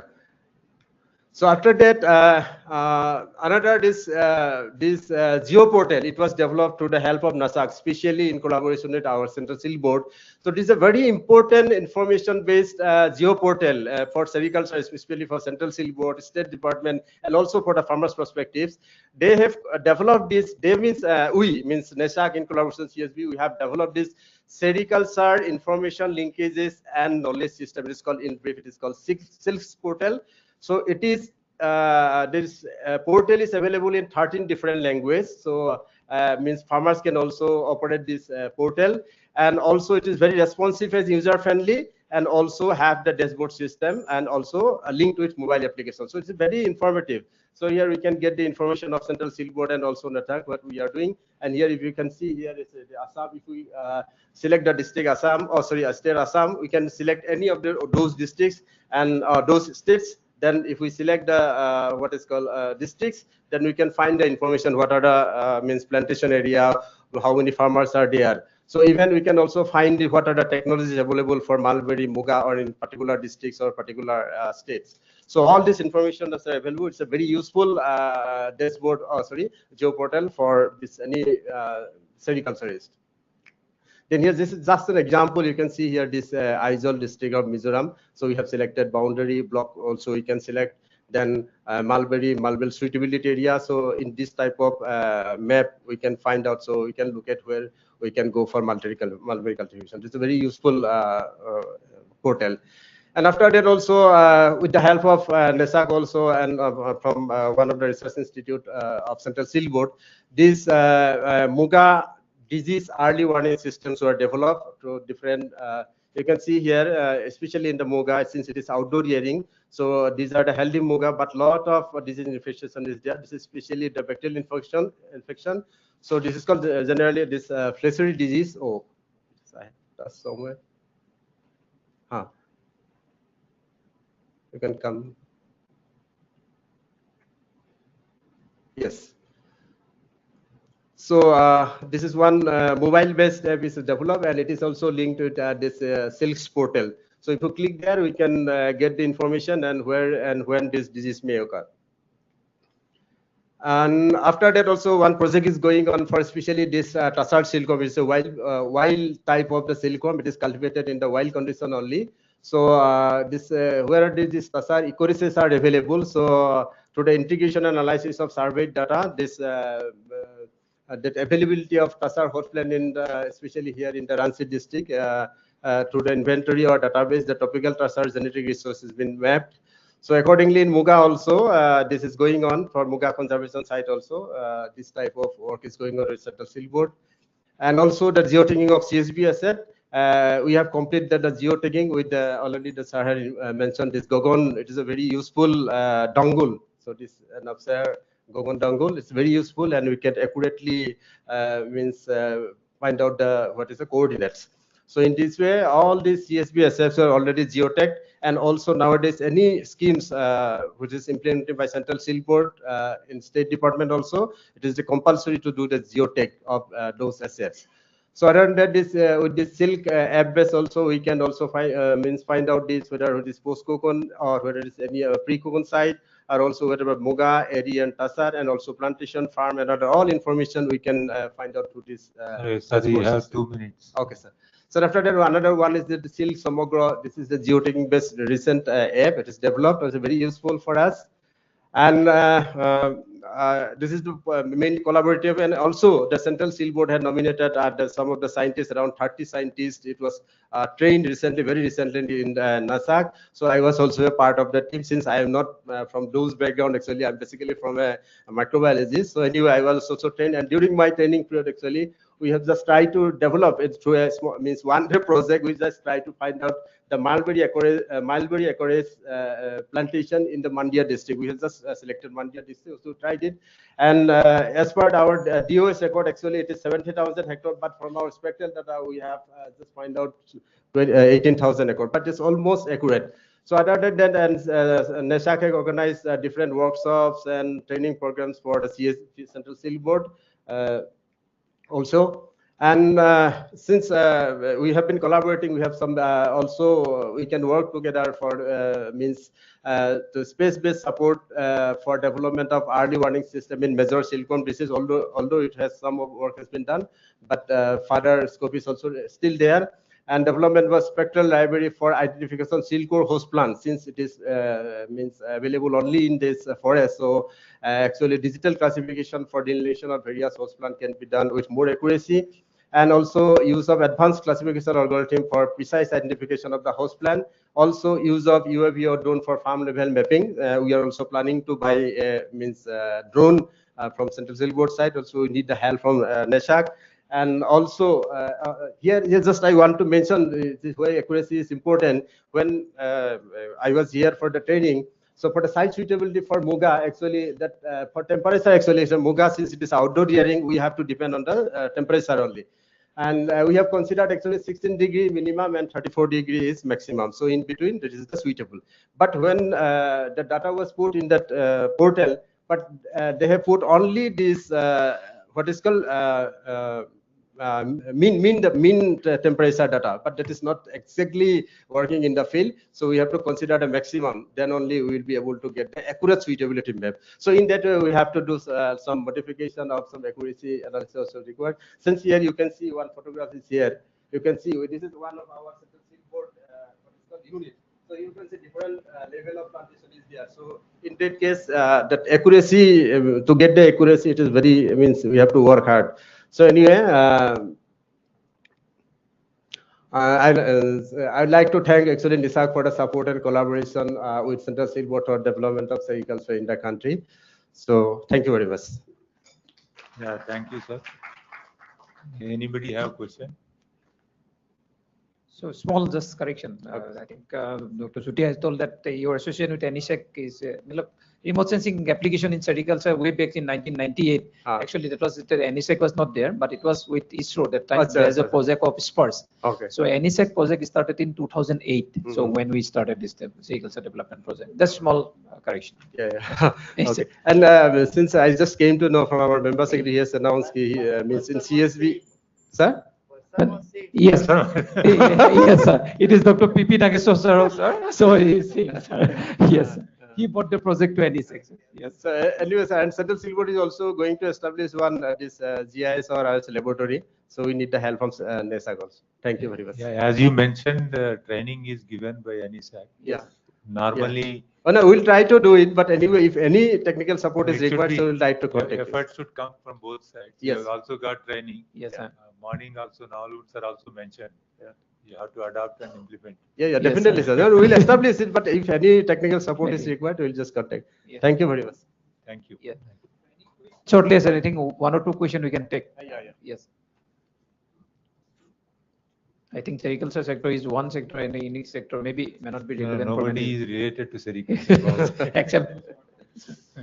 Anyway, thank you. Okay, thank you. thank you. Thank you. More are farmers. Yeah.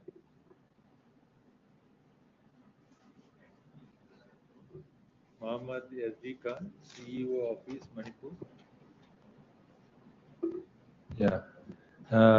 Mohammed SD Khan, CEO Office, Manipur. Manipur election e-atlas for electoral planning and monitoring. Morning, Director NESAC already given something. I think you can elaborate on that. Yes. 10 minutes. Okay. Respected Sri R.R. Navalgundu, respected Sri PLN Raju, Chair of this session, Sri Handik, Co-Chair, Director Dr. S.P. Agarwal Saab, all delegates here, distinguished participants here, as well as those who are joining us online, a very good afternoon to each one of you. As has been said, the director, sir, of this NESAC has already introduced about the services provided through e-atlas system for smooth conduct of elections in the state of Manipur. Sir, I would just like to add on what Director Sir said in the morning session, and also I would also share as to what we are looking forward to integrate in future elections.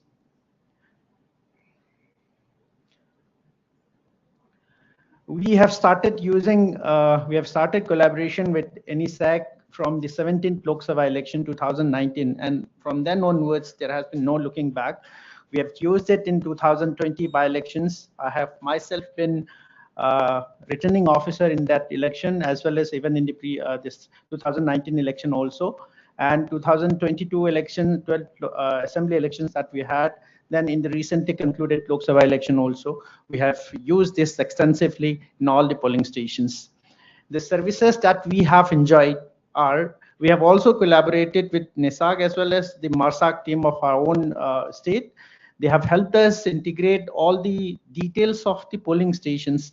They have, something called assured minimum facilities, which are provided in all the polling stations. And all these polling stations have been mapped with the assured minimum facilities in terms of whether the polling station has drinking water, whether the polling station has adequate space for queue, whether it has separate queue for male, female, whether it has shado area, whether it has adequate space where a childbearing woman can come and rest for some time when her turns come for voting. So all these parameters are mapped with the polling station details through the e-atlas system. Not only this, even the hospitals, police stations, nearby facilities that are available in the locality nearest to the polling stations are all mapped, and one can easily know what are the facilities available to him of whatever requirement that he has in that polling station.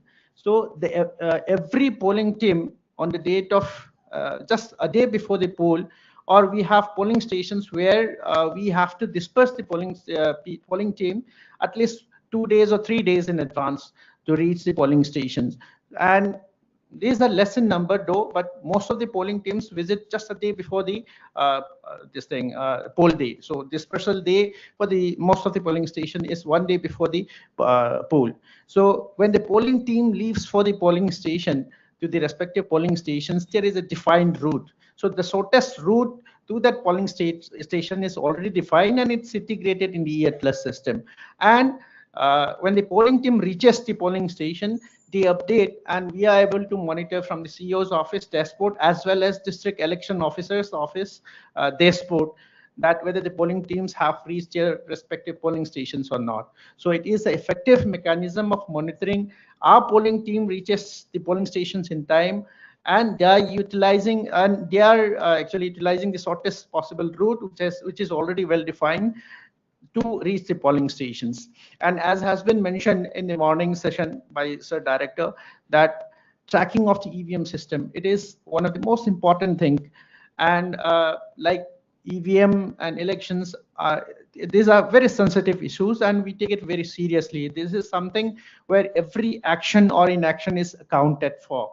Every commission or omission during the elections is accounted for, and EVMs are monitored for every movement of every EVM from one place to another place. These are monitored. Everything, this has to be geotagged. The movement of the EVMs, the vehicle that carries the EVMs are geotagged through E-Atlas, and we are able to find out, we are able to know at the DO's office, who are normally the district magistrates or the deputy commissioners as we call. They are the district election officers, and they have their own dashboard establishment in their respective offices. And we at CEO's office, Chief Electoral Officer's office at the headquarter, we also monitor the movement of the EVMs, whether they are digressing from the path that has already been defined, or they are in the path of the predefined path or not, and they're reaching the polling station or not. So these monitoring, the robust monitoring mechanism of EVMs movement, this is very much impressive, and we have been using this for the past so many elections, and we hope and continue to use this with further, with further advanced facilities in the upcoming elections.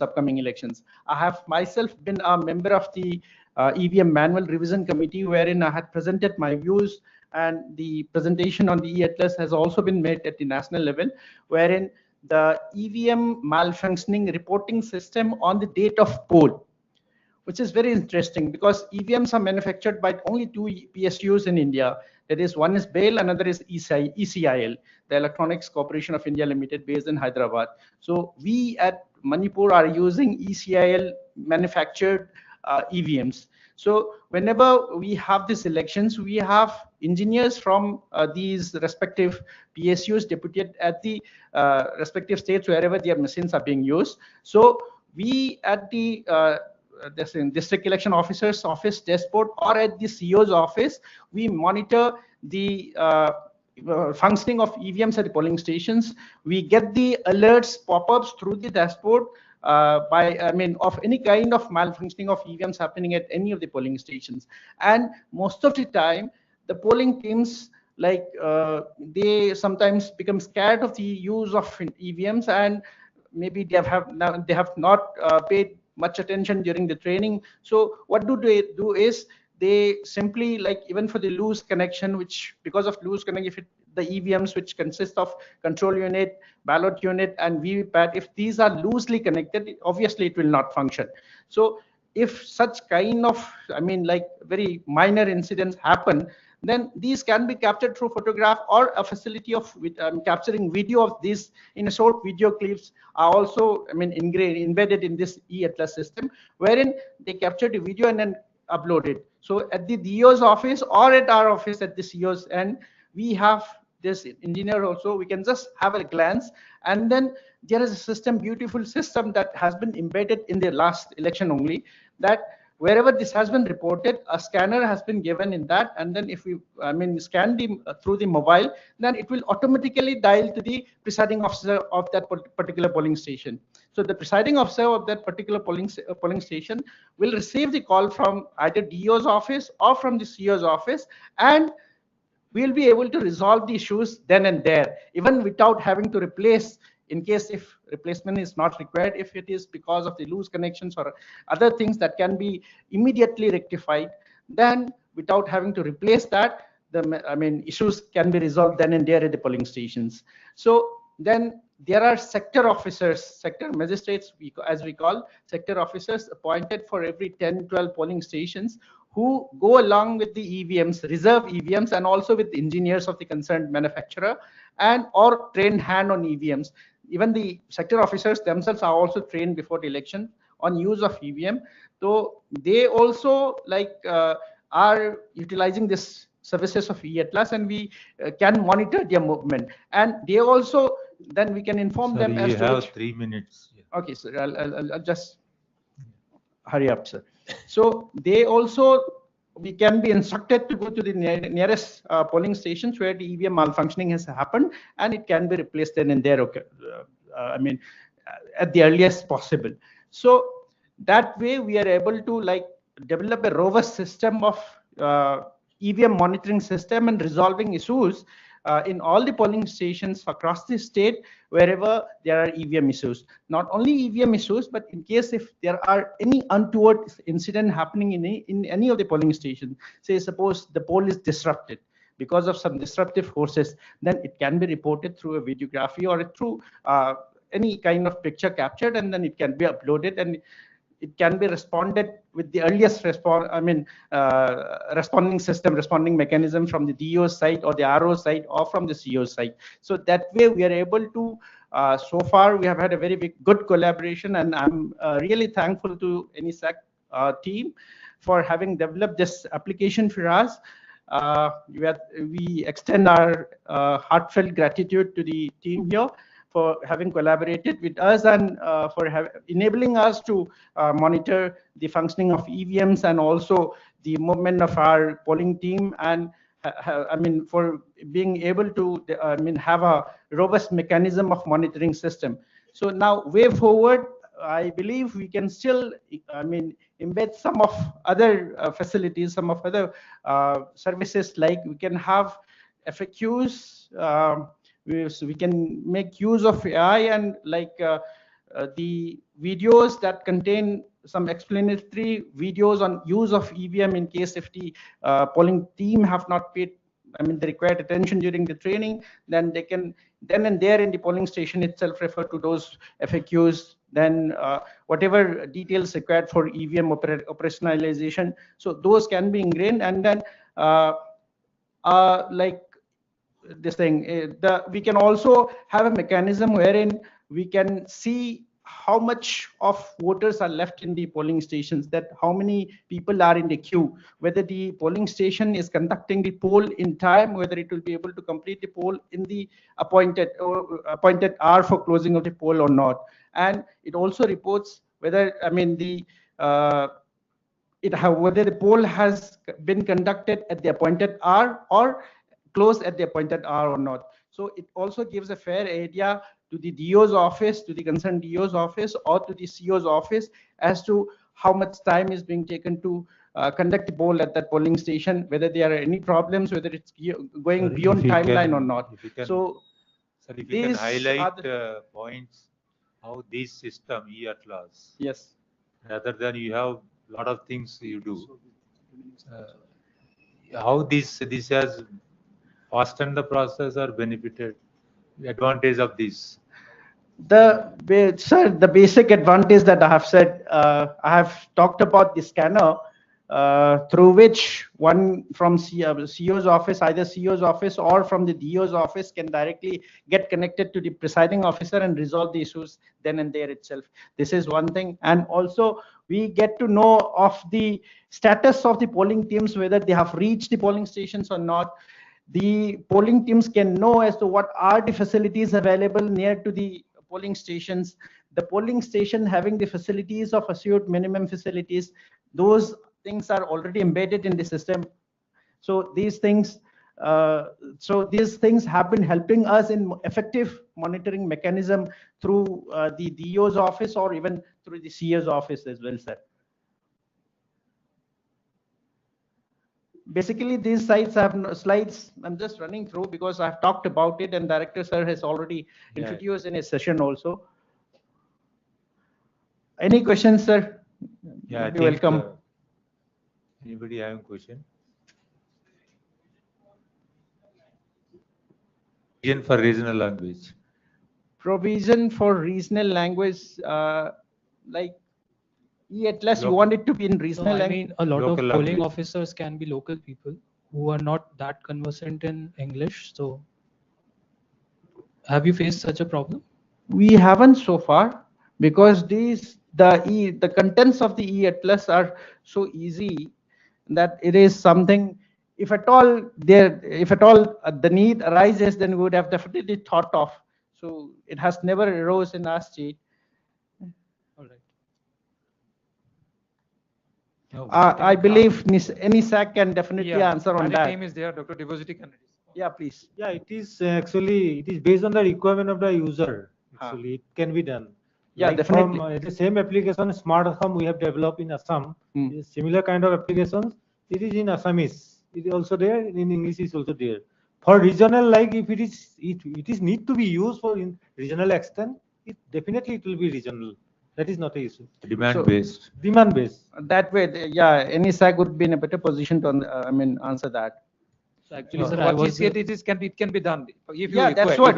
If we require, we can be. Since the need was never, it never arose for us. We have not requested. Correct. So in case if any other state wants it, then definitely they can contact NESAC and then get it done. I mean, this kind of a tool would be very useful in other states also. I was personally a presiding officer in Karnataka state elections, and I had faced this problem. So that's. No, because this E-Atlas is not used all across India. That is what Divyajyoti wanted. But because in Manipur it is done, I think, Tripura, Meghalaya, Sikkim. Sir, we have my question is not complete. Okay, sir. So what I mean to say is, if it has informed or higher level to national level, how we are getting better this thing. Services are faster doing this thing, so that other states are also can get implemented across India. So then it becomes a national level requirement. So that will become it will be good this one showcasing of that thing. What I wanted to say that maybe your state, other states, it's also to be escalated to higher level, so that the next any elections happens. So they should start using or give suggestions for improvements also. Yeah. Sir, that's a way to look forward for, and we have already the manufacturer of the EVMs, that is ECIL, whom we have worked with very closely. They have also recommended it because they have deputed their engineers, the state coordinators have been there. Their higher officials have been with us at our office during the conduct of the elections and have seen for themselves as to how it works, and they have recommended it to the commission. And in the commission also, during our meetings, I'm the EVM nodal officer of our state also, during our meetings we have already highlighted this. But again, to make it, yes, it is definitely applicable pan-India. It can work wonders for other states as well.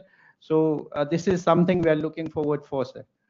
Maybe NESAC should be invited when such high-level meeting happens. So that ECI has to decide, sir. Since we are a particular state, we may not be able to say on that, sir. Yeah, I think with that we thank you. Thank you very much, sir. Thank you. Invite next year. Yeah, now maybe invite Sri Owen Singh, Director NESAC. Yeah. Title बताओ. So, sir will be speaking on the uses of space technology in effective governance through need base. I think will be more highlighting in the state of Manipur. Yeah, Sorry, 10 minutes. Yeah. It is my privilege for giving an opportunity here and all the respected delegates present here. So before going to my main presentation, considering the services of NESAC in providing to the users in the last 25 years, and the collaboration of MRSEC, which has been closely working in the last 25 years, it has compelled me to say something about NESAC from the bottom of my heart. About NESAC, NESAC is the utmost caring parent of any state's remote sensing centers. NESAC has been providing capacity building in different areas of the space applications. NESAC has been providing space-based support for management of disasters affecting Northeast region. NESAC has been providing technical and non-technical support since its establishment. NESAC's level of cooperation is highly recommendable.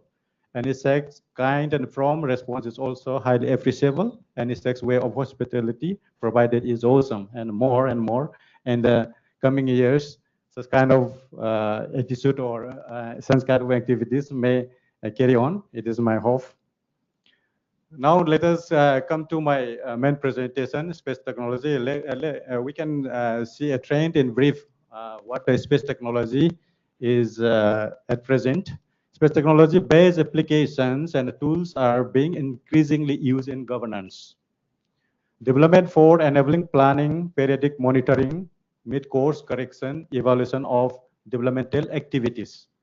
Scientific decision-making in various sectors, right from agriculture, urban, and rural planning to disaster management.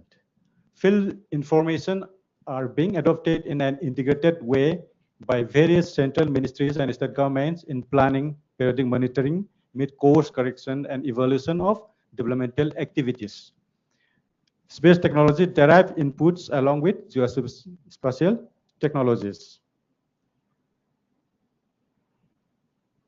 Then space technology derive inputs along with geospatial technologies. So in governance, through governance only, we can provide benefits to the people. So in governance, we need inputs, data from different departments, users, so that an effective governance can be delivered to the people. What we are doing right now is for the well-being and the benefits of the people. So space technology can be used an important asset in effective governance through various sectors. So we can use space technology in governance in a number of ways, including non-renewable resources. Space technology can be used to monitor and conserve non-renewable resources. In development activities, space technology can be used to plan, monitor, and evaluate developmental activities. In case of land use, space technology can be used to monitor and improve sustainable land use. Then sustainable development, Earth observation from space can help decision makers create sustainable development policies and programs. In case of health, space technology can effectively used to help to destroy root sources of dreadful diseases, drugs, develop coping strategies and medicines for infectious diseases. In case of agriculture, space technology can be used to monitor and improve agriculture. Nowadays, space technology has been using in many sectors. I sum up among them. So let us see on the agriculture and zoom area in Manipur state 2023-24. That is this data was provided from NESAC, and we have submitted, provided to Director of Agriculture, Department Government Manipur, and Forest Department for their purposes. In the case of health, this is health is related to what is called, in case of Manipur, our state minister has launched war on drug campaign. So this kind of activity to find out the poppy cultivation area in hill districts mainly is very much related to with health. So we have done analysis and interpretation of poppy cultivated areas with the technical support of NESAC. So these are the different satellite imageries we have used. So we have done analysis in 3 years, 2021-22, 22-23, and 23-24 respectively. So using these,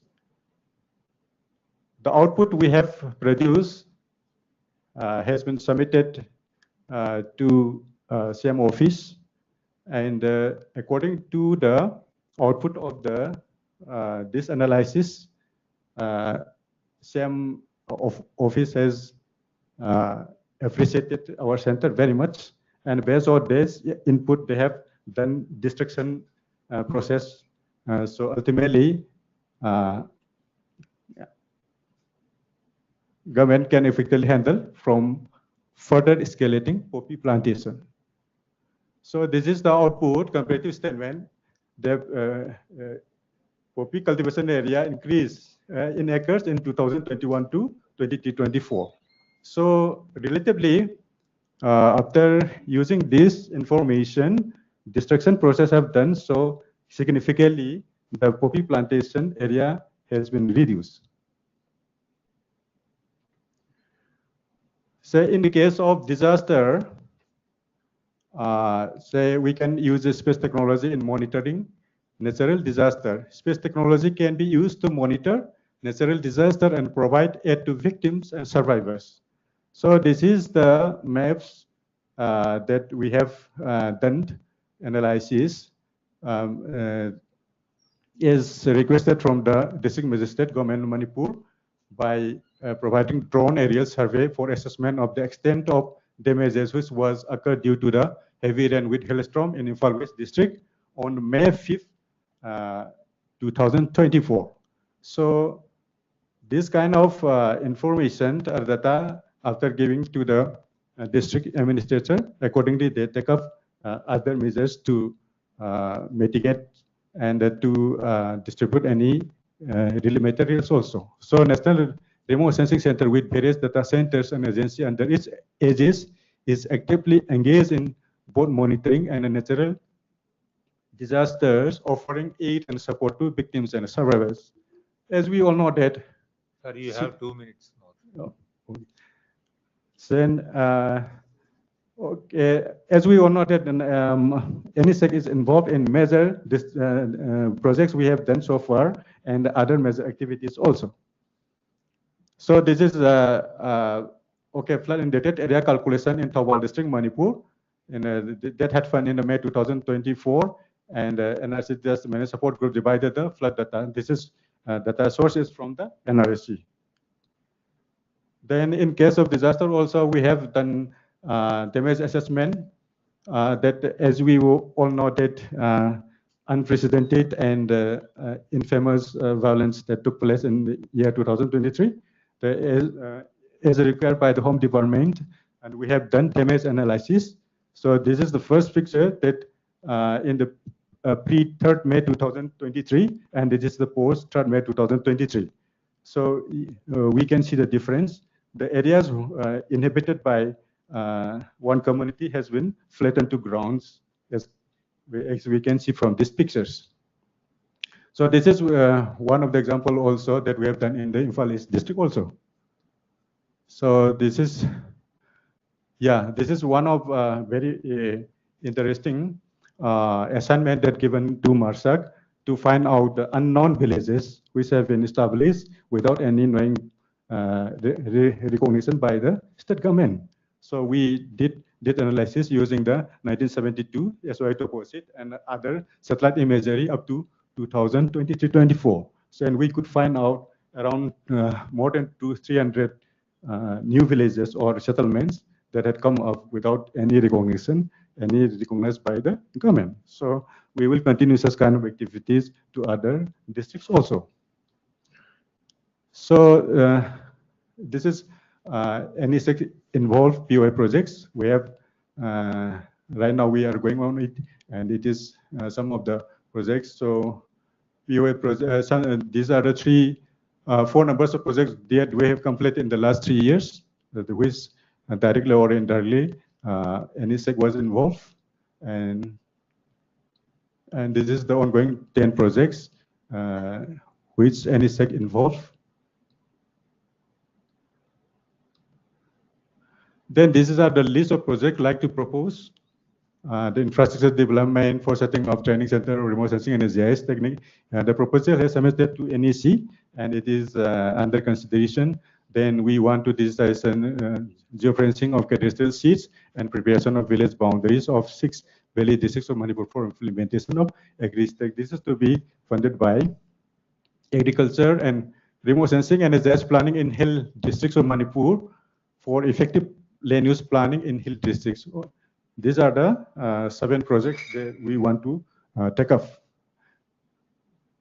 And this is a suggestion or comments from my side that whenever any project that NEC wants to take up in a regional level, so it is my humble request to let the respective state to take up with 100% funding from the respective agency by the center itself, because it will help to sustain the center and it will allow the knowledge and the experience as well. And NESAC may kindly advise to any department or any agencies who approach directly to NESAC, please advise to approach MARSEC, which is the nodal agency of the remote sensing and GIS applications first. If MARSEC can do, then they can approach to NESAC. As we can say, remote sensing and GIS is one of the rapidly increasing courses worldwide. Governments and many business worldwide are demanding GIS to map and analyze geographical data for more accuracy and a better management of their resources and services like disaster recovery, incidents management, mapping, transportation, development of smart cities, project, etc. It is appeal to NESAC to kindly remain proactive in supporting the user departments requiring space technology interventions for their activities through the state centers. NESAC also requested to provide training to our state center scientists as and when required, technical support, and I look forward to taking up new projects in future in collaboration with state centers. Thank you all. Thank you. Thank you so much.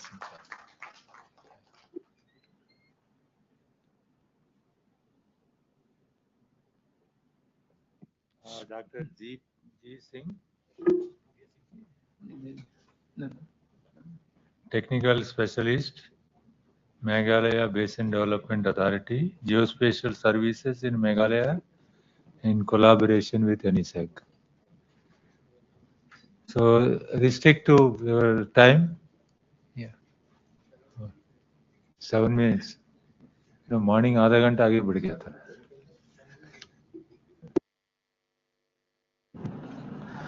Respected sirs and dear participants, a very good evening. So I will not talk about more what we are doing, how we are doing. I will talk about on that. So the topic is an overview on geospatial services in Meghalaya. So this is about the Meghalaya. It's a hilly state with the area of 22,429 square kilometer. It's a 6th scheduled state and 86% tribal population, 70% under 35 years of age. Rural aggregate economy, community ownership of natural resources, and small isolated homestays. So, so we have started this remote sensing GIS lab in 2015. So with the help of technology, with the help of actors, anchors, and end users, we have done so many works. So I will talk about how we have used community for our geospatial works. So we have infrastructure, we have technology, and we are having softwares, we are having workstation, high-end workstation, we have DGPS, we have handheld GPS, and other infrastructures. In 2022, we have established our own Meghalaya State GIS and UAV Center. our Honorable CM Sri Konar Sangma, he inaugurated the center. And using this center, we have done so many work in within the state for other departments and for MBDA MEM also. So if we talk about Meghalaya State GIS UAV Center, we have, I'll talk about what, how many sensors or drones we have. So we are we are planning the mission, we are capturing the data, we are processing the data, then a final output in the form of point cloud if we are using LiDAR data, and DSM, orthomosaic imagery, and DTM. So these are some of the data outputs, and these are some of the images. So what we have in MBDA, MEMA, and the Meghalaya State UAV GIS Center. So we have more than 70 people, including UAV people and remote sensing GIS, IT GIS, and IT people. We have more than 15 drones having RGB, multispectral, LiDAR, thermal sensor. We have image processing software like Pix4D, Global Mapper, like that. GIS software, we have workstation, high-end laptops, we have handheld GNSS devices, we have DGPS, plotter, and satellite imageries also we have procured. In fact, we have 3D printer also. We are using 3D printer for drones. These are the organizations or state organizations. We are providing services to them, and recently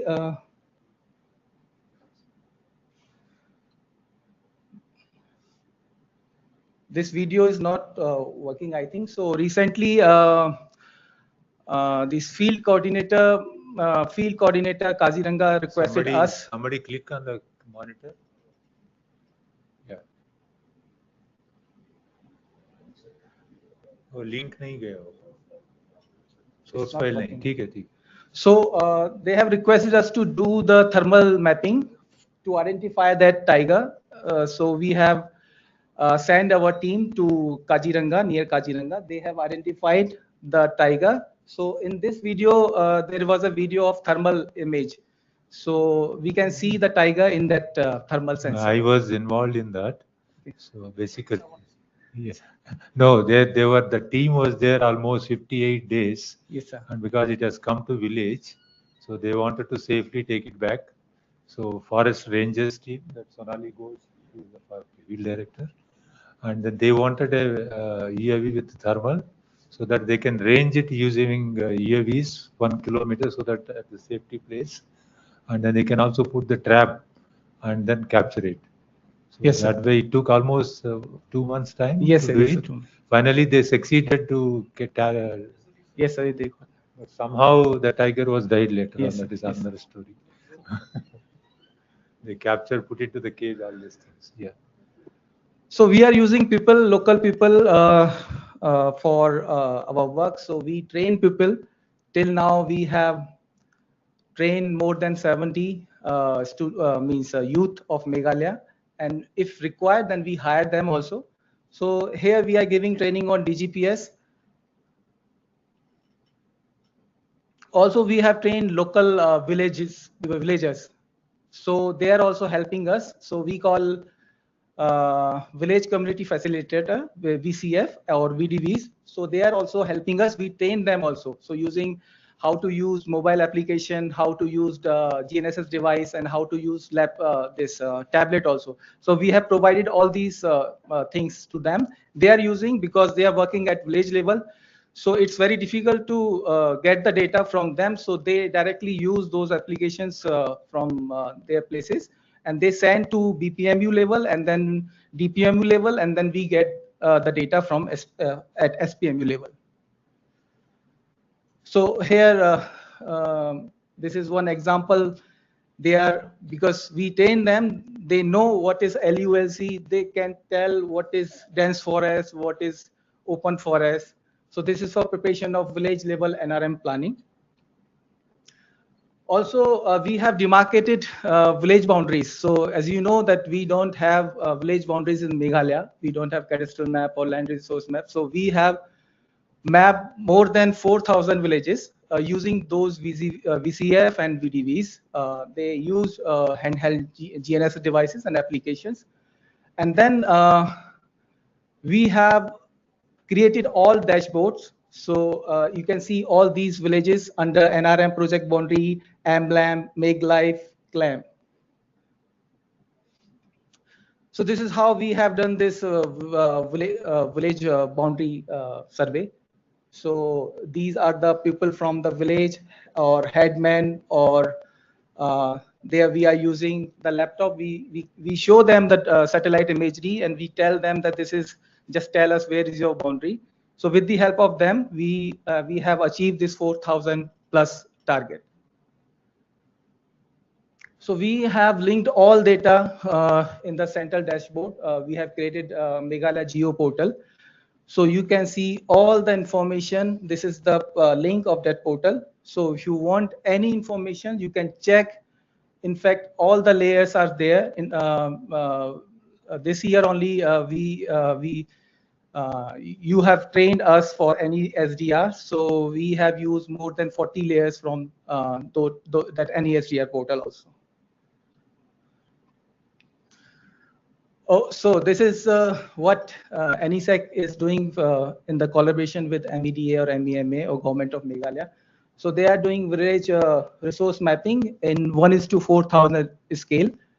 And they are capturing more than 70 classes and more than 250 subclasses.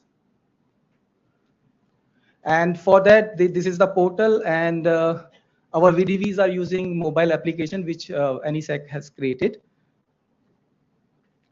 These are main projects implementing projects from EAPs, external aided projects. So from AMLAM, then CLAMP, then Make Life, and then we have now new Mega Rise project. So you can see all the details, the project size, project period. So we have just completed CLAMP project in the month of July. These are the other activities what we are doing under these different EAPs, like village boundary demarcation, village resource mapping, zonation mapping, payment for ecosystem, natural resource management, bamboo resource assessment, spring shade management, carbon financing, salt, forest management plan, SWC structures. So these are the activities we are doing in different EAPs. Also, we are creating dashboard and we are integrating all data, GIS data in MIS. So we have almost done all these things. So maybe by the end of this year, we can integrate all the data. So capacity building also we are doing in the form of this apprenticeship program. This is the highlight of payment for ecosystem. So you can see we are giving payment to the villagers who was having more than 2 hectares of land. So you can see all the details here. This is how we are validating this payment for ecosystem. And this is the dashboard for payment for ecosystem. This is preparation of forest management plan for more than 1 million hectare. And we have done using drones, we have done this seed ball broadcasting and spraying pesticide also. Okay, so we are doing this spring shade management also. So if you can see, the 80% of Meghalaya villages are highly dependent on the spring. So even if sir already talk about Mosendram and this Cherapunji. So if we talk about both the area, the total rainfall, annual rainfall, average rainfall is more than 11,000. But overall Meghalaya rainfall, annual rainfall is 2,000, some 800 something.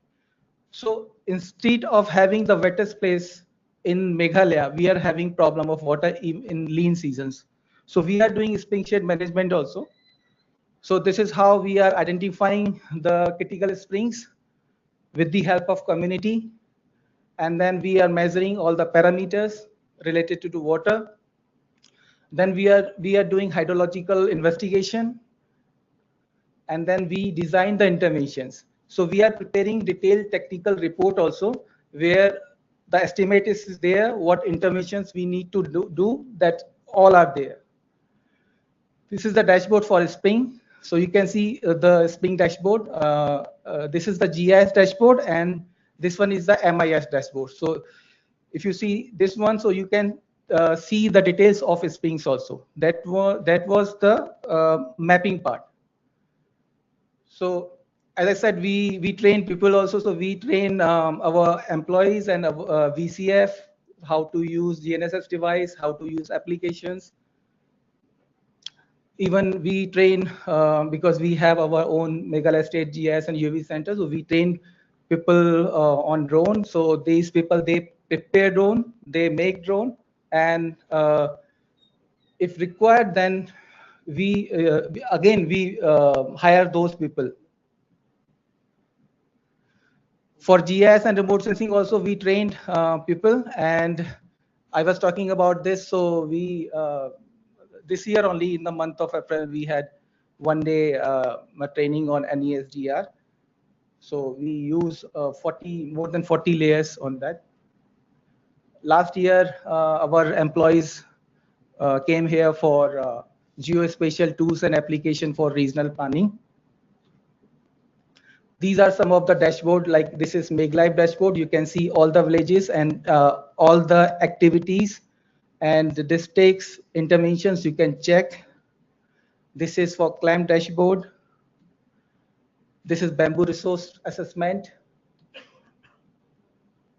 And this is integrated dashboard. You can see all the dashboard, MegLive, CLAMP, Emblem, INR, all the information you can see this in this dashboard. And this is Meghalaya Geo Portal. You can see all the layers, and you can do the query part also. We have also created, means we have installed more than Singh, you can one last slide, sir. We have installed more than 102 automatic weather station out of 122. So 22 are high end, and 100 are normal one. These are some award and achievement from Earth Care Award. Earth Care Award we got from CLAMP, and then a National Geospatial Award, and then Geo for Good Award. Thank you, Khoblai Mithila. Yeah, very good presentation. Any quick question anywhere? Otherwise, I think this is the first I think I've seen here. I was listening to Dr. Nawalgund sir in the morning, transforming, and I think you have done excellently. And then I think Janita, who is coordinating for the state, I think she should also need applauding, taking forward. She is working in NESAC. Yeah. And then the person who was there at NESAC, he has gone to there with who is expert in drone.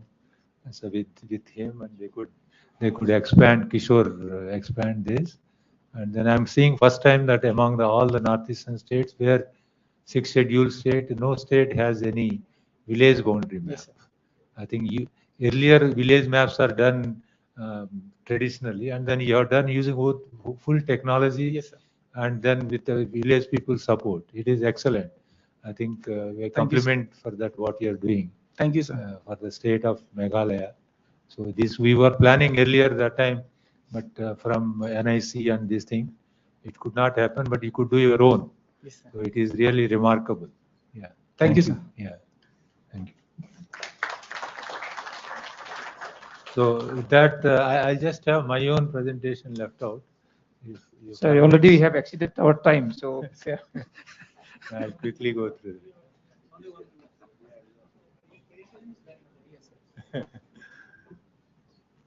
No, I'll not take much time. My topic on geospatial services delivered in Assam in collaboration with NESAC. So, there honor. Yeah, go to the next slide. So we basically culled out from STAC and also established as an independent center, autonomous center in 2021 with my appointment as a director there. And go to the next. So this, like all the states, we have to provide all the remote sensing services, and wherever the departments wanted to establish their own GIS centers, etc., infrastructure establishment, and then promoting whatever the application related to the space technology. Either our center will do it, otherwise with the support of NESAC, the support of NRSC or SAC. So we are promoting this use of space technologies in various levels, and then activities are quite expanded. Yeah, go to the next. So this is, I already told, with 2021, we have formed as a separate center. Yeah, go to the next. So what we do jointly with NESAC? One is MOU signed 2022 January in presence of Honorable CM, and then MOU also training capacity building, survey land records and other things. So there, the Survey Training Institute, which is there even pre-independence in 1860 or 70s. So there we signed an MOU, and then training activities are expanded quite exponentially in that. So, and then we enabled use of satellite data in the line department. And then I can say that Assam is the only state acquired the highest resolution satellite for the whole state, 30 centimeter resolution, and resampled to 15 centimeter, taking NeoGeo labs was supplied, but it is the Maxar data. So high resolution data is there, DEM is also, 6 schedules are also taken. And as Assam is the only state acquired LIDAR data, not LIDAR data, UAV data of 5 centimeter, what Agarwalji is mentioning, acquiring the data, and then it is put into use for preparation of a cadastral level database at the state level. Yeah, disaster management services, if you see that, flood alerts, lightning alerts, thunderstorms, rainfall forecasting. I think Assam is the pilot state which has started, and then now we are expanding to other states. So that is a remarkable achievements. And then we also instant delivery of geospatial services through online geoportals. Yeah, go to the next. UAV drone support funding the drone deployment for the state. Actually, Biren also was mentioning. When Nawalgund sir also mentioned, we started 2016-17 as the first, and then among the northeastern states, it is the first time NESAC has established that. And also, it was not that NESAC only established, and then NESAC provided drones for all the 8 states, so that they should also do on their own. Of course, it is funded by NEC, but now you see that the state like Nagaland, Kitan is there, so they are pioneers in drone. Instead of initially they were having a higher expertise. There from that we centralized and again gone to the all other states, and now it is used extensively among all the states. That is what is, and then ASDMA, and then other central organization like Brahmaputra board and other departments are also, they have taken help from us establishing the drone facility at those centers. So we are like already other states also mentioned about common projects, national level mission projects. We are also done all those things. And then we also do, like other states, plan of action projects, 23 projects, and training of user departments. And then one more tripartite MOU between NESAC, SAC, and Bodo Territorial Council. There are 4 districts are there. So there they also wanted to expand use of space technology. The MOU is ready, and also we had a 1-day orientation program. So they are very eager to take up this with the support of NESAC. And research and development, some of the areas we are trying to do using Google Earth Engine, other things, identifying the forest alert generation wherever the forest loss is going to happen, because in space are also planning to have a constellation of the satellite. I think with that it will really help in that. Yeah, go to the next. I'll not just, yeah. So these are all the different national level projects. Just skip on that because everybody explained on this. This is all POA projects. One POA project I just wanted to mention it is very important for Assam. So for Guwahati Municipality Development Agency, we have taken up a SLIS-G project, satellite-based land use intelligence system. So where we will be demarcating the areas which are all the land belongs to the government, and also using the advanced techniques, AI, ML techniques, alerts will be generated if somebody is encroaching that area, illegally constructing some buildings, etc. So that alert will be generated, and authorities related to that, they will be also alerted. And public also through crowdsourcing, they can also inform the people, inform the authority if somebody is illegally occupying, and then there is a action to evacuate that. So this is one example is the Blue East project is there in case of Bhubaneswar. So they claim that because of this project, they could claim around 27,000 crores worth of land they can good bag. And then this we explained to Chief Minister of Assam, then he is impressed. And then through POI, NEC funded very good amount for this so that we could implement on that. And another thing is Guwahati urban flooding, like last October, there is a severe urban flooding happened in Guwahati. So it was informed to us that they wanted this immediate assessment of that. For that, they also require immediate data, real-time data. So then we approached, I think Kapila Space, that time RSI was supplied the data. And then within a date, we could get the data. And then because we were not having expertise in analyzing microwave, so then we approached NESAC. So Divya and their team worked, and within a week, we could generate these things. And in case of VAV, because we also have a VAV side flying, we have done our own, we mapped. There are two parts. One is microwave data processing by NESAC, and then EAV data acquiring processing by NESAC. So like that, many projects are there. Even one project, like there is a Garbanga area where it is in Meghalaya and these things. There are forest laws government wanted to assess for 3 years. So we also acquired Planet Labs data. It is also coming from commercial source. We took 3 years data and we analyzed the data, and we could find out that there is a forest law for loss of 5 square kilometer in case of 2021 out of 185 square kilometer, and it has increased to 7 and it is increased to 9. And then same thing was presented to Chief Minister and then authorities of Forest Department. Immediate action they have initiated. So probably we'll also use these days, and then even recent flood which is happening because of the Meghalaya watershed where lot of hill cutting is taken place. So those things are also we have done using high resolution satellite data, and even also use ISRI's live maps, etc. So this technology is effectively used. So go to the next. So one more is recently, go to the next. So recently is Saraido, there is a moidums are there where it is recognized by UNESCO recently. So that study also we have done, but flying was done by NESAC by UAV and then submitted.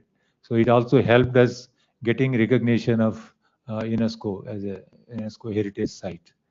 Yeah, I think there are many projects. Even last 3 years, we have done more than 30 projects exclusively for the state, other than whatever we are doing for national mission project. This is the BTC where we had a workshop. Yeah, go to the last slide. Yeah. What are our expectations from NESAC?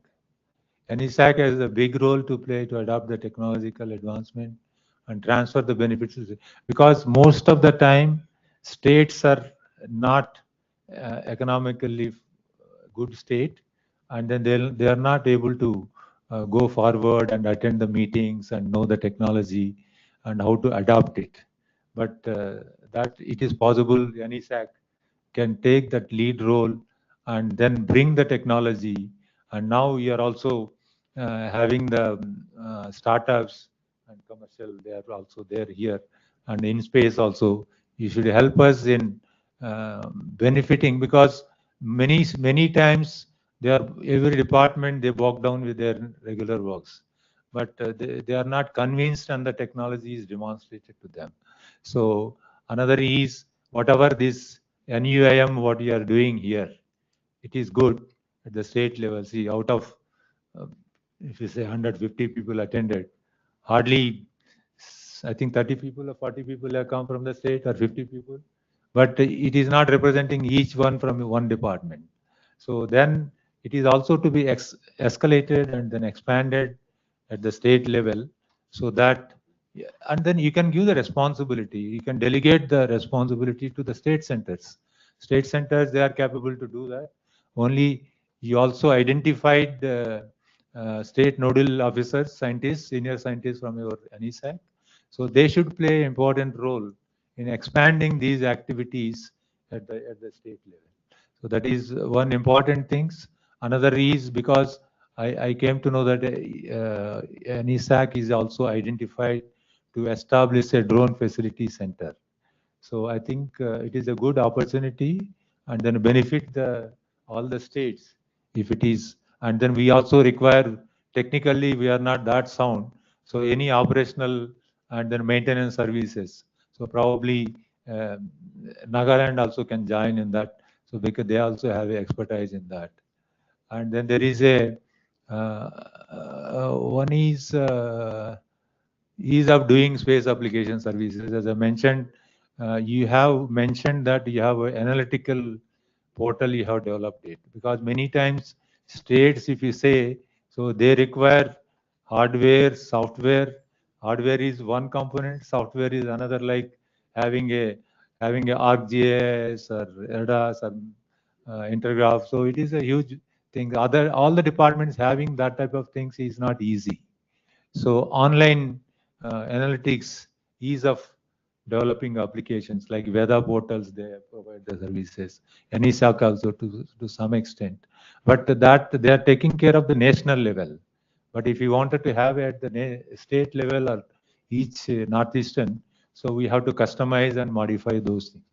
So these type of things, I think we should think on that and then expand that so that states really will benefit in that. So I think I could mention what I wanted to say. I think there are many challenges and many demands are always comes. But how far you can implement it also depends upon your own strength. But if you combine the strength of all the states, so probably, and then now startups are coming up. You say non-governmental enterprises. That is what InSpace is trying to promote. So we should also bring them into this and then expand the activity so that there is a real use, and then it is happening at the highest administrative level. So PM Modi sir says that it has to be used, and then it has also gone to state level. Like Honorable Amit Shah is the president of NESAC Society. So he said to all the state chief ministers attending NESAC Society meeting is a great opportunity that it opens up to other lower level peoples. And also state chief minister also wanted that you adopt the technology and get implemented. So that way, I think we are in a right track, but we should also push from our side. So that these activities will expand and to overall benefit and then profit all of us, and then making India as a developed and also Shrestha Bharat. Thank you. Yeah. I think, sir, looks like sir had made a summary of the presentation what we had. So that way, I think Aniket, you can take over. Thank you, sir. As we come to the close of the session, I would like to thank all the speakers for their engaging talks. I would also like to thank the chair and the co-chair, sir, for their support during the session. Now, I would like to request Director NESAC, Dr. S.P. Agarwal, sir, to kindly felicitate the chair of the session, Shri P.L.N. Raju, sir.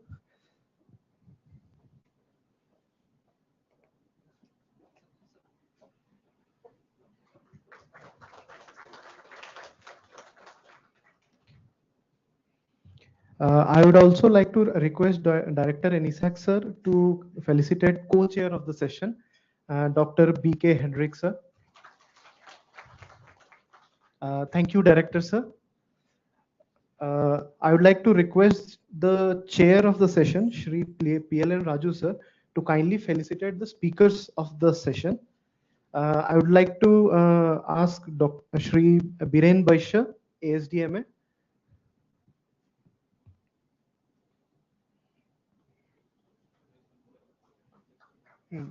Dr. A. Chakravarti.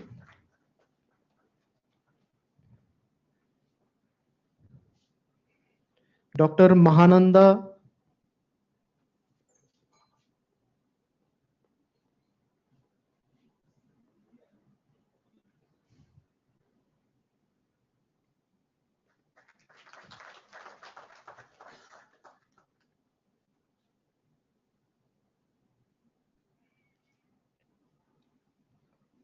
SD Khan, CEO Office, Manipur.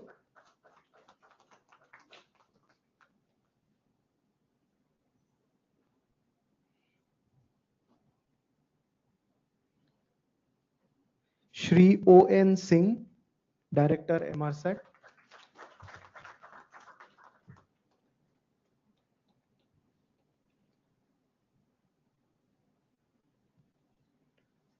Dr. G. Singh, MBDA.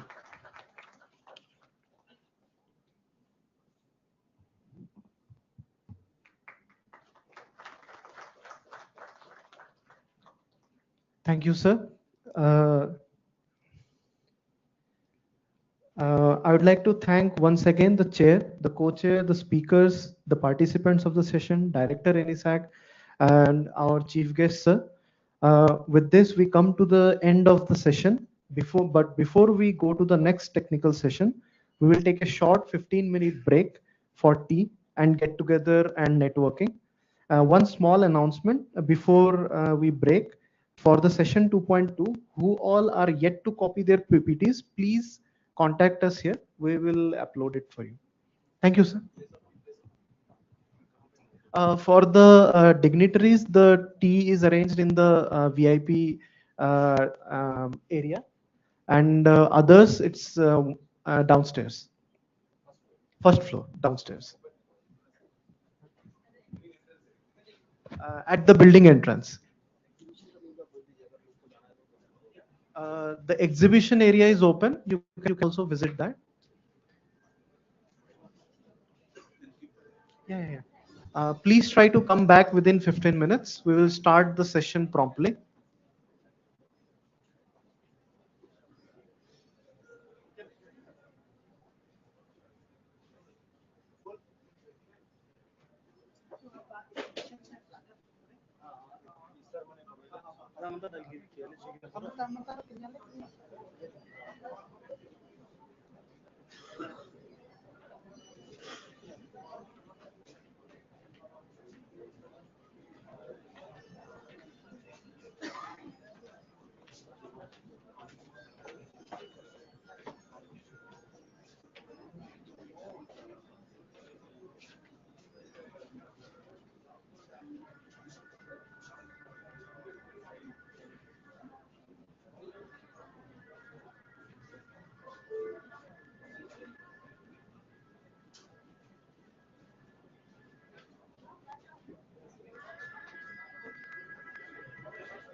Check, check. Sound can mute juga na mo.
2024. We are now at technical session 2.2, Understanding User Need Expectations, Mizoram, Nagaland, Sikkim, and Tripura. The session will be chaired by the former director of NESAC, Shri K.C. Bhattacharya sir. Sir has joined ISRO in 1972 and played an integral role in the development of ISRO's satellite launch vehicles, specifically the inertial guidance systems, flight software, and quality assurance. From 2002 to 2007, he was the director of NESAC, where he laid the foundation of the organization that you see before you today. He has played a vital role in promoting space technology applications in the northeastern states. I invite you, sir, to kindly chair the session. The co-chair of the session is Suchitra Devi, ma'am, scientist engineer SF at NESAC. Ma'am is currently working in the Forestry and Ecology Division under the Remote Sensing Applications Group. Her research areas cover a broad spectrum from wildlife habitat evaluation, species distribution modeling, and time series analysis of vegetation phenology. I invite you as the co-chair of the session, ma'am. Now I formally hand over the session to the chair and the co-chair. I request the chair and co-chair to kindly note that this session is shorter. It's of 75 minutes, and the session timer will be available in the top right. Thank you. Thank you, Rito. Now we have a very difficult task to go ahead. I require cooperation from each one of you in conducting this session so that everybody is happy. So the first presentation will be fever tracker for surveillance of malaria incidents in Tripura by Dr. Ipsita P. Bhomik. So kindly start your presentation and see that we do not waste even a minute of time. Thank you. Yes, good afternoon, all the eminent dignitaries, and thanks a lot for inviting me and for giving me the opportunity to do this wonderful collaboration with the NESAC scientists. And I'll be mainly talking about the two apps for the real-time malaria and vector surveillance, which have been developed with Dr. Dibajyoti Shutia sir's group from Department of Geoinformatics. And if the time permits, I'll also talk about the other work that we are doing with Dr. Rocky and Dr. Arup also. So these are the projects that we are doing. One is completed and another is ongoing in the 7 international border areas of Northeast, where we want to do the tracking of the fever cases, malaria cases, as well as the mosquitoes, all the very remote areas.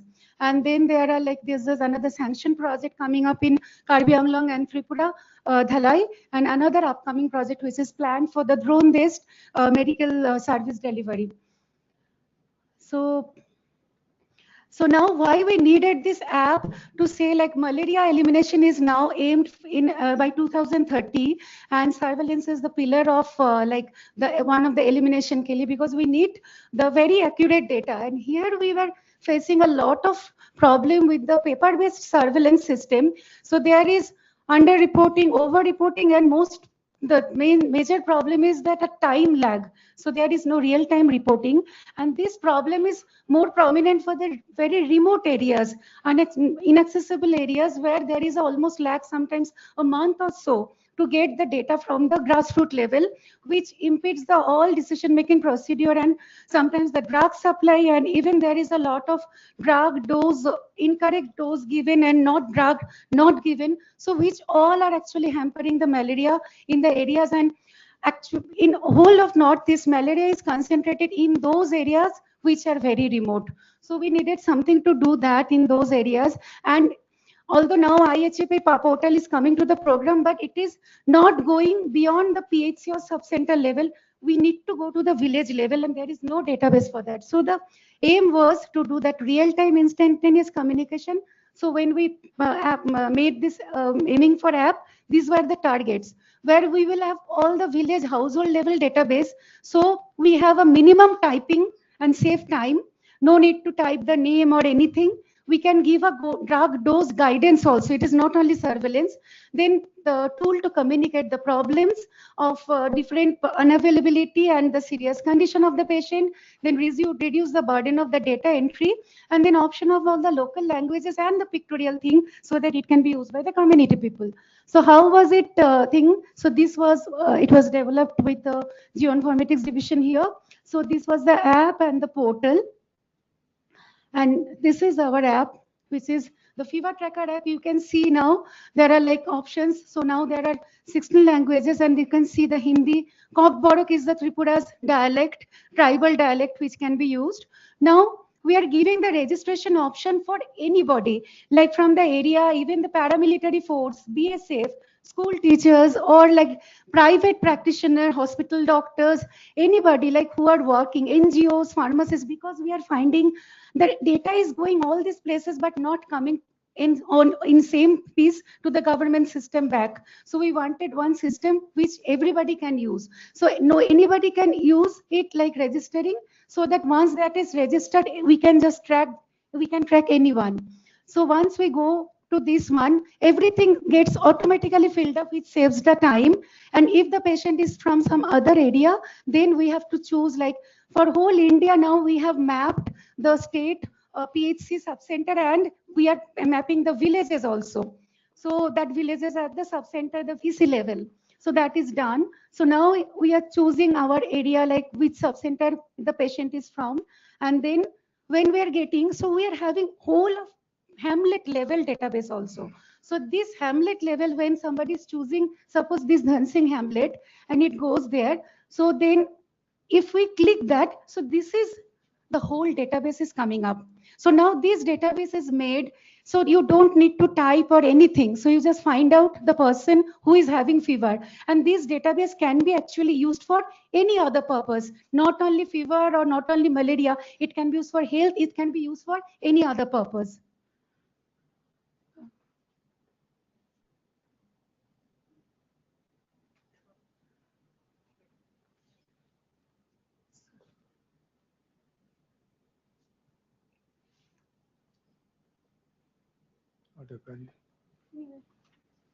Got stuck.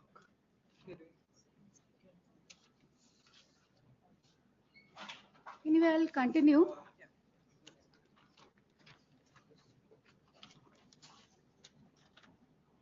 Yes, so you can see, so this is like the, I think the one of the most useful part of the app is this database, and that we are creating in different areas, and we can connect any existing database also. Like now with the government of Tripura, we have got the thing with the Department of Panchayat. So they have provided, and we are linking the whole panchayat database with this one. So any work can be done, and it can be used as a health card for the villagers or any other purpose. So then we are asking, like where the test was done, and the data collection, who has done the data collection. So the data collector and the app entry, the person need not be the same. Any other data which has been collected retrospectively, that can also be again entered here, which is the usefulness of the app. And who has done. So here actually you can see we have given the provision of almost all who can do the test, and anybody for any state we can customize according to the requirement of that state. So this is mostly customized for Tripura and Northeast states. And then we have all the options there. If they had done the migration, any other travel history, so everything is recorded, which is very useful for the long run also when we get this data. And these village databases, they keep on updating also. We can do like any new addition, marriage, death, everything gets updated. We can do the updating all the time. And then these are the symptoms where I think it's very important. It's the fever is there, and if it is not malaria, but then it can be COVID, JE, dengue. We are getting leptospira, Lyme disease, everything there, all viral diseases. So many symptoms. So only when we know all the detailed symptoms, then the health officials can take some decision. Okay, in that area, remote area, sitting here or sitting at Delhi also, we can decide at the Bangladesh border, maybe we are getting hot spot of so many fever with this kind of cough or dry cough. So maybe this test is required in that area. So that's why, and with the duration of the all symptoms, so that you can take which test can be done. Now these are all pictorial for the malaria. So we are telling after the Ashas are doing the test, whatever is matching with their data, click on that, and it will give, depending on the age and the malarial species, it will tell which disease, which drug it should be given, because they find it, and also the pregnant, because otherwise the pregnant women get the wrong drug and get miscarriages. And for Ashas, it's very difficult to know PF, like falciparum, Vivax, mixed, 4 age groups pregnant, which drug should be given. So here it totally tells you, like if this is there, If not, the whole drug is changing. And then sometimes it's a 80 milligram dose, sometimes 20 milligram. How do they know? Here we have tried to incorporate that also. They can click on the photo, they can see which drug and which drug they have got. They can match it, and accordingly they can see which drug they should give, so that there should not be any wrong doses given. So it can be a real helpful thing for the community health workers and volunteers. And they are using, actually, like, we have got more than 10,000 entries from Tripura till now, and most of the users are ASHA and community health worker. And you can see if the things are like species are different, everywhere you are getting all different drug combination with the images. So then when we put the next, then it comes the whole thing, what all drugs should be given again, summarized, and then whether the drug given or not, because many times tests are done, but then the drugs are not given, and that is the information we really need to know. Why, if it is not given, even because it can be lethal, and that's what it happens in the very remote areas. So you can see what all drug possible combination we have written. Again, nothing has to be typed, so everything is kind of clickable. They can find it, and everything can be found in their own local language also. They can change the language anytime. So then, if the malaria drug is not given, or if the drug is given, we know, because this is actually, we have made it after like 3 to 4 years it have taken to come to this shape, where we have tried to incorporate all the possible problems in the field. And any other drug, if drug abuse is also there, we can know any unnecessary drug is given or not. We can check all the things here. And if they have not given the drug, they have to enter the reason, and then we know that there may be shortage of drug, and we can send the drug. So the pharmacist and the chief medical officers, they are all linked, and they can work according to that, like take the whole decision based on this. And you can have many other things which are not mandatory, but in any kind of survey you can add, which are actually important parameters for the fever cases. So for Madam, like 2 minutes. Okay. So then these things, so this is how it comes, everything instantaneous, and the SMS goes very quickly, so you can know what is there with the picture of the patient, and everything is automatically digitalized, and you can match. And it did a very good job in the COVID time, where it recorded all this data. And now ASHAs and village workers are using it, and we have had given the training. And now with a addition of all these languages, now we are extended to different other Northeast states also. And now this is the other app where we are actually trying to do the mosquito that is being collected, all the malaria vectors and other dengue, all vectors which are being collected. If we can do the identification based on the decision making thing, morphological criteria, and all the collection can be mapped.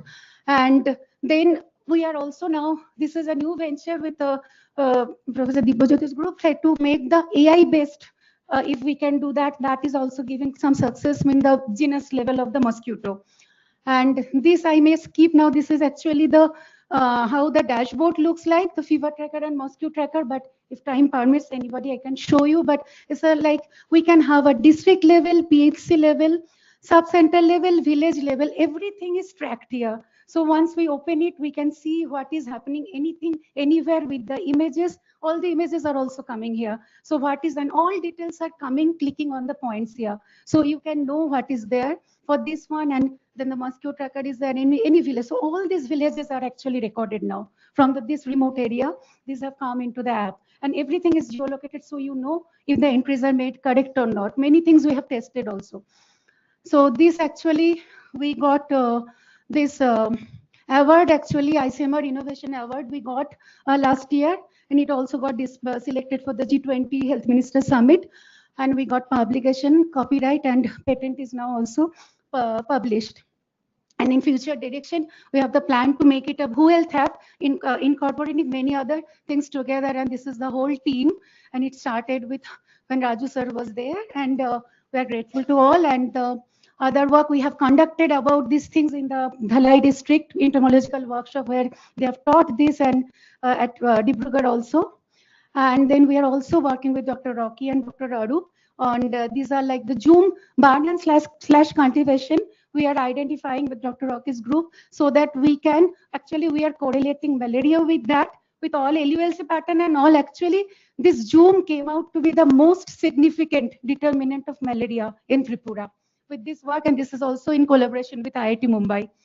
And then with Dr. Arup's group, we were doing on this. We have now 10 weather stations situated in all the 10 sites in Northeast, all the remote bordering areas. We are getting the data continuously, and we are doing a kind of a prediction model on that also. And these are like the publications which have been already made, and many are in the pipeline. So I like really, there's a very big team everywhere. So I'm really grateful to all for allowing this work. And so that's it. Thank you, madam, for a nice presentation.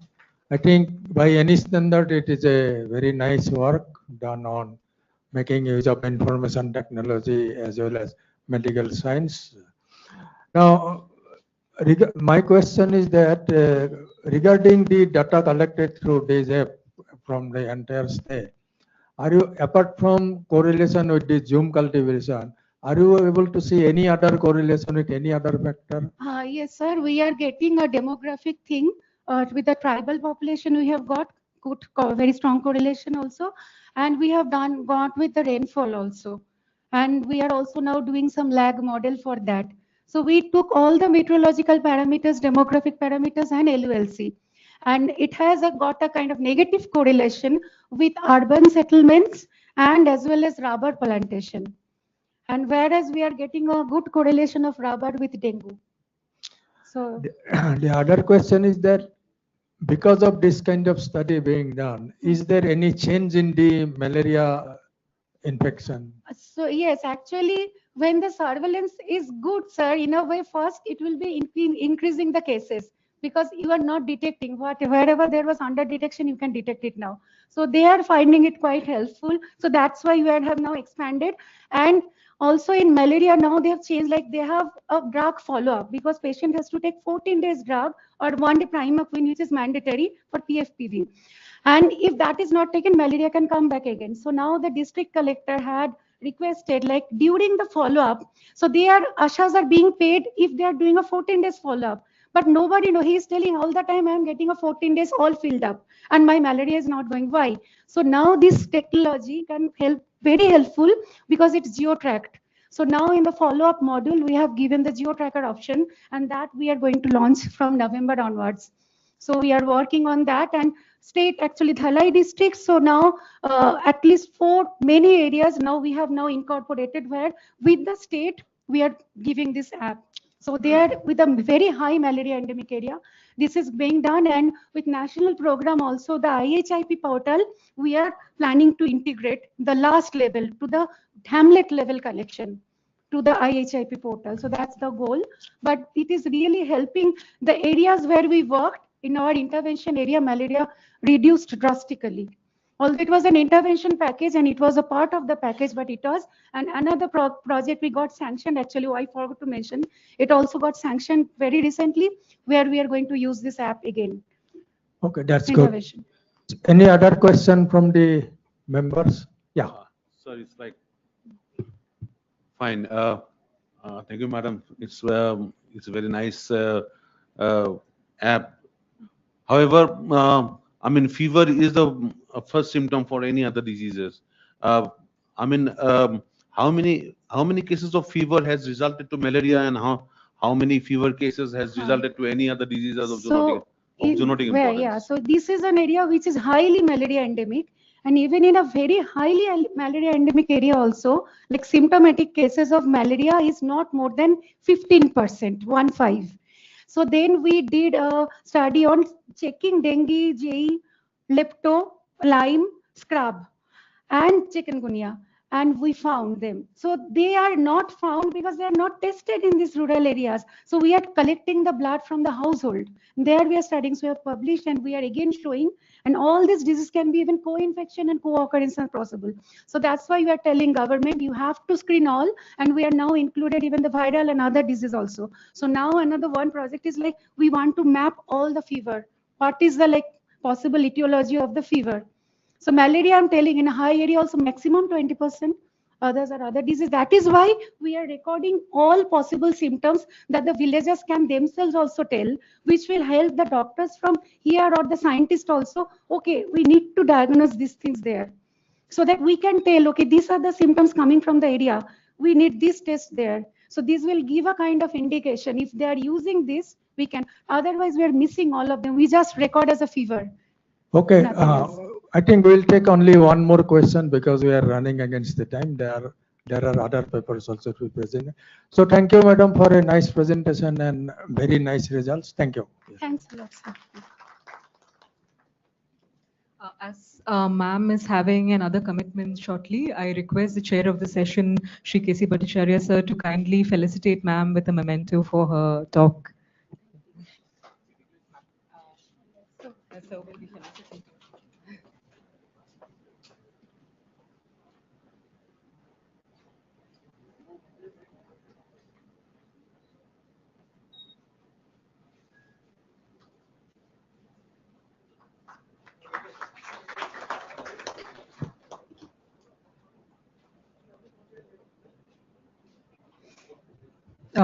Thank you, sir, and thank you, ma'am. The next talk on geospatial services in Mizoram in collaboration with NESAC is an online talk given on behalf of the Chief Scientific Officer by Ming Tan Pui ma'am, Principal Scientist, MIRSAC. I request the technical team to please play the presentation and ma'am can unmute and speak.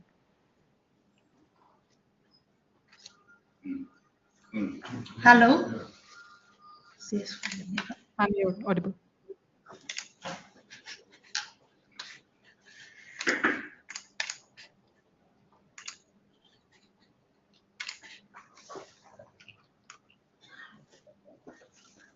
Respected chairman, co-chairman, and all the participants and all the dignitaries, good evening. And my name is Ming Tan Pui. I'm principal scientist at NESAC, and I'm representing Mizoram Remote Sensing Application Center. Now I'm going to talk about geospatial services in Mizoram in collaboration with NESAC. As we all know, MIRSAC had been working together with NESAC since long time back, and NESAC has been our support technically and financially as well. Now, among many projects which we have been doing together, the first one which I want to share with you is tiger habitat analysis in Dampa Tiger Reserve in Mizoram using remote sensing and GIS techniques in the year 2006. In this project, we have prepared an inventory of the land use and land cover, the forest density and water bodies, and we have done change analysis and in the habitat over a period of time and characterize the tiger habitat.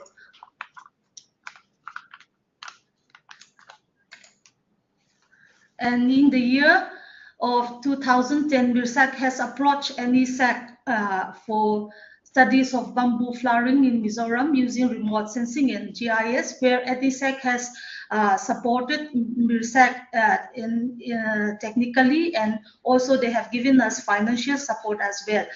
The report and data which have been generated in this project is really available data not only for the center, but also for various research scholars till now.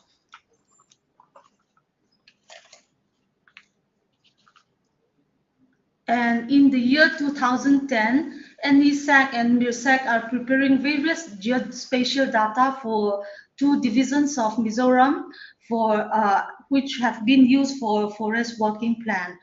And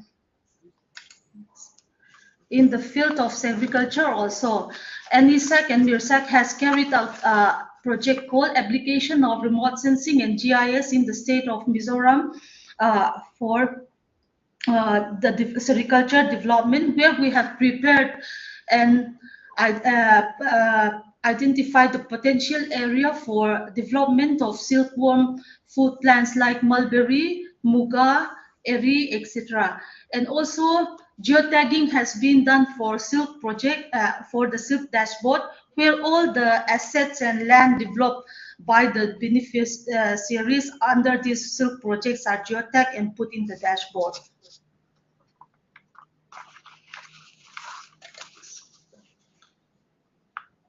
And And in the year 2012, Northeastern District Resource Plan project has been taken up, and space-based information kiosk, which is a standalone, has been installed at various district commissioners' office at selected districts of Mizoram, where scientists of NESAC and NESAC have gone for installation, and on the spot they have demonstrated the functionalities of the kiosk at different districts.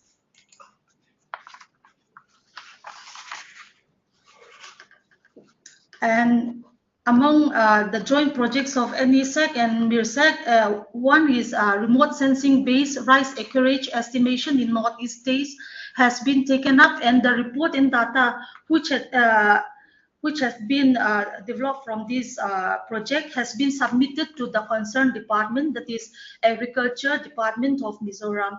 And NESAC has developed Northeastern Spatial Data Repository, and in that one, NESAC has uploaded 95 layers of Mizoram data in this portal.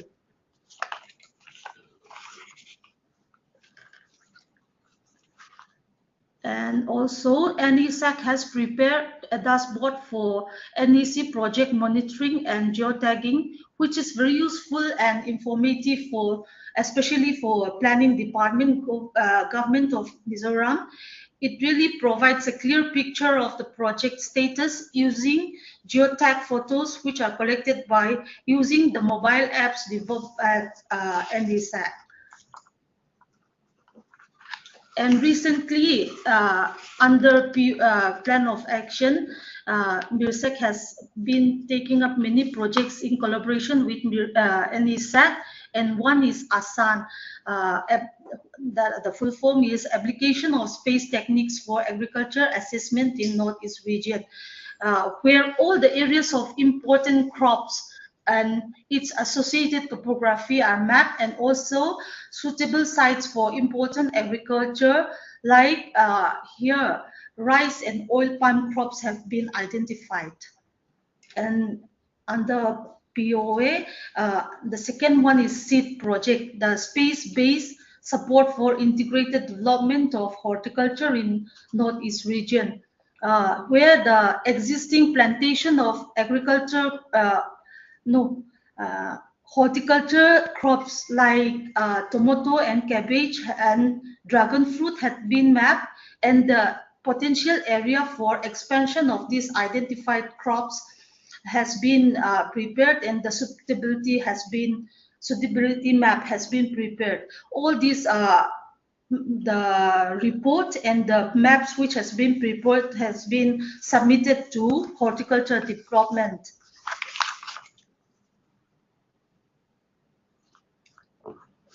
And one of the projects which has been taken under POA is capacity building program. This one we have been conducting in 3 batches. The first one has been conducted for line departments on the application of GIS techniques and remote sensing, and training has been given to familiarize NESDR portal and its usage. And secondly, we have given training to university students and research scholars as well. And thirdly, we have given training to officials from planning department. And again, under POA, one project has been taken respectively for Mizoram, which is the survey, mapping and ecological health assessment of village forest safety and supply reserve of Mizoram. This project is still going on, and then in this one, laborious work has been conducted at the ground level also. Species of where the species of each vegetation also has been identified, and the result, all the supply and safety reserve boundary also has been demarcated.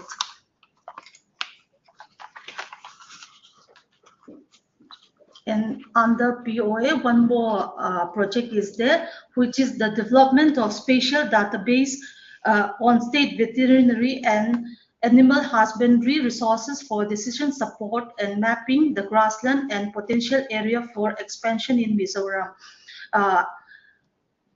Here, all the veterinary infrastructure and facilities has been geotagged and which will be integrated in the decision support system, which will be developed by NESAC, and also the historical maps of animal diseases incidents has been mapped and which will also be integrated in this dashboard. And here in this project, the existing grassland map has been map, and then the potential map has been prepared, which will be used for further expansion of the grassland area.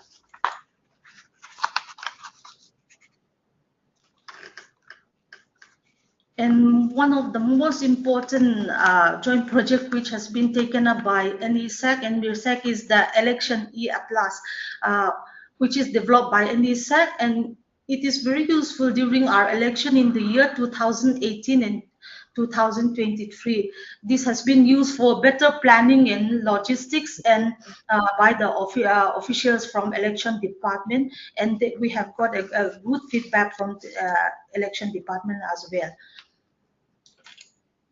And recently, National Space Day has been celebrated successfully on 6th of August 2024.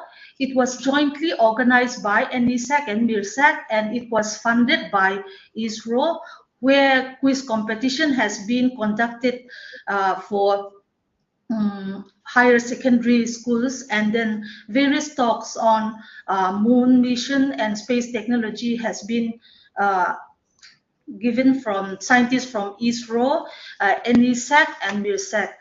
And a fruitful interactive session was held where students has actively participated. Okay. Thank you. That's all for my presentation.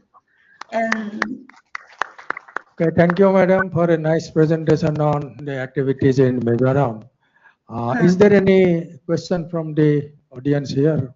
Yeah, we'll madam, take just only one question yeah, because of madam, shortage of time. Madam, just I wanted to know that what is your future requirement from NESAC? Could you say a few line on it? actually, currently we are in Mizoram. We are facing many landslides.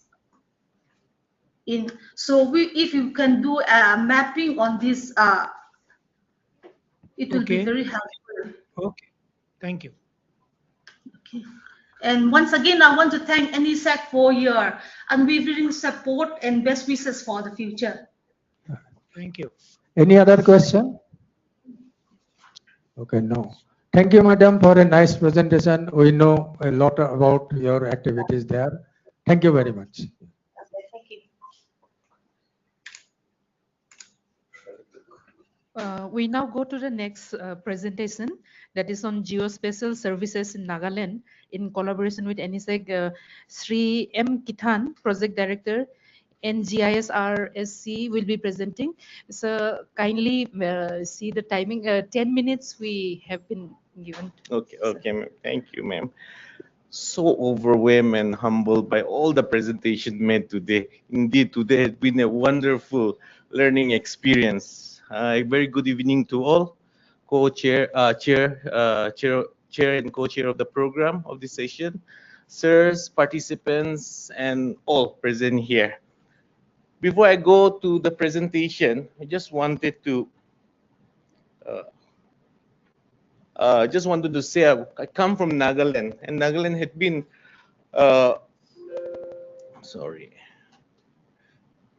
started our GIS remote sensing back in 2006, and since starting we have been providing spectrum of innovative service to the state for necessary planning and decision making.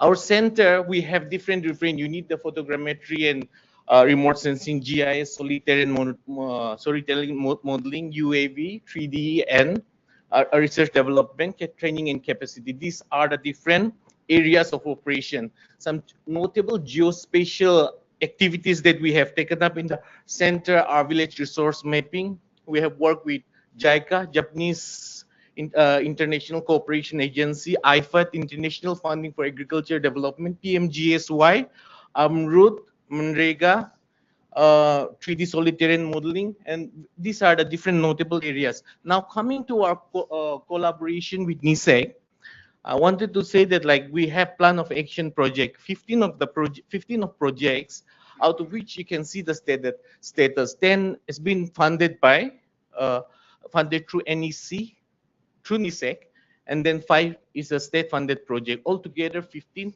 Out of that, 7 projects have been completed. For our interim report of 14 project interim report have been submitted. Final report submitted 5, and report, and all the projects are almost in completion stage. Swimming through the different projects that under POA, we have this tea, coffee, rubber plantation, mapping of database generation. Here we are working in collaboration with Land Resource Department. And now almost all the works that we have 90% almost completed, and then final report is in progress. Other is the site-specific crop planning in Nagaland. That is the project, and then here we have identified 10 suitable site, about 500 acres of land. On 10 suitable site where we have done this soil analysis, water analysis, all these, and in tandem with different layers of information, we are working on 6 different crop suitability study of 60, like the maize, cardamom, ginger, millet, potato, and rice. These are the different crops that we are identifying suitability analysis for. It's also in the final stage of and then final project report is under preparation. Coming to the third one, we have like there is that B zoning, or for vegetation, B flora zone. So that is another program under PUA.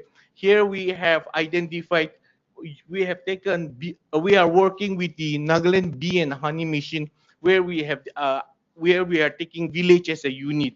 We have about 873 different villages, and then who has this common bee farming, common bee rearing, and then we have stingless bee. We have wild honey collection also. So so these are the different wild honey. So we are making an assessment here. We are working on we have come out with the density and distribution of the bee, of all different bee species. That is one thing. Bee flora study, we are working with this as a sample. We are working only for one particular village for bee flora, and then beekeeping suitability map of specifically for wild bee. So this has been worked out only for suitability for wild bee. So this is the and then updation of database for aquaculture, where we have identified different lake, ponds, river, and then man-made ponds. Everything has been identified. That now we are working with the department for populating the attributes. And then here we have covered 32 towns, urban towns in the by using UAV, gathering information, high resolution information, and then we are working on power PHEs, and then urban mapping. We are working with the concept of this AMRUT. We are now working with the long range UAV, and then we are also working with UAV delivery and surveillance. Long range UAV, we are working R&D for flight time of about 6 to 8 hours. That is in R&D stage, and then we have done medical payload delivery for 3 different districts as a proof of concept. Now we are preparing a MOU with a medical department to have this medical delivery medical delivery system to be put into place. We have this multispectral sensor. We are working closely with NESAC NESAC is helping us to work with this for identifying crop health, for identifying moisture content. So these are the different things we have work. We have some equipment still to on the way LIDAR sensor, but we have used this multispectral sensor and hyperspectral sensor. So these are the different sensors that we have worked along with NESAC for this vegetation study, crop health and all. We are also working with the UAV and agri and allied sector for spraying of biofertilizer, biopesticides. This is also, and this project is completed. In the video clips, I have 2 minutes video clip which I can show you later. And then we have this AI working. We are working closely with NESAC, where we are using AI for counting the number of vehicles for basically for parking management, for traffic moderation. So and then we are also studying for landslide hazard zone. So different using, and then 3D printing technology for printing of different drone equipments. All these areas we are working into it. This is training and capacity building. We have under this POA, we still have 2 more trainings and workshop symposium to be in state level and the district level. Apart from that, we have a number of capacity building for NCS probationers. We have line department trainings. We have outreach program. We have working plan division forest department. We had this all under plan of action. So these are different workshop of the nodal officers and different training program under POA. Where we have this outreach program, and these are some of the projects that was funded by the state under POA. Almost all the projects are completed. This database for basic layers, updation, election, health, education, and then mineral resources, transport facilities, national highways, data updation, and this all comes under, and then the rural development block. We have some other. Sir, 2 minutes. Yeah. We have some other program like that is also taken up through the special data repository, NESDR. And then these are the programs. And then we have SysDP updated because this has already been explained. And then we have this is geotagging project, as Mizoram was just mentioning some time back. And then this is landslide inventory mapping. That is also like we have mapped about 257 locations had been geotagged in the film app. Can we have this video, sir? Just 2 minutes clip. Just to show our activities, then I'll conclude it.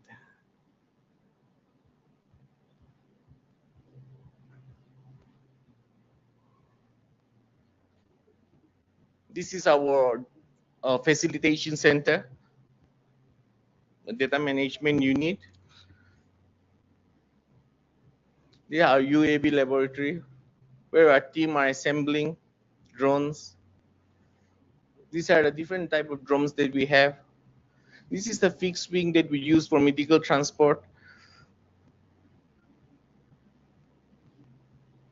This is delivery of medicines. This is for this spraying of biofertilizer, biopesticides. This is the long range that we are attempting to 6 to 8 hour flight.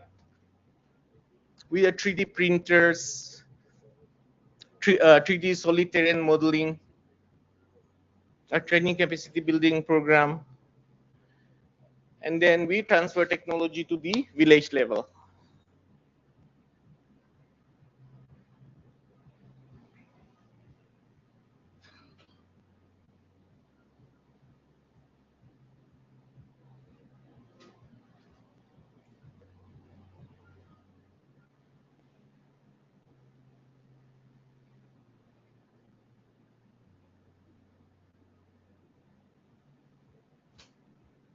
Working in the 3D lab. This is the heavy payload, where we are trying to work out with the construction for transport of construction materials. We are working with 80 kg payload.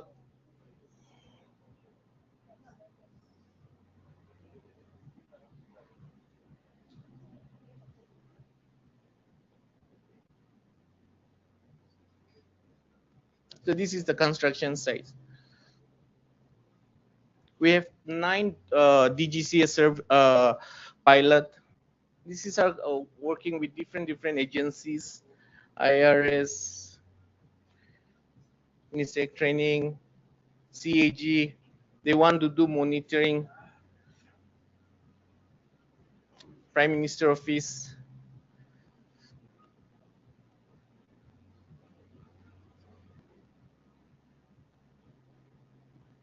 So, and finally, we are also working on 3D twin, and we have developed 3D twin for 4 district headquarters with accuracy of 2 to 3 centimeter.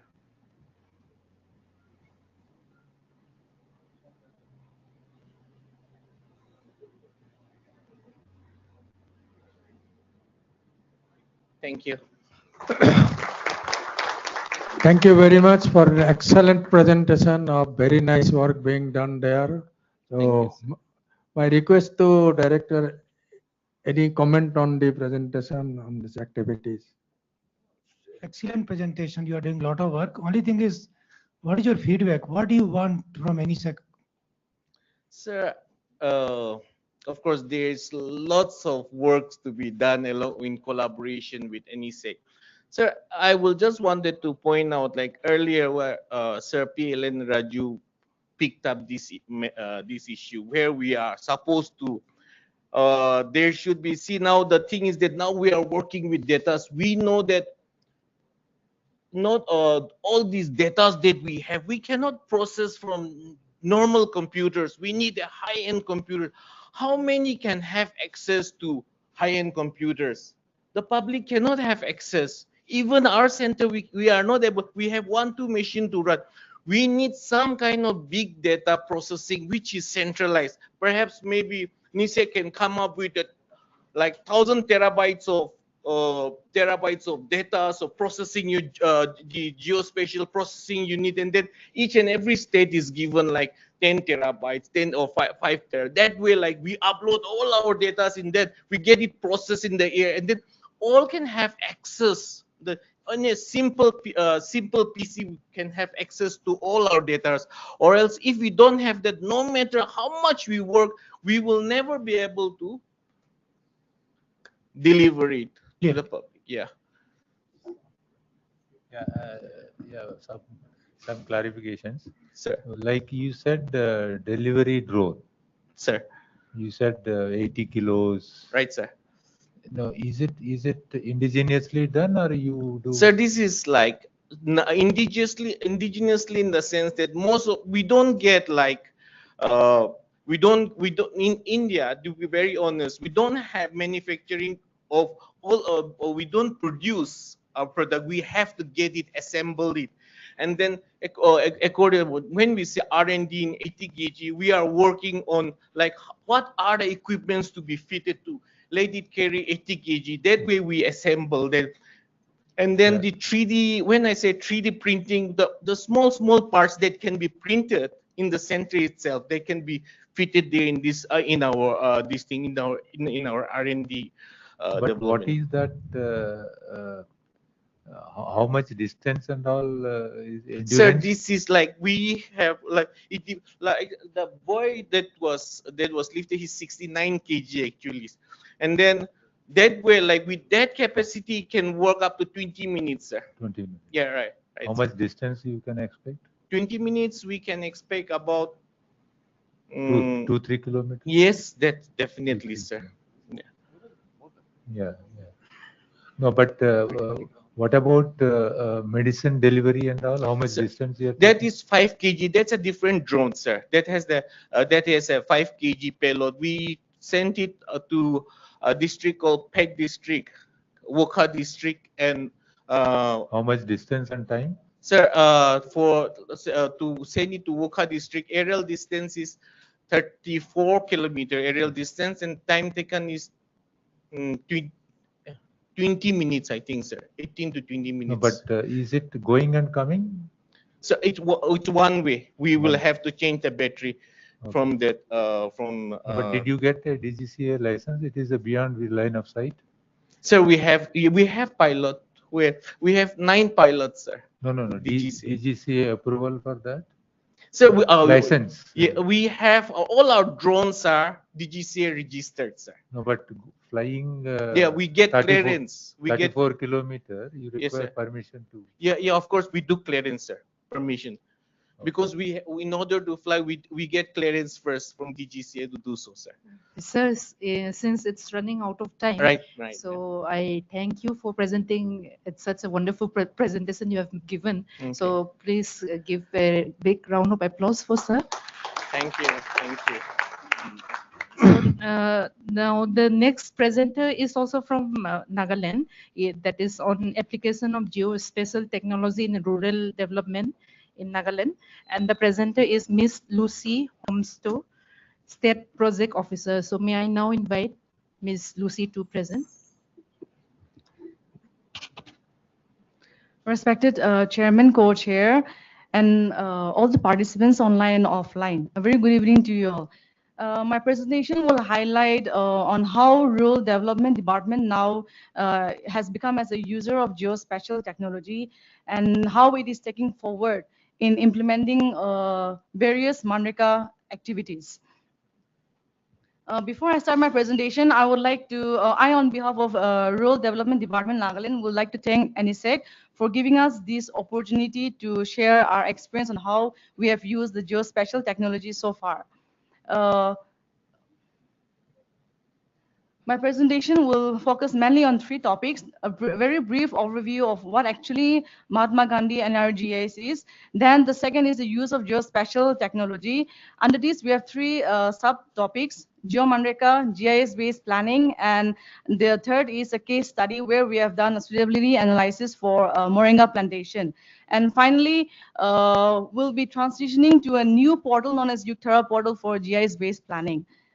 To start off with, basically, National Rural Employment Guarantee Act, as we all know, it was enacted in the year 2005, but implemented in the year 2006. And this act, it aims to provide enhancement of livelihood security to the rural areas of the country.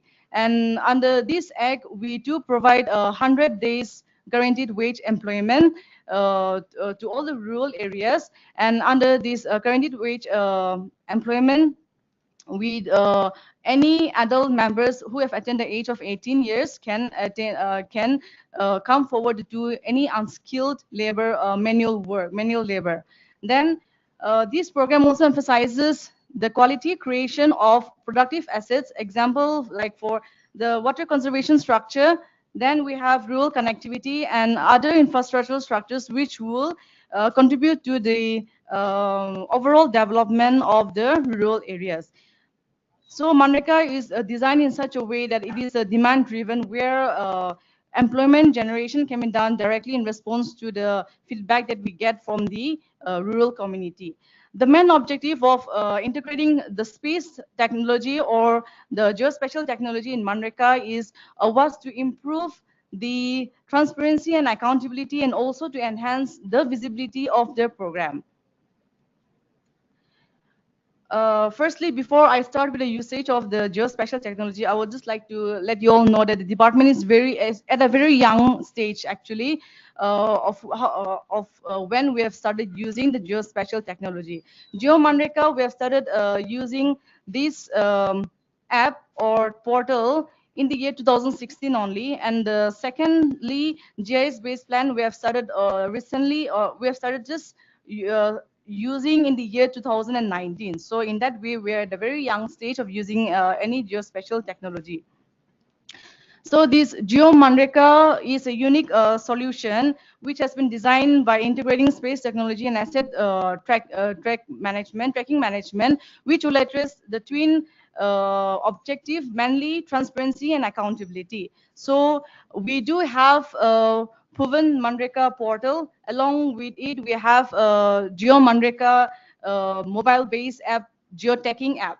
So in that way, as we can see from the slide, that there are three stages in Geo Manreka. The first stage is before the creation of any asset and after selection of the asset where it needs to be created, it needs to be geotagged. So that is the first stage. The second stage is even during the creation of the asset, it needs to be geotagged. And the final stage is after the completion of the creation of any assets in the rural areas, it needs to be geotagged. So these three stages needs to be, it's mandatory to be geotagged. So this will address the objective of transparency and accountability. And this Geo Manreka is also it was implemented in partnership with NRSC. Then we have the GIS-based planning, where we will be transitioning to a new portal known as Yuktara portal that I will explain it later on. But this, after we have started using GIS and remote sensing data, our main data source comes from Proven, as well as at the national level, the Ministry of Rural Development is in collaboration with NRSC. So we get our portal and mobile-based application from there. And at the state level, we do collaborate with Nagaland GIS Remote Sensing Center for state data resources. And the tools used are for this GIS-based GP planning. We use Google Earth Pro, ArcGIS, and MIS NaregaSoft. So in this slide, we can see that we usually map our assets created in each financial year using open source Google Earth Pro. This is in collaboration with NGIS RSC office, Nagaland. We have come up with a resource distribution at a block level, resource distribution map at a block level. So graphically, it has been shown that how our resources has been distributed. So our resource distribution types comes under mainly two types: NRM, natural resource management, and non-NRM. So with the ministry advisory with the ministry advisory, we are to attain at least 60% of the work should come under NRM, and the remaining can go under non-NRM. So in that way, we are planning out our activities so far. And under the resource categories, we do use point line area features to map our assets. And some of the NRM projects that we do take comes like piggery and poultry farming.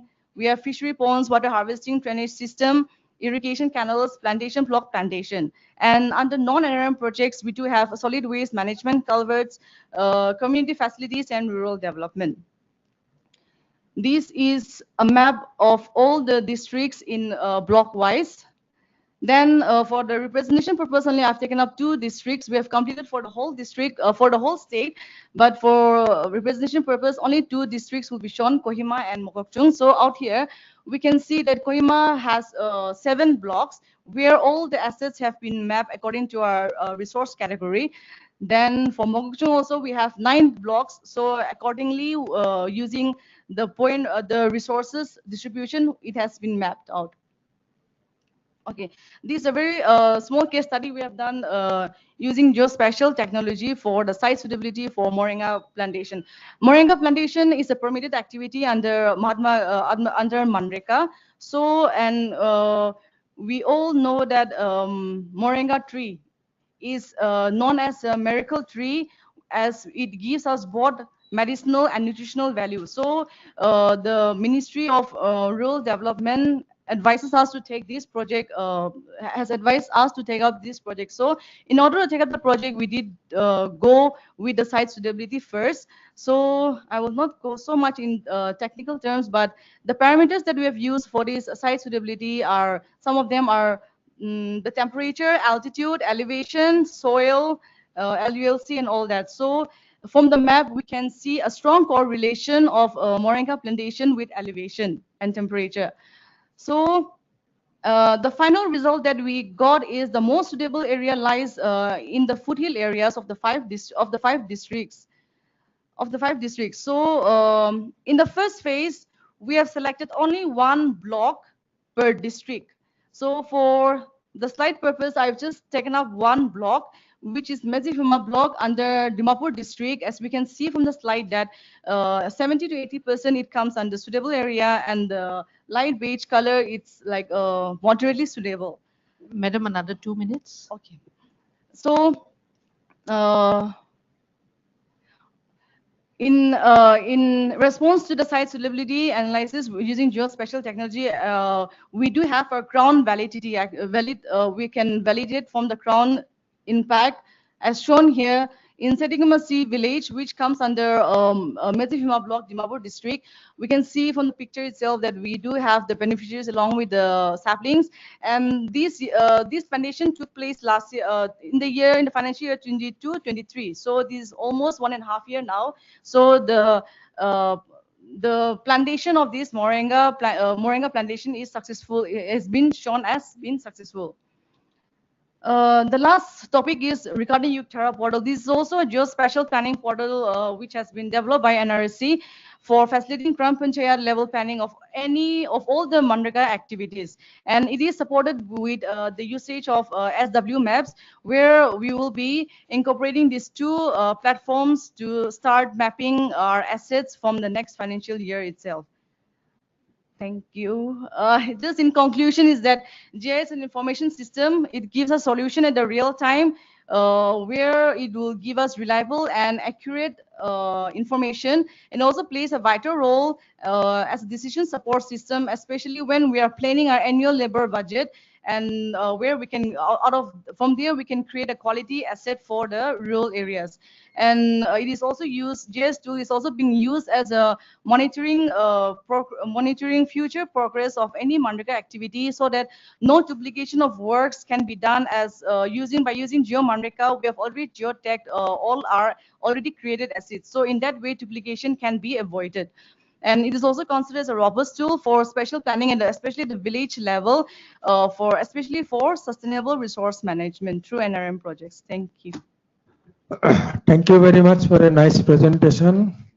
Can you tell us very, very briefly, as director has told earlier, what is your expectation from NESAC to continue your activities?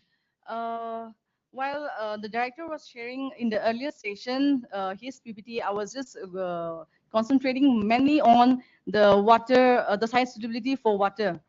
So I hope that in future we can collaborate, and we do get the data for site suitability for water conservation structures and all. Noted. Okay, thank you. Yes, kindly be brief. Huh? See, this NREGA scheme, NRSC also they do create whatever is assets, whatever is schemes are implemented across India. You are linked with NRSC, or you are doing separately? No, we are linked with NRSC. Okay, your data they are taken there. Yes. Okay. Thank you. So we'll go to the next presentation. Now I invite Sri A. Dasgupta, scientist in charge TSEC from Tripura. He will be presenting on advancing geospatial services in Tripura through NESAC partnership.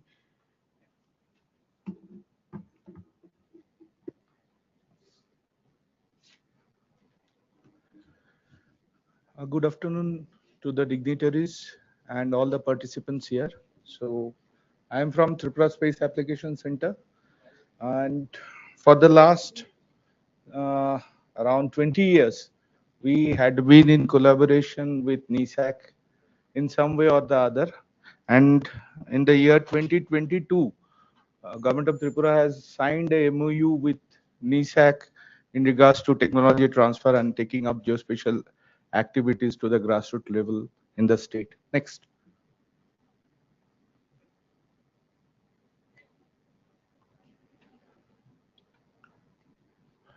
So recently, all of you are aware that we had faced a severe flood in Tripura during 19th to 21st of August.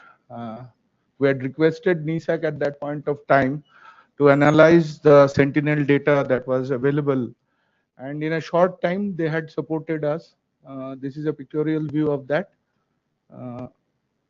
Second one is landslide mapping. Tripura is facing huge number of landslides post construction of the expansion of the national highway. So there also we have been using NRS's FLIMS app, and in addition some input from NESAC has been taken. This is a UAV data capture that NESAC had done for Tlakshi landslide in Tripura, wherein small hamlet, entire hamlet was affected due to landslide. We had requested NESAC for a UAV fly, and their team went there. We were in requirement of the post landslide contour, so that was prepared by NESAC and supplied. We had recently completed a hazard risk and vulnerability assessment of 8 ULBs in Tripura. The project was under POA, and the report and the analysis part has been entirely taken up by NESAC. This one is also a project under POA, monitoring of embankment structure. There are 2 embankments covering the Agartala city and another in Kailashar, Unukuti district, where the embankment breach has been and health monitoring has been done and carried by NESAC under POA. In forestry, mapping of agarwood plantation in northern forest areas of North Tripura and Unukuti district. It is a project which is funded under POA by the state government. So the works are going on in collaboration with NESAC. Mapping of area under shifting cultivation in NER. This is a pan-NER project, but the report encompasses Tripura also. So that has been done by NESAC. The future potential areas, recently NESAC has been awarded with a project for preparation of GIS-based master plan and property tax mapping of 2 ULBs in Tripura. So this is a project that is coming up shortly. So we want collaboration with NESAC in that regard. Second one is, sir, our Honorable Chief Minister has desired for 2 projects during the last NESAC Society meeting. This is one of them. The project proposal has been prepared by NESAC and it has been approved by the state government. It has been again forwarded to NESAC for onward submission to NEC for funding. So this will come up shortly. We would request, since geotourism has already been implemented by NESAC, we would like to extend it to Tripura also. Specific to Tripura, I would request Dibbajyoti to take up something which is exclusively for Tripura, because government is very interested in taking up tourism sector into the limelight. And under POA, there was a project for geotagging and geomonitoring of government assets for the entire state. So the request was put to NESAC. We had a shortfall of fund at that point of time. However, Dr. Dibbajyoti and his team has completed it. So we are thankful for that. There's another project which was discussed during the last society meeting, establishment of UAV drone hub at Tripura. That project proposal also has been prepared, and after it was vetted by NESAC, it has been submitted to the Planning and Coordination Department, state government, for onward submission to NEC. So this would come up in future. So what we need from NESAC is some capacity building activities for other line departments on the usage of geospatial data. We can have a data sharing platform wherein the data which is being generated pan northeast covering Tripura may be shared with us in GIS format, not in the form of report. And we can plan for implementing pilot projects wherein we can demonstrate the technology to the line departments. So the benefits would be improved decision making, economic growth and sustainable development. So the partnership between TSAC and NESAC has the potential to significantly enhance the state's development trajectory, leveraging the power of space technology and geospatial services. Thank you. Thank you very much for a nice and crisp presentation. Now I'll request the director NESAC to give his opinion about his I demands. think nice presentation. And in fact, now our collaboration after signing MOU with Tripura government has increased. And whatever point you have raised, certainly we will look into it. And in fact, we wanted to work more with Tripura because your Honorable Chief Minister was very much interested in geospatial technology application in various fields. Okay, thank you. Thank you, sir. Any other question? Just one question we'll take. Would you like to say anything? Thank you. Okay, in that case, we go to the next presentation. Bye. I now request Sri Debajit Das, Deputy GM, NEPCO. He will be presenting on leveraging space technology for governance and development, NESAC role in supporting NEPCO.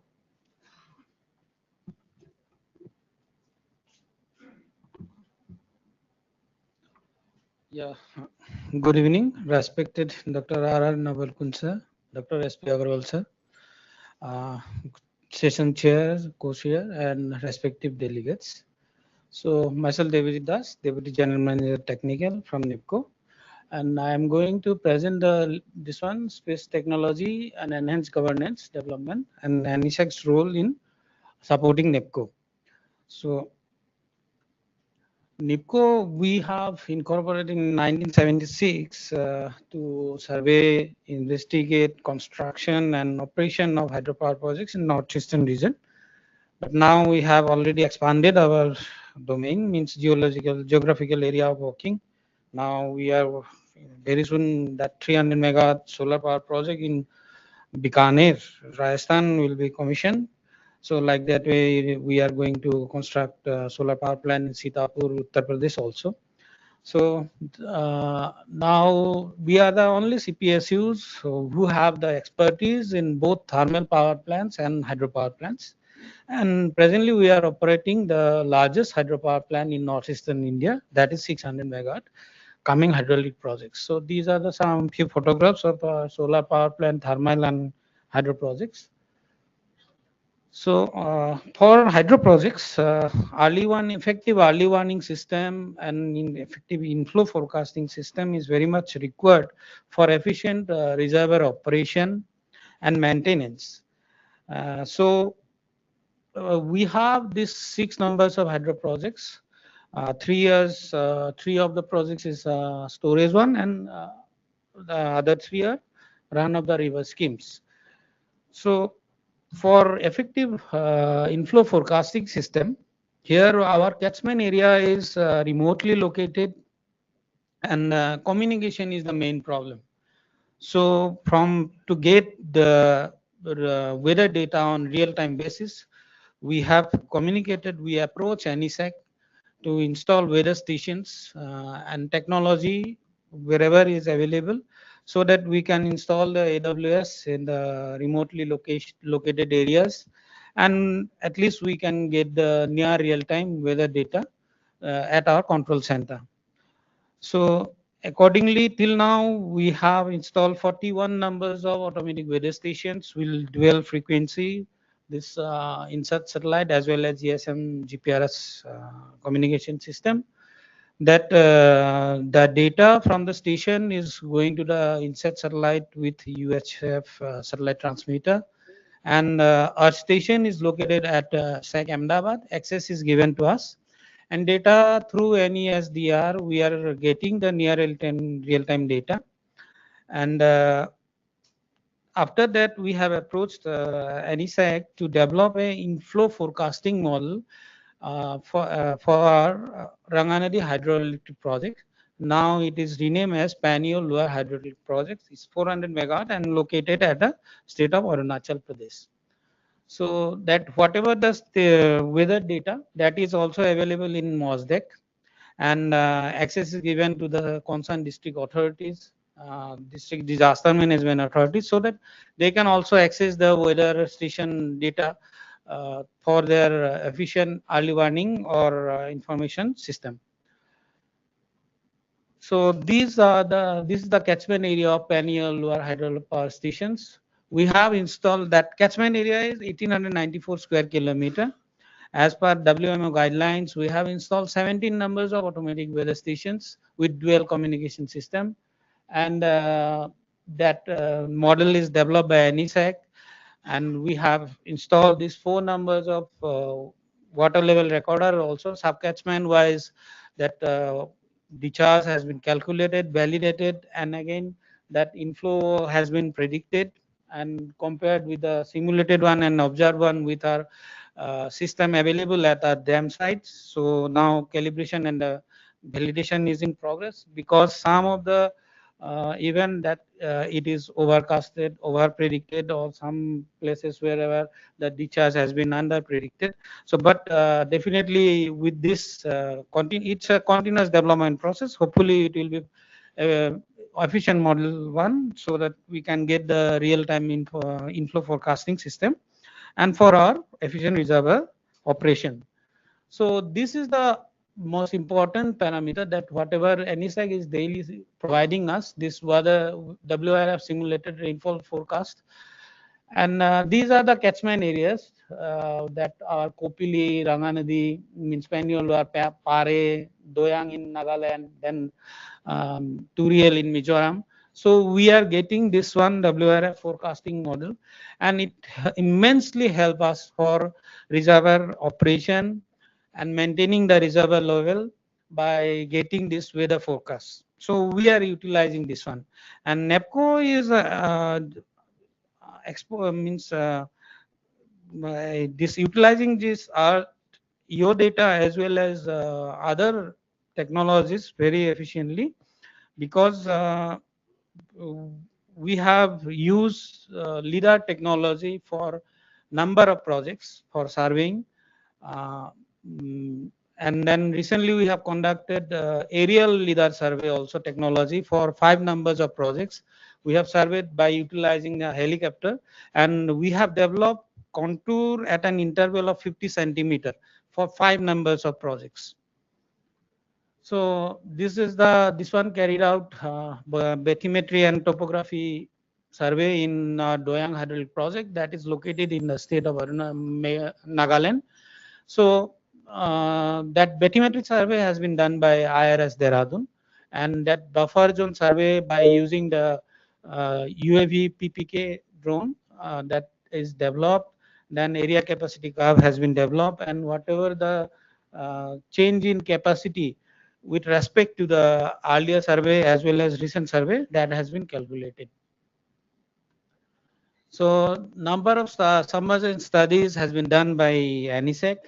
So this is one of the proposed multi-purpose projects, that inundation area with different level of the reservoir has been calculated. Then population data also incorporated in the GIS platform, and section wise what will be the inundation area, how much will be classified land use, land cover maps, and then population will be affected. Everything was tabulated, and it immensely helped us to take the final decisions to decide the dam height as well as other parameters.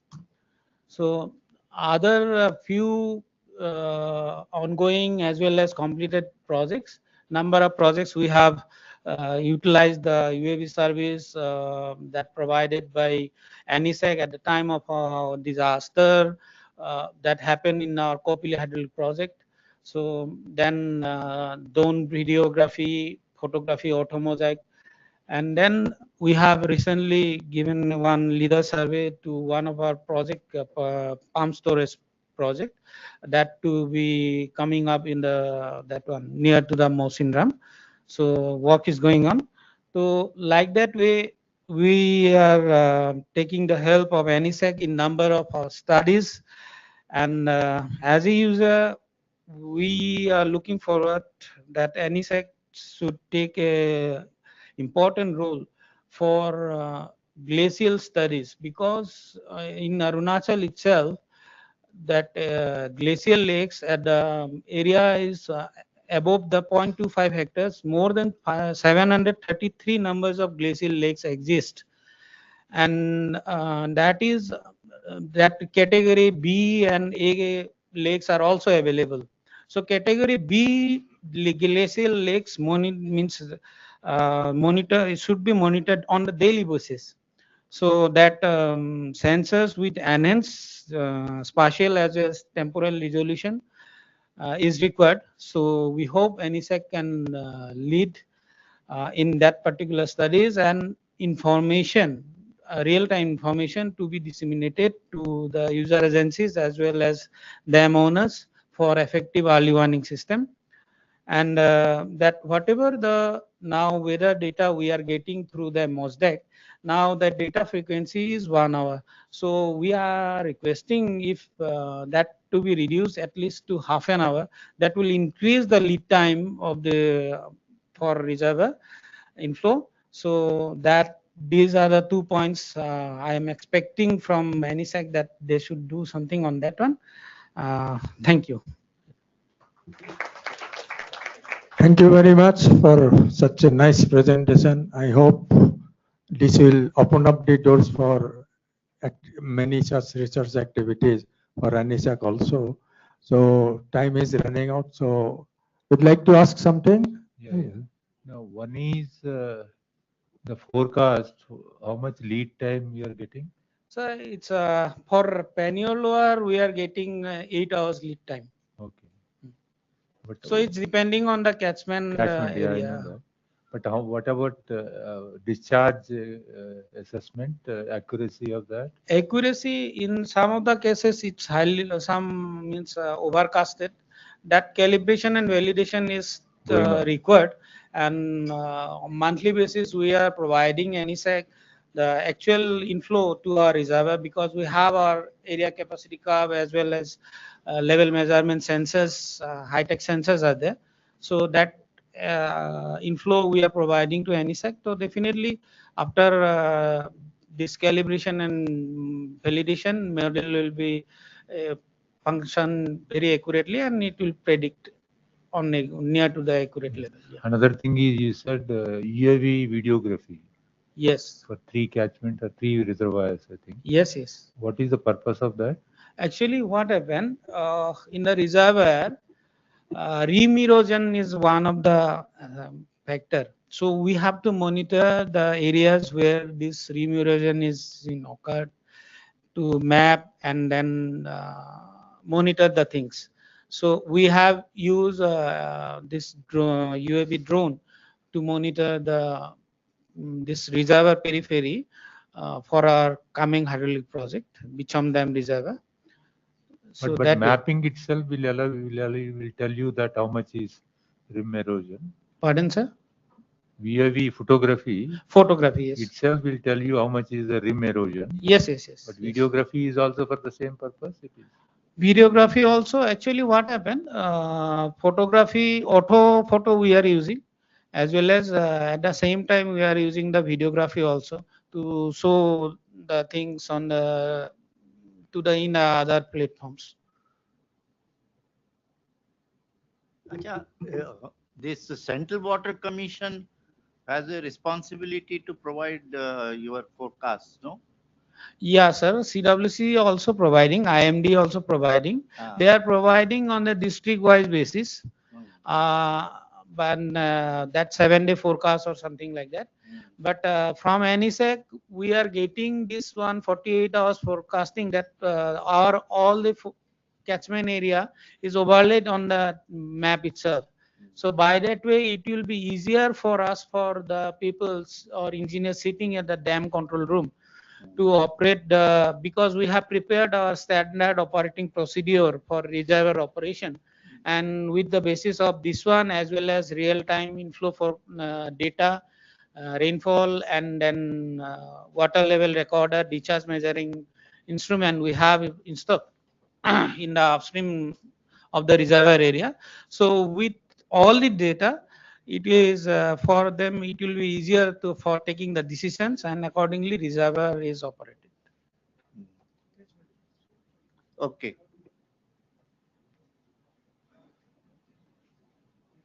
No more questions. Dr. Agro, you have a question? Please speak.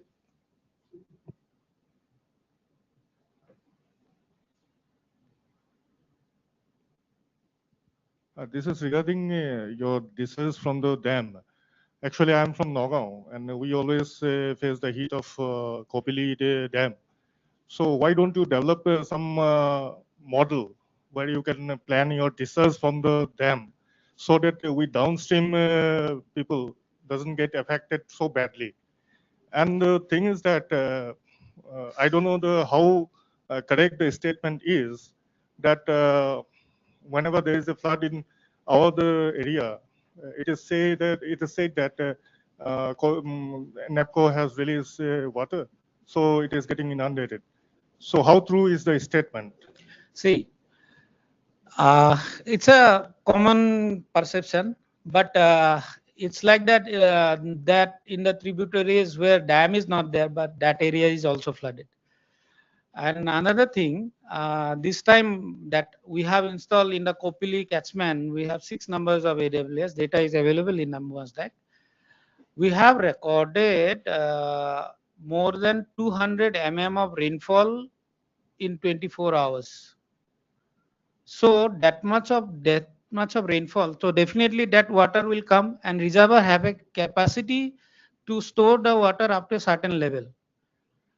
After it cross the maximum water, means full reservoir level, we have to release it. Otherwise, it's a safety concern. And again, now that information dissemination, that water to be released, it is on a real-time basis. CWC has developed one WhatsApp group portal, and District Disaster Management Authority, DCs, and everyone is there in that group. So information is passed to them.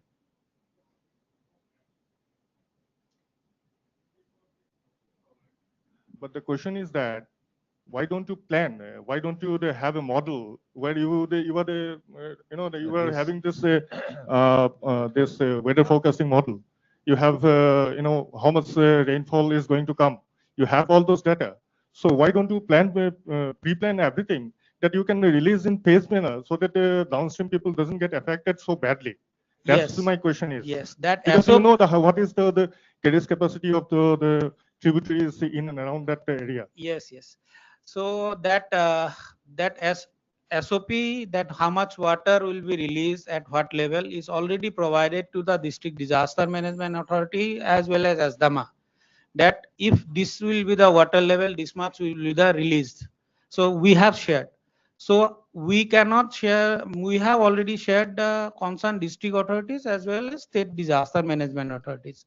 Now RMS, that lower Kopili is coming up in the just downstream of the Kopili Dam, and RMSI has already developed with the World Bank funding project.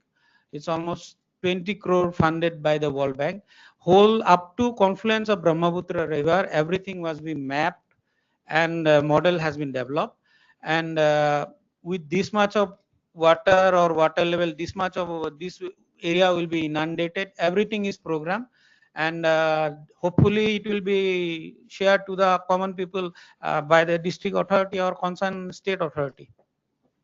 You will get that information if you ask the concerned authority of the state, because everything is prepared, and it is on the digital mode as well as everything on paper also. If you will get the data on the real time in dissemination, that regarding to the water level and how much water will be inundated, they will share it to you, because they are the authority, concerned authority, to share to the common people. Okay, I think we'll stop the question and answer session here. Any more question means I think during the dinner time we can discuss about that. I will request now co-chair Suchitra to give a very brief account of the session, how we have conducted it. Suchitra. Thank you, sir. So all the speakers have highlighted all the important works being carried out, especially on UAVs, then diseases, what all applications are being carried out in all the centers. And to come out with the outcome, what are the requirements? One important aspect is like due to climate change, what we have seen, many disaster-related projects, like from all the centers, it has been given a feedback that landslide is one, then another one is is the glacial monitoring. So due to glacial outbursts, so many disasters can happen in the downstream. So these are some, and then capacity building and UAV applications that can be used in disaster related things that may be explored in future. So geotourism is one which can boost up the economy of the region. So these are some of the important highlights that can be taken forward for the future projects. Thank you so much. No more, sir. Okay, well, I think we had a very interesting session with divergent topics, and I wish we could have more time to discuss these issues more elaborately, but somehow the topics are such that the more we give time, the more issues will come and will not reach a conclusion so easily. So I request the director NESAC to organize similar sessions in future also, so that all these issues can be sorted out and more funding will flow and more developmental work will take place in our Northeast region. With that, I declare that this session is over. Thank you. Thank you, sir. As we've come to the end of today's session and also all the technical sessions of today, I would like to thank all the speakers of this session and all the previous sessions for their very engaging and interactive talks. So thank you, and a round of applause to everybody once more, please. I also thank the chair and the co-chair for their support and their mentorship and guidance throughout this session. I would like to request Director NESAC, Dr. S.P. Agarwal, sir, to kindly felicitate the chair of the session, Shri K.C. Bhattacharya, sir.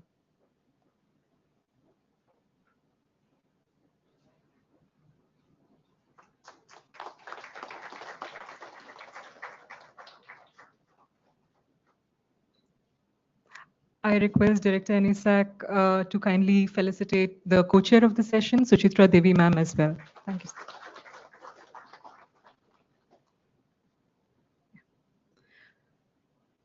Thank you, sir. I now request the chair of the session, Shri K.C. Bhattacharya, sir, to kindly felicitate the speakers of today's session. The first we have M. Kitan, sir, Project Director, NGIS RSC.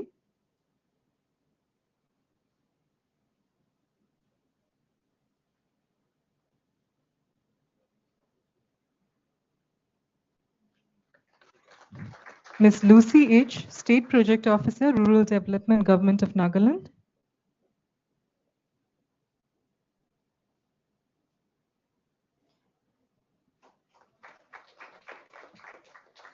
Shri A. Das Gupta, Scientist, TSAC.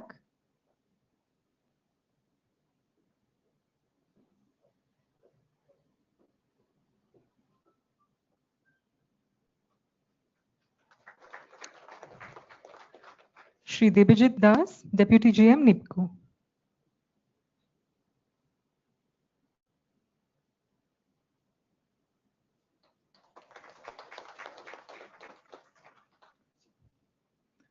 Thank you, sir.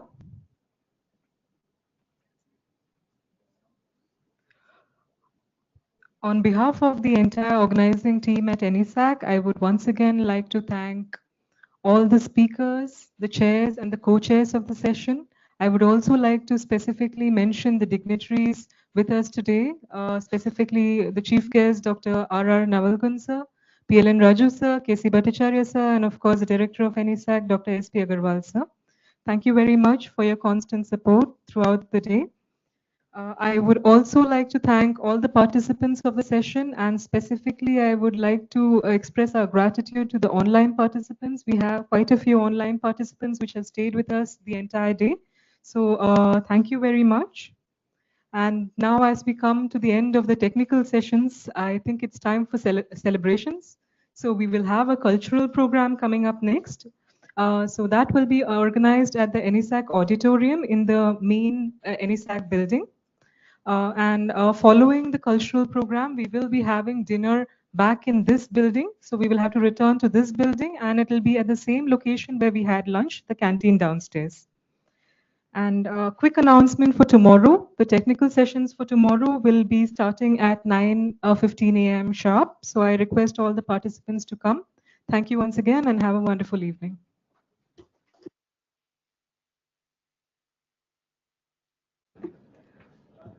If there are any participants who would like to copy their presentation for tomorrow, please hand it over to one of us.